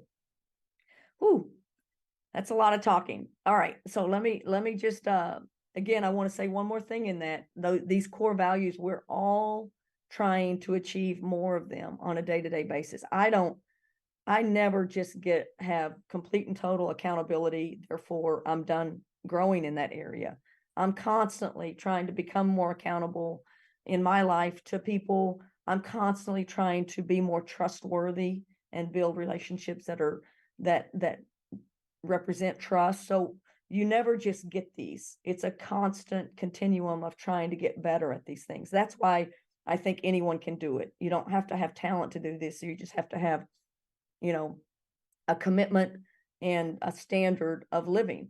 And again, it goes back to, we believe that if we're elite in what we do on the basketball court as coaches, that we can teach this game, and we're really good at teaching this game and growing and player development. And we incorporate our strengths on the court and what we do on the court, and we put these non-negotiables and these core values in place, that in turn leads our players into the two things we can promise. They'll become the very best basketball players, and they'll become really great teammates in the end of it. So I don't know if I've still got you guys. I don't know if you're getting to the point where you want to ask a question or two. I would tell you that when we started this program, we played the long game. There's all different ways to build a program. Some people go out and they get players that have questionable character, but they're great players. And maybe they promise something to a kid, and so the kid comes in and has all these expectations, and we just didn't do that. We didn't take any shortcuts. Maybe it was a reference of, we wanted to recruit culture kids, people that could buy into these core values. We wanted to be able to lose, we wanted to recruit players that we could lose with, that wouldn't run and start blaming and start, dogging out the program. And that's where the character and the recruit high character players that you can lose with, because they eventually become the glue. That's what Ula was, her 5 years with us. That's what Mick was. That's what Sheer, they all three were. They become, in the locker room, it's almost like they become multipliers. They're there, but because their presence is there, and it's so good in so many ways, that they make the whole group better. So when we took it over, that was it. We played the long game. We built the culture with the people and the players that we could lean on, and that we could grow with, and we could trust. And because of that, I'll tell you, it wasn't easy. It wasn't fast. We lost. We started the first 2 years of our program. These kids loved us. They loved our vision. They were trying to do everything we asked them to do. And we lost badly for 2 years. I think Ula described how many games we won. We weren't winning any more games those first 2 years with a new program and a new staff. There's no magic pill, and we accept that. Even though we were losing, I can promise you our culture was changing. It was changing from the inside. It was growing from the inside, and it was growing in the right direction. The core values, the toughness, the things that were going to last, especially as we continue to recruit, more players, better talent, and build a roster that could compete. So over time, it's just how it is. Your culture needs to be behaviors that are changing, work ethic that's getting bigger, relationships that are growing and becoming more trustworthy, consistencies. Again, I think Ula said it, but all of that is it goes back to that first thing I told you, deep work over time in community, which just played out, I think, for our team. We made a lot of mistakes. I think over the years, I've been coaching a lot of years. I haven't always been as good at doing these core values and getting them in front of our players. I have an associate head coach who's been my right hand for a lot of years and is my right hand. And we're basketball junkies, and we could spend all our time on the court, and we coach hard, and we're, come on, grind, coach. And we literally, I'll tell you honestly, COVID probably made us stop doing that because we couldn't get together. And all of a sudden we had to change what we were doing. And to reach our kids, we did Zooms, and we had to build out these programs and these lessons and these thoughts. And we did them every week. And we set up an hour to do these with all the kids that were back home during COVID. And they generally led to an hour and a half or 2 hours. They probably hated, kind of like you guys are doing at this time of the day of this great presentation that y'all got. But it really taught us, and it made us put some things on paper that could really speak our vision into our players in a different way, not just on the court, but putting a message in front of them, getting feedback, having them get together and talk about it and get input and have a lot of discussion. So COVID really changed how we operated, and I think it made us more intentional about our core values, more intentional about making sure they hear them in some capacity, they see them in action. We speak on them almost on a daily basis in some capacity. And obviously we've continued that process of doing kind of these bigger breakout sessions, messages off the court. We might have team dinners at the house where we do some sort of presentation. We might do classes, bring the seniors and have them do something with us, and then do the juniors. And so we get smaller groups and different kinds of dynamics in those smaller groups. But we're constantly working on our culture, and we're preaching it daily, and we're constantly thinking about it, because if you're not doing it, if you're not thinking about it, if you're not speaking it, my kids are listening to somebody. And if I'm not speaking to them, then they're listening to someone else. So I've got to be a voice in their brains more than they probably want. But I think it's crucial as a leader that again, you got to trust yourself and know if you're not you've got to be speaking on a regular basis, and they've got to hear you, and they've got to be able to talk to you. So that's all I'm going to say right now. I do have one of those presentations I think we have an opportunity to show them, but I don't really want to get into the weeds of that if there's not enough time or anything like that. But I would love to just have a chance to answer a question or two. If there is anything that anyone might have for me, let me start with that. I realize we're getting close to quitting time, so maybe there's a question or something. Coach, can you hear me okay? I can. Fantastic. Okay, so we have time for one or maybe a couple questions. I'm going to bring you the mic. And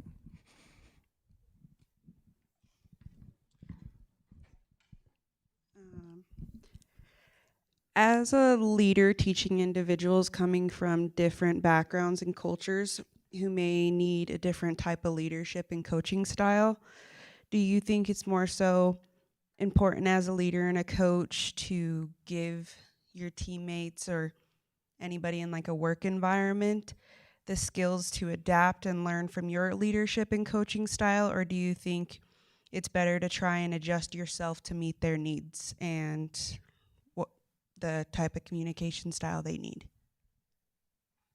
Great question. Yeah. I think that's really interesting. Though these I learned from a leadership company that's actually in Texas.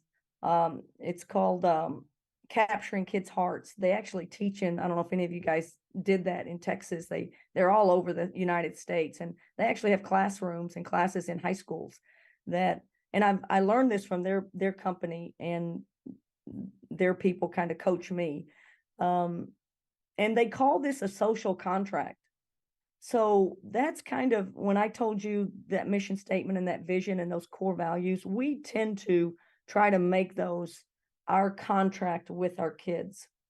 So we talk about, so you got to have buy-in. So I would tell you that standards have to have buy-in. Like 100 years ago, when everybody was coaching, we used to have 30 team rules.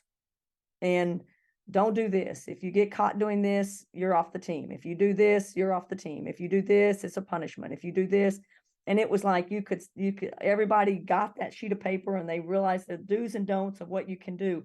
And I don't think that's the way to go anymore. And I don't care if you're in a classroom, I don't care where you are. And that's what our core values are, more like a social contract we make with one another.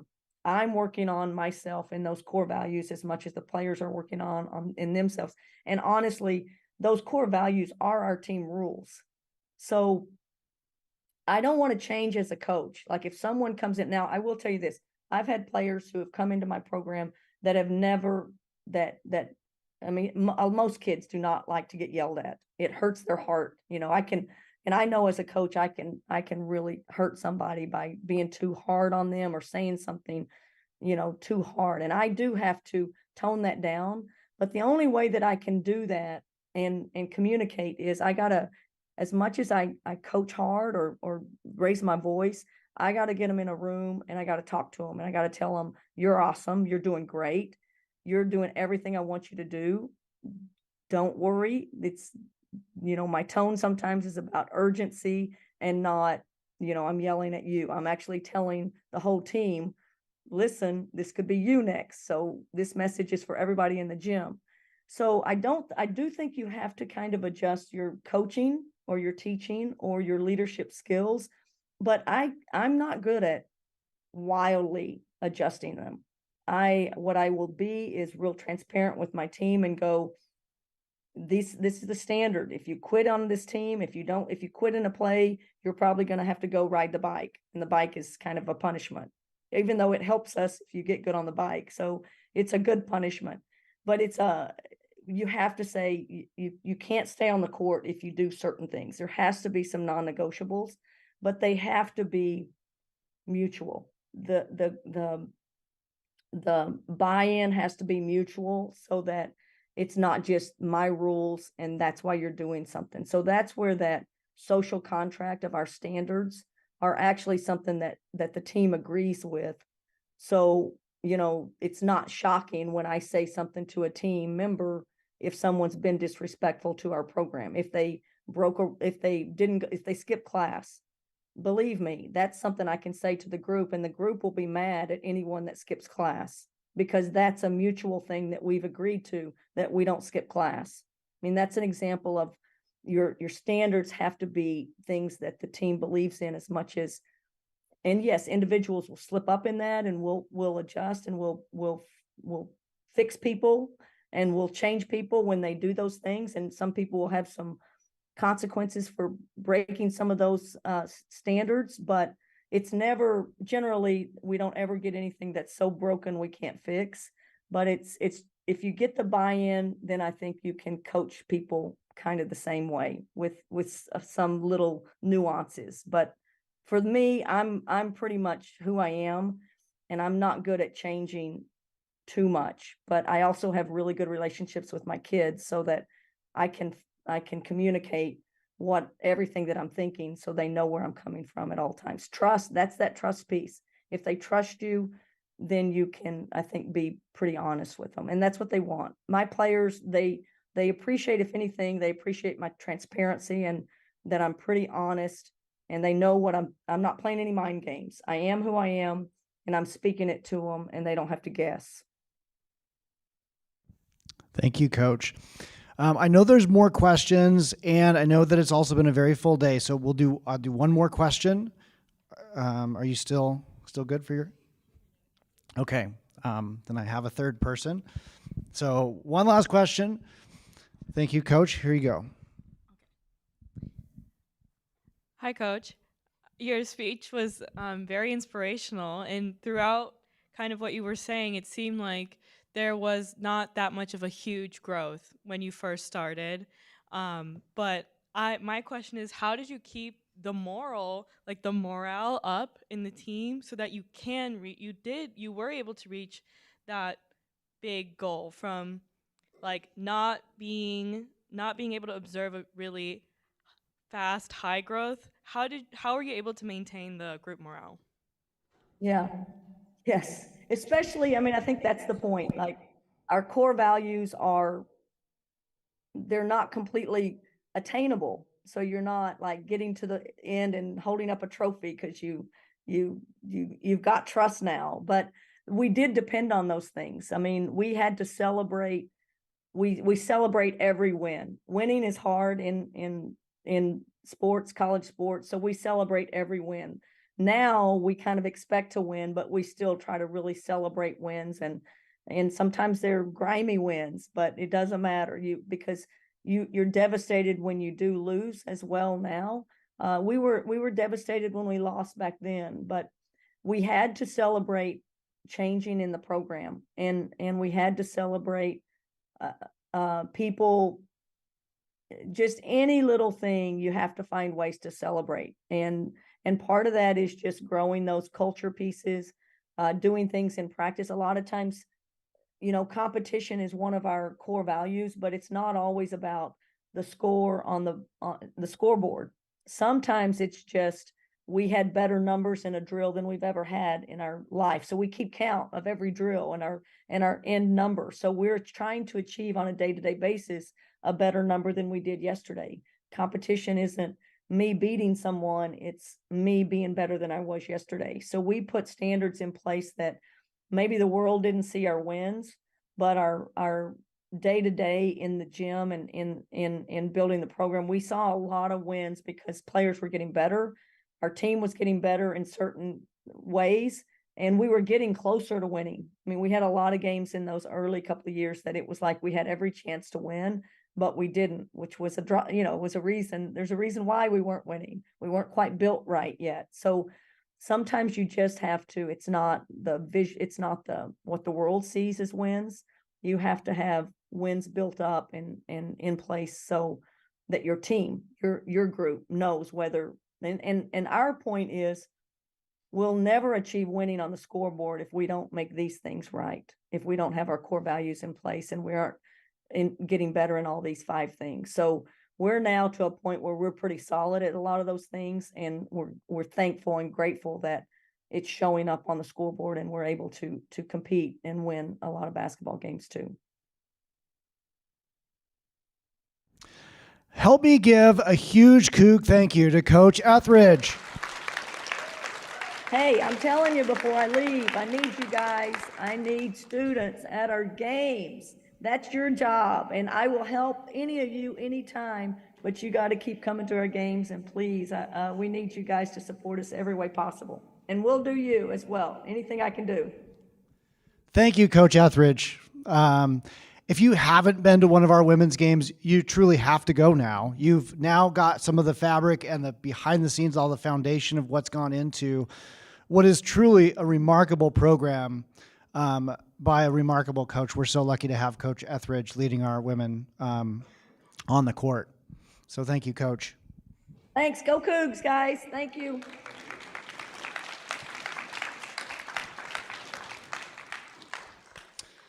So I do have a special little token for Ula and for Coach Etheridge when she gets back to campus. So I'll give this for you.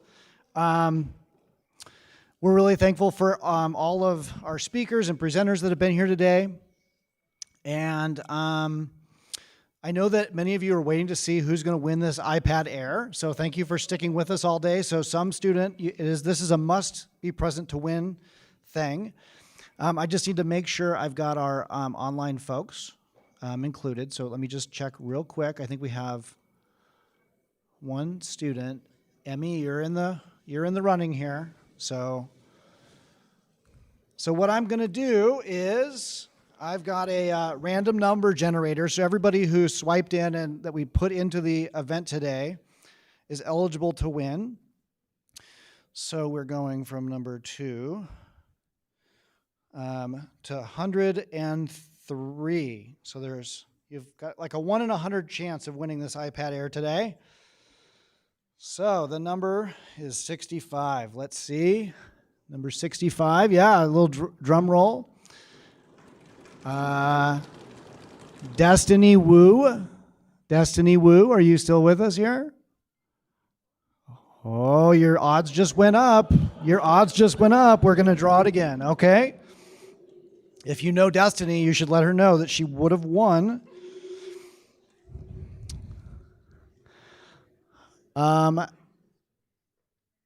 number is 102, and it's Jessica Sweeney. Jessica's here. Congratulations. All right. So after we conclude here, Jessica, of course, I've got some paperwork, and I'll need some things from you, and I will send you home with this. Really, just to close up, thank you all again for a great day. Watch your emails. We will send out an evaluation and would love your feedback. We'll continue to develop and make this conference better. So thanks, everybody. Have a great, one last thing. If you would like to get an autograph with Max Strong or say hello, he'll be here. He's happy to sign something for you. Have a great weekend, y'all. Go Cougs.